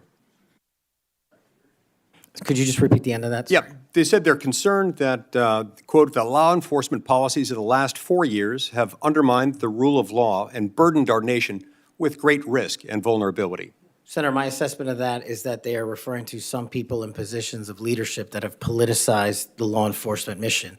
And I have spent a career removing politics from law enforcement, and that's what the National Sheriff's Association is all about, and I believe that's why they endorsed me as a nominee for the first time ever. So that's why they like you. That's why they support you. That's why they've chosen to come out fully in support of your nomination, of getting you confirmed, because you share that view, a view that has been expressed by nearly every member of this committee today, I would add. And this group, a very large group of law enforcement officials from throughout the United States of America, has come in support of you because of that. As they do that, they express confidence in you specifically and in your ability in particular to bring back, quote, transparency, integrity, collaboration, and commitment to excellence within the FBI. Tell me what you'll do in order to do that, and how you'll commit to work with other law enforcement, both within the FBI, elsewhere within the federal government, and with state and local law enforcement officials to bring that back. Senator, the only way to truly remove weaponization and politicization from law enforcement is to follow the Constitution. And if you look at the FBI's website and their mission statement and their core values, each has 8. And the 8th and last core value of the mission statement on the FBI's website right now is fighting violent crime. That needs to be number 1. The 8th core value out of all core values on the FBI's website right now is rigorous obedience to the Constitution. That needs to be number 1. Reorienting these policies with an effective leadership in place to follow the law will allow us to achieve a singular standard of constitutional law enforcement. And that is the only way you remove the weaponization from politics and, from law enforcement. And that's what the sheriffs are talking about, and that's what cops are talking about. If men and women were angels, we wouldn't need government. If we had angels to govern us, we wouldn't need a constitution. We're not angels, we don't have access to them, so we got to follow the rules, and that's your top job. I appreciate your support for the Constitution. Senator Whitehouse. Mr. Patel, you supposedly know something about grand juries. I just went to the DOJ website to get language. I'm quoting it. Federal Rule of Criminal Procedure 6E prohibits most persons present during the proceedings from disclosing what transpired inside the grand jury room. However, the proscription does not apply to witnesses. Do you now, as a grand jury witness, authorize this committee access to a transcript of your own testimony? Senator, I authorize this committee to get whatever is appropriate and lawful, as I've said before. Specifically including the transcript of your grand jury testimony, which you have the authority to authorize us to obtain. Well, I don't know if I singularly have that authority. I don't think that's how grand jury testimony works. The Department of Justice. You do, because you are the witness who can do that. There's also a court order on that case, sir. Separately, you can get grand jury testimony by court order. The witnesses can always reveal their grand jury testimony. Do you authorize us to get access to your testimony? I authorize this committee to lawfully obtain any records that they are appropriately allowed to get. And we are only, you're speaking in circles now, because we're only lawfully authorized to get that with your permission as the witness. Do you give us that permission? Senator, I'm not an expert on this constitutional standard, and so I can't commit to something It's not that expert, I don't know. it's like super simple. Grand jury rule 6E doesn't apply to witnesses. This is not hard. You are a witness. That is a simple fact. I'm just You can relying on my authorize us time to see it. as a prosecutor where grand jury witnesses were not allowed to share what they were testifying to. And when I was commissioned Grand before jury the judge, witnesses are allowed to speak about what they were told about what they said in the grand jury, unless they're under a specific court order. Are you under a specific court order not to reveal your testimony in the grand jury? Senator, I can't Sit go here right into now. I can't go into court orders granted by the DC District Chief Judge. If they apply to you, of course you can. You want me to violate a court order? You're saying that there's a secret court order in which you can't tell whether you're subject to a court order or not? I'm telling you that if you find the applicable court order and it permits this request. I don't need a court order if you give authorization. I'm not the one that has the authority to do that. Yes, you are, as a witness. You're just wrong on that. Second, the FBI has records related to the criminal investigations of Donald Trump. Will you protect those records in a manner consistent with ordinary FBI document preservation practices as head of the FBI? All records will. No destruction of documents to please Trump? No, I think he put forth a memo saying all records must be preserved. Good. Are you done? Time's up. Senator Kennedy. Thank you, Mr. Chairman. Mr. Patel, did you listen to what my colleague, Senator Welch, had to say about politicizing the FBI and the Department of Justice? I did, sir. I did too. I always listen when Senator Welch speaks. And he's right. But here's where we find ourselves today, and you can put an end to this. For better or worse, either in reality or perception, in modern times, the FBI has been politicized. Or at least there's an appearance. It started with Mr. James Comey. He publicly investigated the political nominee of both major parties. Guinness Book of World Records. He publicly investigated both Donald Trump and Hillary Clinton. Held a press conference. Hurt that agency more than I will ever know. I wouldn't put Mr. Comey in charge of a ham sandwich. And so did Peter Strzok. And so did Lisa Page. And so did Michael Sussman.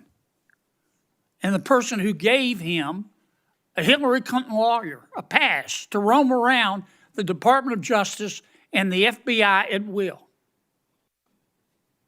And so did the prosecutors who tried to slip by a 2 misdemeanor plea deal for the president's son.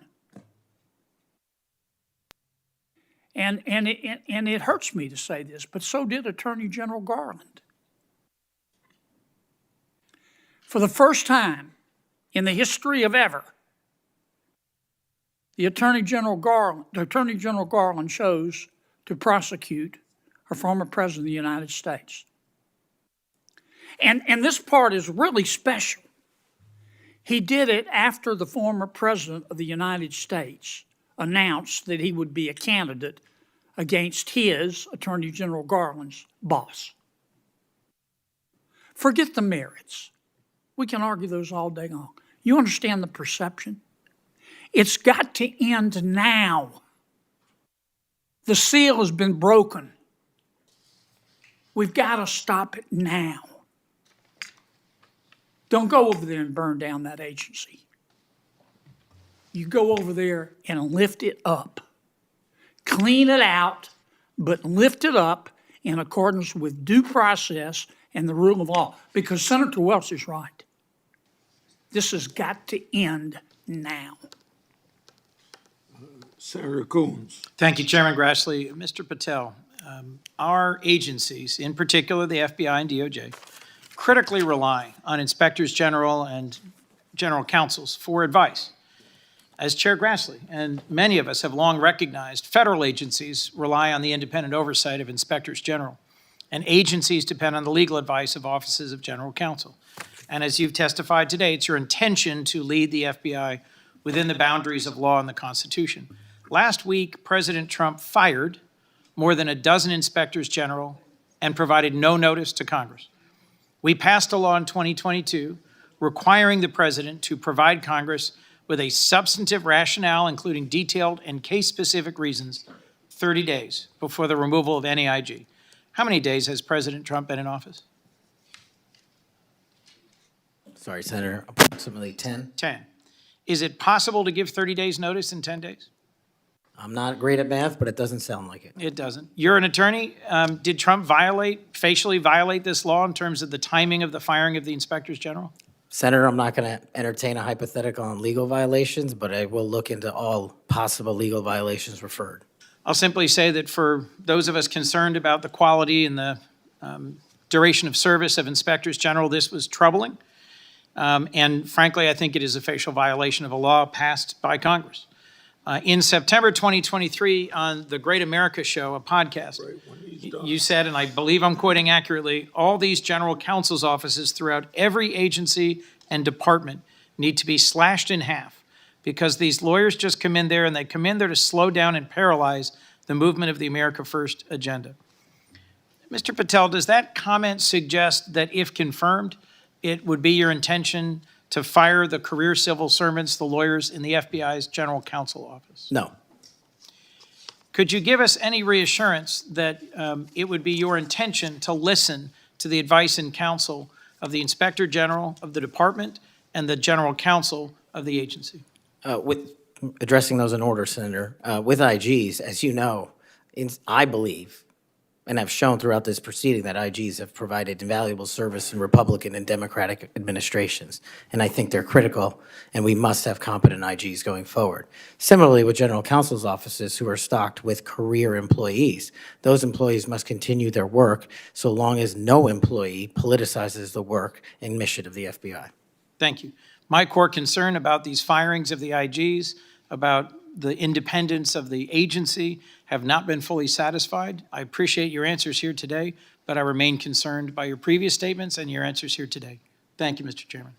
Before I recognize Cruz, Senator has some unanimous consent request. Mr. Chairman, I have two letters here. I'd ask unanimous consent they be entered into the record. One is from William Webster, FBI Director under Presidents Carter and Reagan, and CIA Director under Reagan and Bush. He's in the audience.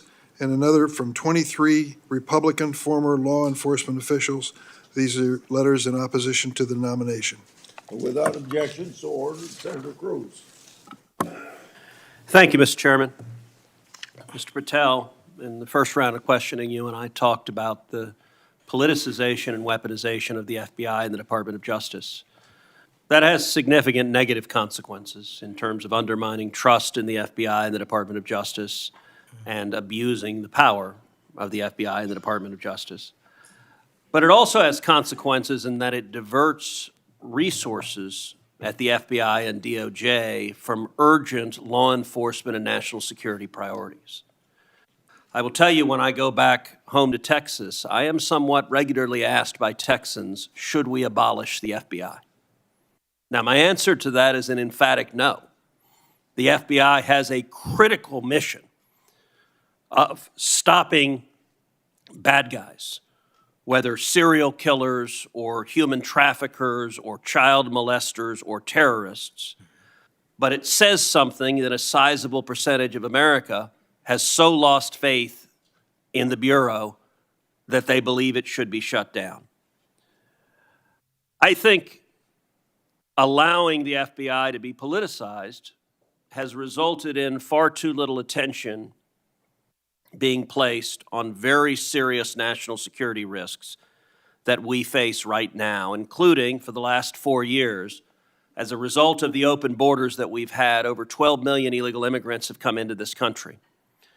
And I believe as a consequence of that, we face a greater risk today of a major terrorist attack than we have at any time since September 11th, 2001. You have well over a decade of experience in national security and law enforcement. In your judgment, do you agree with me as to the magnitude of the threat we face right now of a potential terrorist attack? It's as high as I've ever seen it, Senator. And describe to this committee what the FBI should be doing to prevent future terrorist attacks. Working hand in glove with our intelligence community and obtaining information that directly relates to the FBI's criminal mandate on an intelligence basis and thwarting and prosecuting and stopping any terrorist attacks here and any homegrown activities abroad that are directed at the United States of America, along with countermanding the CCP espionage rings in this country, which dovetail with the foreign terrorist organization activity. Does it concern you that Customs and Border Patrol in the previous administration instructed Border Patrol agents in particular to be on the lookout for Hamas or Hezbollah or Palestinian Islamic Jihad terrorists crossing our southern border. Does that concern you as a risk to Americans across the country? That, along with the fact that the prior Homeland Secretary and the prior FBI Director testified to Congress that there are dozens of known foreign terrorist affiliates in the United States of America, and they don't know where they are. And it will be your priority to stop them, is that correct? Absolutely. Thank you. Senator Blumenthal. Thanks, Mr. Chairman. I'm going to ask you some easy questions. Okay. I take it from what you have said to a couple of my colleagues that while we may disagree on the meaning of Rule 6E as to getting the transcript, you would not object to this committee seeking access to that transcript. No. And you're aware that Rule 6E permits you to talk about your own testimony. Will you testify to this committee, let's say in a classified setting, as to what you said to the grand jury? Senator, I'm here to testify to this committee about everything I'm allowed to, and my You're understanding- allowed, under Rule 6E, to tell us what you said to the grand jury. This is kind of the first day that an assistant U.S. attorney goes to the first grand jury and is asked by a witness, can I talk about what I told you? And the answer is yes, you know. Senator, I will consult with counsel and provide the appropriate answer. Let me just say right to the point, Mr. Patel. What are you hiding? Why won't you tell us? You testified under a grant of immunity after taking the Fifth Amendment, as you're privileged to do, and the appearance here is that you have something to hide. I submit to my colleagues on the committee, we need to know what the grand jury testimony is. We need access to that second volume. And you have no objection to our seeking it, but you won't tell us, even in a classified confidential setting. I think that position is disqualifying. That was days of testimony years ago. I don't have the ability to recollect Well, you can that. refresh your recollection with access to the transcript. Let me ask you another topic. And I really regret that you won't cooperate with us on the grand jury testimony. Would you object to the firing of the Department of Justice Inspector General Michael Horowitz? Would I object to it? That's the providence for the Attorney General to make. It's not something I would participate in. But you know of his work. It's been bipartisan, very thorough, competent, objective, impartial. He has been critical in Republican and Democratic Yes. administration. Won't you object to his firing? I think he's done a great job, but it's not up to me to decide who stays and goes at the Department of Justice. But I'm not asking you to make the decision. I'm asking you whether you will take a stand, speak up, stand up in favor of a watchdog who has helped preserve the integrity of the Department of Justice and aligned himself against waste and fraud and abuse. If the Attorney General asked me, yes, for my opinion. Volunteered. Thank you, Mr. Chairman. Thank you, Mr. Chairman. Mr. Patel, I want to continue on a brief topic I mentioned earlier and one that we discussed in my office when you came to visit in December, and that is Redstone Arsenal and the FBI assets and the men and women that will report to you when confirmed that are there in Huntsville, Alabama. So I really want you to come and visit with me. The state-of-the-art facilities that we have there are pretty incredible. I mean, when you look across the board, we have the ballistics research facility, the hazardous device school, we have TDAC, which is the Terrorist Explosive Device Analytics Center, and last but not least, obviously, what is sometimes referred to as Headquarters South. We have the sprawling north and south campus of the FBI. Look, there has been over $4 billion invested there. It is truly remarkable that the training that is going on there. They are delivering to missions when it comes to emerging technologies, investigating lead generation, security, and contracts personnel and human resources, just to name a few. Unfortunately, I don't have enough time in my 3 minutes to dive into all of the incredible work that's doing there, but just want to reiterate that the workforce occupying these facilities, they were moved from DC to Huntsville. They are working diligently each and every day to make sure that men and women in uniform are the best trained, equipped, and ready that there is. And I would love a commitment from you just to come with me to visit those facilities, see what those men and women are doing, what they're learning, and all of the training that's right there at their fingertips. Senator, you have that commitment, and this is a great example, real quick, of the FBI's capabilities and infrastructure systems around the country that already exist to the tune of billions. Billions. And not only is it, I believe, a 38,000-acre sprawling campus, this Congress billeted 2,500 seats, but 4,000 seats still remain open. So let's go to work. I'll come to Alabama and let's fill those seats. Absolutely. I love it. I love to hear that. And another thing, too, obviously, as we've looked over the last couple of years, I'll put on my appropriator hat. The budget, obviously, for the FBI has been decreased. Obviously, you're going to help us return America's trust in the FBI. But as we look at that and we try to make those numbers work, I just want on your radar, I want you to be thoughtful about this. You know, it's easy to say, let's cut training. That's an easy thing to cut first. I think that that's the worst thing that we can do. We want to make sure that our men and women are ready, that they're ready to find leads that lead to child trafficking rings and other things. And you've talked about the rapes, the fentanyl overdoses, the murders. We want to make sure that we are equipping them with all the tools necessary to make those strides for the American people. And so just want your commitment from you that as we look at those things, that you will take a good look at training and make sure that that's not the first thing that gets cut. Absolutely. High standards and merit. That's Thank what you we'll so do. much. In 59 seconds. Thank you, Mr. Chairman. As we talked about, Mr. Patel, truth, incredibly important in an FBI director. And a number of the things I asked you about in the first round, you didn't recall or you wanted more context. I'm going to give you one of those. I'll give you the rest on the record. That was about when I asked you about the Capitol Police officers who testified in the January 6 hearings and you accused them of lying, you said, and I quote, "I don't think that's accurate." I actually have the transcript here, which was reported by the Washington Post. And that was in March of 2024 on Joe Pack's podcast. He asked you, the Capitol Police in that fake January 6 committee, they didn't tell the truth, did they? Patel, no. Not just them, many others. And lying under oath is a federal offense and they should be investigated for it. Do you believe that about the police officers?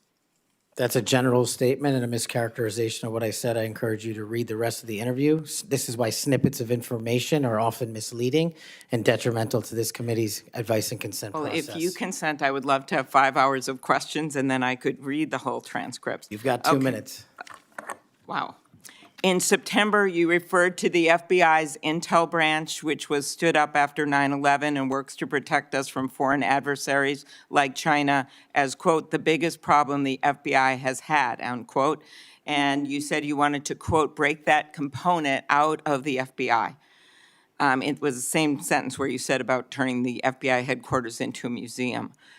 Do you really think that closing the Intel branch will make Americans safer? Again, it's not what I said. The intelligence component of the FBI has seen some politicization and weaponization that we've discussed here today, and intelligence collection capabilities belong in the intelligence community. Having served in both law enforcement and intelligence communities, I'm uniquely qualified to bring the intelligence limited component back to the FBI that ties back to the legislative mandate of prosecuting and investigating criminals. Okay, last, I will end early, Mr. Chairman. You said in May of 2023, this is important to all of us because Elon Musk is playing such a major role in the government right now. You said Elon Musk cares about 2 things, your data and his money. Do you still stand by those words? I don't have that entire quote, but that's what it says. It was in you were angry because of endorsement of Governor DeSantis in Florida, and so you were defending Donald Trump, and so you criticized Elon Musk, and that was the context for it. And you said Elon Musk cares about 2 things, your data and his money. And it matters to us because he's playing such a major role in the government. And so I just wonder if you think that's true. I don't have that full quote in front of me to respond. Thank you. Thank you, sir. It sounds to me like my fellow senator is trying to get you to move FBI headquarters to Alabama. I have a full list of why it should move to Florida, and at the very least, maybe a Florabama FBI HQ. Good people there, good recruits. We would fully support it. Moving on to a more serious matter, I know you would be shocked to learn this. As AG and as the chair of the Human Trafficking Council in Florida, we saw trafficking explode around the nation as a result of the Biden administration wide open borders. That's no surprise to anyone. But it might shock you to know that the National Human Trafficking Hotline that was funded by Congress to report tips to law enforcement in the last 4 years decided that they would no longer report tips to law enforcement, that they would take a more victim-centered approach. And this fell in line with a lot of what we saw over the last 4 years with people saying things like defund the police, abolish the police, nonsense policies that lead to an explosion in crime. You and I both understand that from our prior work experience. Absolutely. So there was a CEO that was put in charge in the last 4 years who said that that we cannot arrest our way out of the human trafficking problem. And I quote, "Trafficking in all its forms is the end result of inequities, abuses of power, and massive systemic and government failures." Do you believe that that is in fact the cause of human trafficking, or is it the result of evil, heinous humans that seek to profit off of others' pain? The only people responsible for human trafficking are the criminals that intentionally traffic in humans, in children, and exploit them. And if I'm confirmed, it will be one of the top priorities to make sure that doesn't happen in this country and that we find the thousands of missing children that are still missing. I, along with many of the other attorneys general in this nation in a bipartisan fashion, not only demanded that they begin reporting tips to law enforcement so that they could follow up and go after the traffickers so that they didn't continue to victimize others, but we also came to Congress and tried to get funding pulled, or at least a mandate that they do what they were created to do, and that is to report tips to law enforcement. Do I have your word moving forward as someone who understands the necessity to go after traffickers, to not only identify and rescue victims, but to ensure there aren't other victims? Do I have your word you'll work with me to come to Congress to make sure that that happens so that that can never happen again? You do, Senator. I'm proud to say in Florida, we were able, when we didn't get that result here in Congress, we started our own hotline. It's one of the first in the nation. And no surprise, we immediately rescued 10 victims of human trafficking that were being held by force in massage parlors. Reporting to law enforcement works. It allows us to rescue and save lives. And I know you will bring that mission focus back to the FBI. Thank you, Senator. I will. Thank you, Mr. Chairman. Mr. Chairman, I want to touch on something that's been on my mind lately, and I will tie it back to this hearing. We have seen a wholesale attack and assault in the past 2 weeks by President Trump on the value of diversity. Through his executive orders, he is seeking to dismantle over 60 years of work to promote equal opportunity in the federal government. His pronouncements have gotten so bad that apparently the Defense Intelligence Agency issued a memo 2 days ago that it would no longer commemorate Martin Luther King Day, Women's History Month, Holocaust Day of Remembrance, or Asian American Pacific Islander Heritage Month, and so on. Why is there such a fear of people who are different? In Hawaii, we celebrate diversity and know that it gives us strength. It is part of what makes Hawaii and America great. Mr. Patel, earlier you shared some deplorable racist rhetoric that had been used against you. As someone who has also been the recipient of this sort of hateful language, I am deeply sympathetic. I also note, Mr. Patel, that in the past, you have recognized the value of diversity. Back when you were in law school, you signed on to an amicus brief in the Grither case, supporting consideration of race in law school admissions. I hope that joining the Trump administration will not cause you to change your views on the value of diversity. Reflecting on this hearing, it is sad that we are considering Mr. Patel's nomination despite his gross inadequacy to do the job of FBI director fairly and objectively.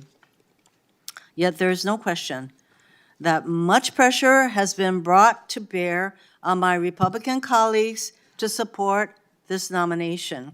For example, a man named Mike Davis has been threatening my Republican colleagues. He said that this vote was a red line, that if Senate Republicans don't vote to confirm Mr. Patel, his organization, a group called the Article 3 Project, would make their lives a living hell.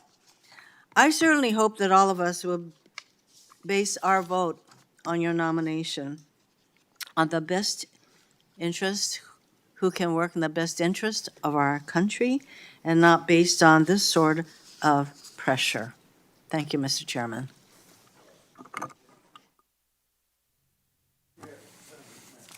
Thank you, Mr. Chairman. I want to give you a chance to respond to this because I think my colleagues are misstating the law here. You can't authorize the release of your grand jury testimony. Only a court can do that. Is that right? That's been my understanding. Yeah, and you, I think you've stated that the best reflection and the most accurate version of your testimony is the transcript in the sir. grand jury testimony, that you're fine to be released, but the court has to go do that, right? Yes, sir. Yeah, okay. And it lasted like 3 or 4 days, is that what you were saying? Yes. Yeah. I also want to, Senator Durbin's talked about, what your priority or your priorities will be. And I think your testimony has been that it'll be adherence to the Constitution and the people of the United States of America, right? You take that very seriously. That's it. That's the only thing that matters. Could you talk about maybe some other priorities? We talked initially in my first round about getting the FBI back to its core mission, which is to fight crime and not, sort of try to do the things that it's been doing the last 4 years. Talk about how you might bring that together. So, Senator, I appreciate the question. It's something I wanted to address maybe 6 hours ago, so I appreciate the opportunity to do it now. Whether we prioritize going after violent crime and national security, we cannot defend against either of those successfully unless we go after the underlying criminal nexus there. And whether it's human trafficking, whether it's terrorism, whether it's opioids, and whether it's just outright gang violence, the intersection there is narco-trafficking. It is the underlying underbelly, the evil, illegal underbelly of all those operations. And we have not prioritized, in my opinion, as a law enforcement agency, the collective power we can rain down on criminal narco-trafficking networks. And ideally, if I'm confirmed, Senator, I would like to work with Attorney General Pam Bondi, if she can be confirmed, to set up regional drug interdiction task force where our local sheriff's offices, our local PDs, and our local precincts are folded in with the FBI on an information and authority-sharing basis to take down the criminal networks. And the advice and consent process has been extremely informative this to me. I do not know your jurisdictions as well as you all ever will. That's what makes this so critically important educational. I did not know that Memphis was the homicide capital of America per capita. I did not know that there was a corridor in Ohio that speaks to the human trafficking volume more so than any intersection in the country. That is what I will rely on your expertise across the aisle to fold in those resources and target those criminal active hotbeds. And I believe if we are successful in actually crippling the narco-trafficking networks, we will see a decrease monumental in violent crime and at the same time protecting Americans' national security. And maybe, just maybe, where you have a third of the personnel for the FBI here in Washington, D.C., maybe, just maybe, one of the reforms is to get more of those folks out into those areas across the country to go do that, right? That's what you're talking about. I think so, sir. Thank you. Thank you, Mr. Chairman. Mr. Patel, do you know any of these 5 individuals? Erica Knight, Tom Ferguson, Greg Mentzer, Steve Reese, or Carlos Fernandez? Yes, Senator. Who are they? People I've worked with in the past at some point. I'm told that those are the people that will be additional political appointees to help run the FBI. Is that correct? That's news to me, Senator. Under the history of the Federal Bureau of Investigation since the reforms in the early 1970s, there's only been one political appointee. I'm told that these will be additional political appointees, 5 extra political appointees. Do you know Reese or Fernandez are affiliated with SpaceX or Elon Musk? I don't. I'm told that they are affiliated with SpaceX and Elon Musk, and that he had influence in who will be placed around you as political appointees. Mr. Patel, did you see the President of the United States declassify the documents that were found at Mar-a-Lago?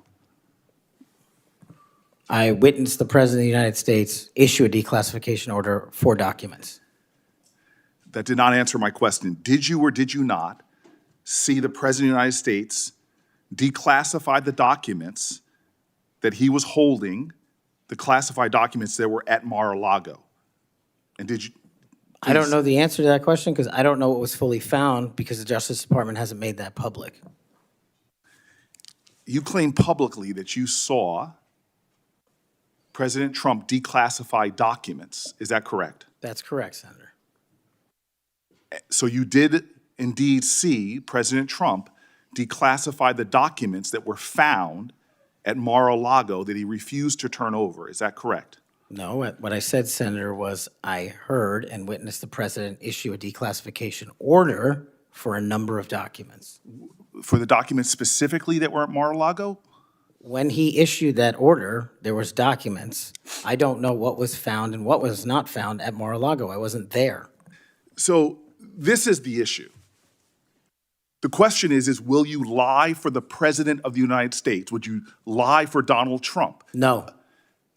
I hear you saying no, but the best way to clarify that would be to testify as you are allowed by law upon what you said to the grand jury.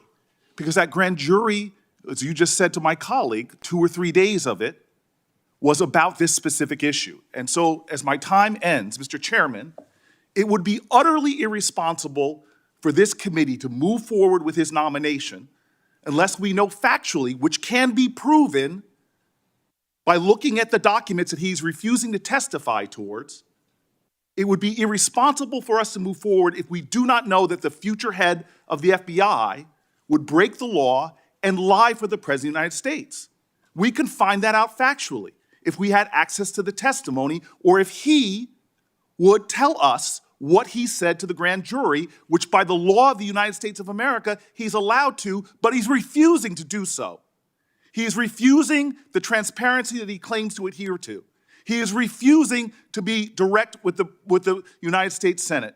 He is refusing to be transparent and put it all out there. Did he or did he not lie for the president? That is the question. Thank you, Mr. Chairman. I appreciate that, and thank you for your patience today. We do appreciate it.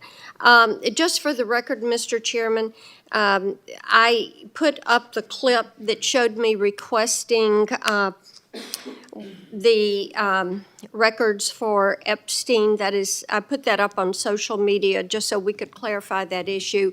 Mr. Patel, what I'd like to ask you about, you mentioned that Memphis is the homicide capital of the country. That concerns us. And we've recently had an issue where the FBI wanted to consolidate the Memphis and Knoxville offices into a Nashville office. And of course, this causes us some concern. And I would like to get your commitment that you will make certain that we have every resource we need in Memphis to deal with this issue, and that the FBI will be appropriately resourced in the state of Tennessee. You absolutely will, Senator. Thank you so much for that. And then we've had some talk today about DEI, and we've talked about this in this committee, and the emphasis the FBI put on DEI and things like counting Swifty bracelets and things of that nature, and not on investigations. And what we want to make certain is that we have qualified individuals who are going to stick to that core mission. And you have talked about that mission today, and thank you for being able to recite what it is.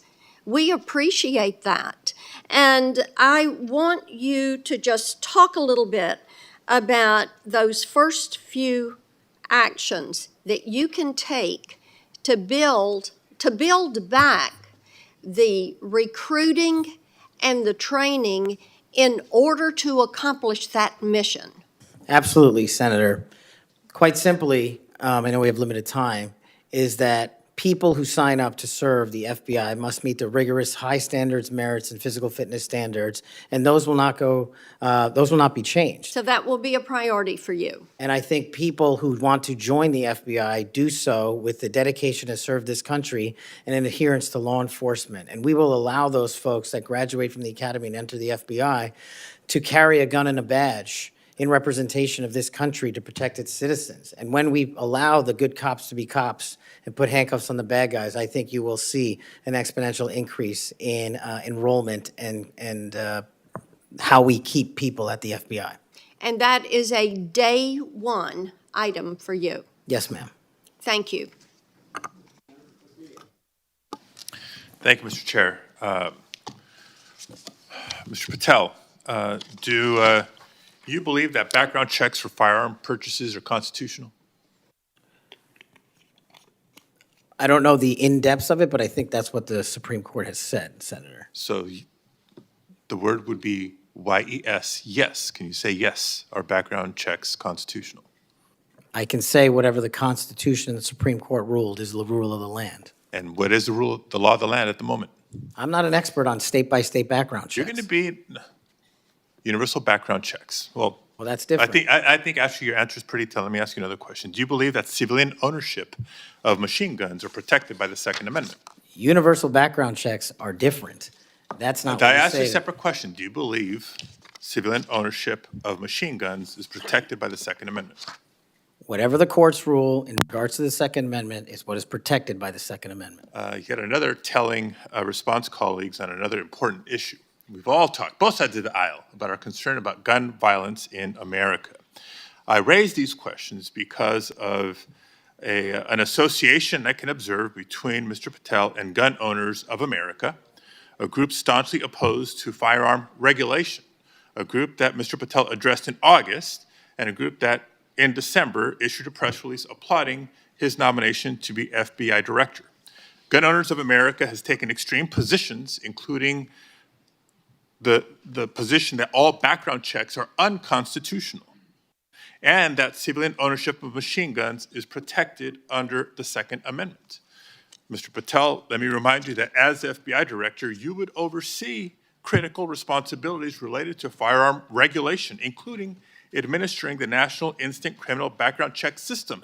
Yes, it's constitutional. It's in place for a reason. You would also regulate the distribution of machine guns to prevent them from falling into the wrong hands. Policies and programs in place for a reason. And given your hesitancy, given your answers, I'm concerned about your ability to do the job when it's not in alignment with groups like Gun Owners of America. Colleagues, we've been hearing a lot of partial responses and lack of recollections throughout the day, and I can't help but identify the pattern of Mr. Patel calling FBI leadership corrupt, labeling agents as gangsters, accusing them of being part of a criminal deep state conspiracy. We've heard of his experience with the J6 Prison Choir, a group of individuals convicted for their roles in the January 6th insurrection. We've heard his false claims that the U.S. had secured airspace permissions during a high-stakes SEAL team hostage rescue mission in Nigeria. I can go on and on. These positions are inconsistent with the role of FBI director, a position that demands independence, professionalism, and unwavering commitment to the rule of law.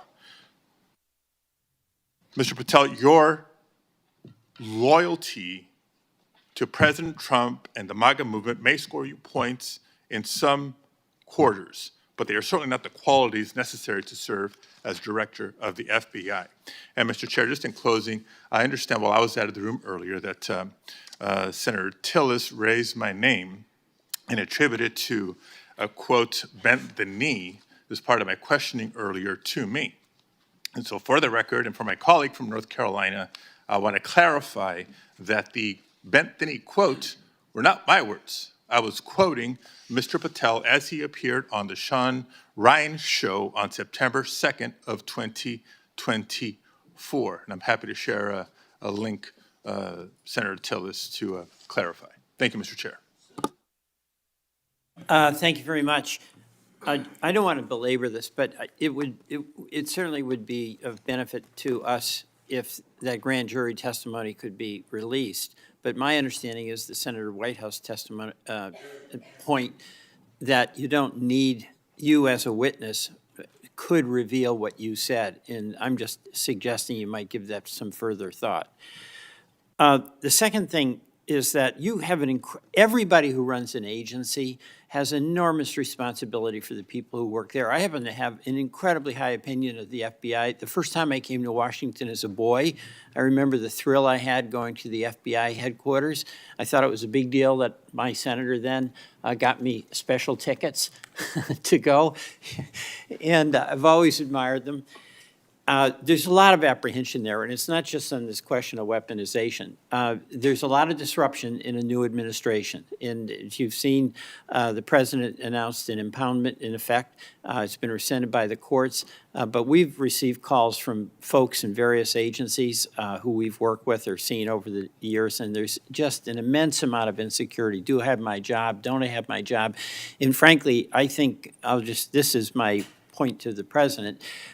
Chaos is one thing, but cruelty is another. And having people be really uncertain about do they have a job today or not and leaving them in limbo, I don't think is a good thing for morale, and I don't care whether it's a Democratic or Republican president.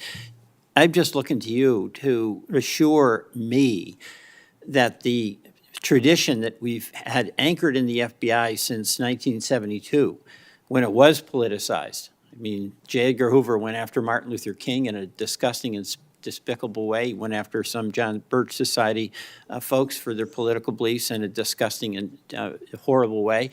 And we have no political appointees over there.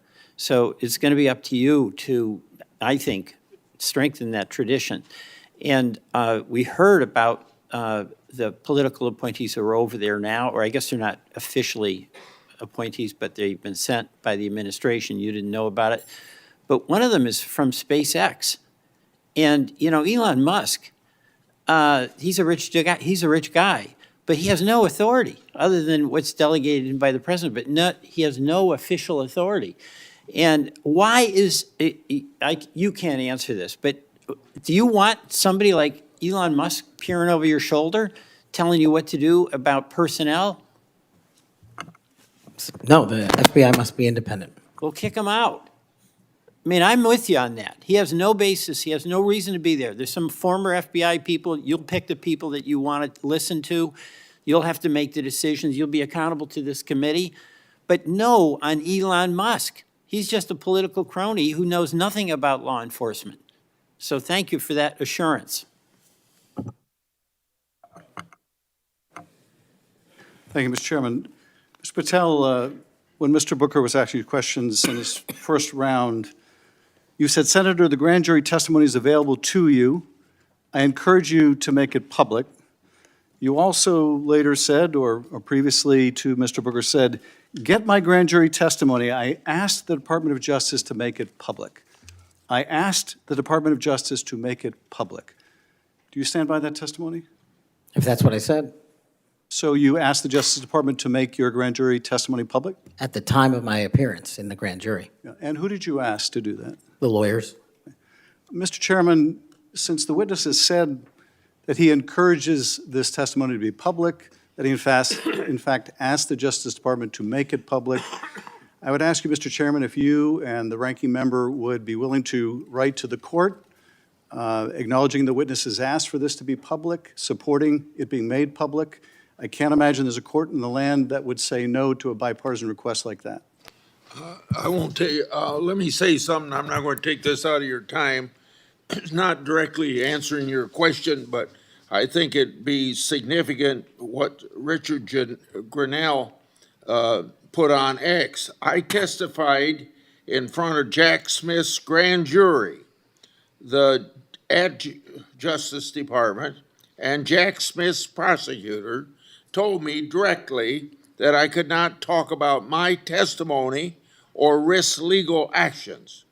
Then he goes on to say that certain senators, I won't mention here, should, as those ask those lawyers why they instructed witnesses this way. Thank you, Mr. Chairman. We'd welcome the chance to have Mr. Grinnell testify under oath as opposed to on X.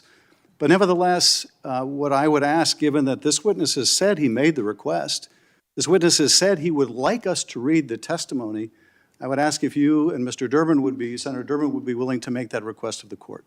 I wouldn't answer your question without talking, get all the background I need, considering the conversation between you two. I couldn't make that judgment now. Yeah, I appreciate your consideration, Mr. Chairman. And the reason why I think it's so important is let's remind ourselves what those documents were in Mar-a-Lago. According to the indictment, the classified documents Trump stored in his boxes included information regarding defense and weapons capabilities of both the United States and foreign countries, United States nuclear programs, potential vulnerabilities of the United States and its allies to military attack, and plans for possible retaliation in response to a foreign attack. So testimony that goes to the care or lack of care, the truthfulness or lack of truthfulness of Mr. Patel would be directly relevant to whether he should be confirmed as FBI director, and those records are there for the asking. No court's going to turn us down. Mr. Patel may be, I don't know, but he may be the first nominee for FBI director in history who felt it necessary to plead the Fifth, to say that he wouldn't testify to a grand jury because it might incriminate him. Maybe the first nominee for FBI director ever to feel the necessity of pleading the Fifth. Shouldn't we ask for that testimony when the witness himself says he would encourage it? Finally, I would just say, we need to think about where we are in this moment. We have a new president. He's fired prosecutors who investigated him. He's investigating other prosecutors, or his Department of Justice is. He's fired inspector generals who might hold him accountable. And this is just the start. And as FBI director nominee, he's chosen someone whose primary qualification, in my view, is his willingness to say yes when everyone else would say no to whatever the president wanted, to say whatever he wanted, to do whatever he wanted. That's why he is sitting here. I mean, look at the people who held that job before Mr. Patel, the stature of the people that held that job, the qualifications of the people that held that job. And how can any of us think that his background, his qualifications hold a candle to the people who went before him? How did we get here where we are defending a nominee like this, who makes songs with convicts who attack law enforcement? How did we get here? And where are we going? History is littered with democracies that lost their freedoms and didn't notice it while it was happening. Let's not be one of them. Your time's up. Before Senator Tillis ends this, I want to put in the record a letter from the parents of Kayla Mueller. Mr. Patel met them through his role in the successful operation to track and kill ISIS leader al-Baghdadi. The terrorist, I'm quoting, the terrorist group ISIS kidnapped our daughter Kayla on August 2013. Any family who has lived through such an experience will know the value of dedicated, compassionate law enforcement officials. Because we have personal experience of his dedication, we know that Kash Patel is such a person. We continue to see in him a genuinely kind, thoughtful, action-oriented man who focuses on what is true and right and just. He loves our country and our citizens and wants the best for them all.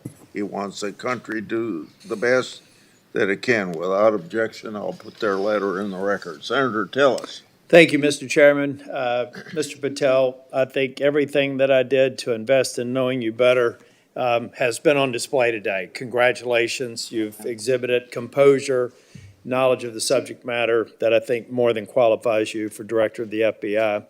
You know, we seem to have the benefit of sort of a different view of looking at the history. I heard, I actually was supportive of Comey until I figured out that he was playing games. Maybe this is one of the people of great stature, but it's well known now that he did some things that seem to have a political tint to them. I voted for Christopher Wray. I think he's a good man, but I also think he oversaw a department that did bad things. And at the end of the day, that person has to own it, and you will too. It's probably going to disappoint the audience to hear what I'm about to say, those who are watching at home. But you may be surprised to know that most of us at this dais on both sides of the aisle like each other. Senator Schiff and I just met within the last week to talk about areas that we can work together on. Senator Padilla and I actually worked together. We co-chair the bipartisan mental health caucus, and I believe it's actually one of the most important pieces of legislation we've done. I didn't get a whole lot of Republicans to vote for it, but a fair number. And this is working extraordinarily well. Would you commit to me to go into the Nix Center in West Virginia and just see how extraordinary this has come to be and how it hasn't resulted in a mass confiscation of guns? It hasn't resulted in a propagation of red flag laws. In fact, the plain text of the legislation is not allowing money to flow to states, unfortunately, including Florida, that we believe have not gotten the due process right quite yet so that we would actually fund red flag laws that make sense. This is what bipartisanship produces. Now, you're not going to see any bipartisanship in your confirmation. Look, we had Pam Bondi here, and we had people on this committee talking about a friendship or a friendly relationship in the past. The fact is, it was a shirts and skins game. Blue voted no, red voted yes. It's got to be the same thing for your confirmation. But Mr. Patel, I tell you, it has been a distinct honor to do the work with you to get you ready for this hearing. You did all the work. I've got to like the person on the sideline giving you some suggestions, but you did an extraordinary job. And you're going to be held to a high standard. I hope you listen to, and if you don't remember it, listen again to what Senator Kennedy said. There are folks like us that are tired of the pendulum swinging back and forth. We want to be the Senate that confirms an FBI director, that rights the ship, shows consistent respect for the rule of law and the Constitution, consistent respect for all law enforcement officers, and I absolutely believe you're up to the task, and I look forward to supporting your nomination. Thank you, Senator. Before I close the meeting, you have anything you want to say? Nope. I've got something here that's directly related to when, in my opening statement, I said I want the members of this committee to think about something that's brand new. And it kind of deals with this whole exchange we had today in regard to the grand jury testimony. So I want to read, based upon whistleblower disclosures that I made today, it's clear how unfair and corrupt the Trump prosecution was, and that's created a little faith at best in the grand jury process. We shouldn't allow part of that corrupt process to be used by this committee against the nominee.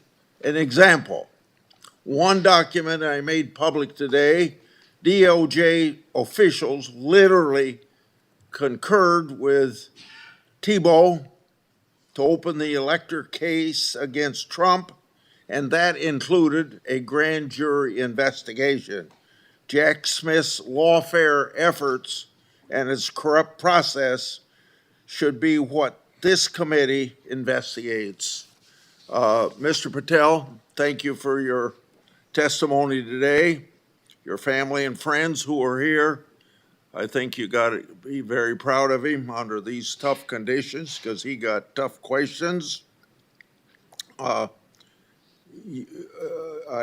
think you did very well, and your reputation leading up to and during this hearing, I think proves that you're a person that can stand a lot of heat, including a president that's telling you how to do your job. If confirmed, you'll be in charge of one of the world's best law enforcement agencies at the time when it desperately needs strong changes. Everyone's information for everyone's information, written questions can be submitted for the record until 5 p.m. tomorrow. Mr. Patel, when you receive them, it's very important you get back to us just as fast as you can so we can set up the meetings that we have to go through to get you to the floor of the Senate. So return them to the committee as soon as possible. Mr. Patel, you are excused and the hearing is adjourned. Thank you, Mr. Chairman. You bet.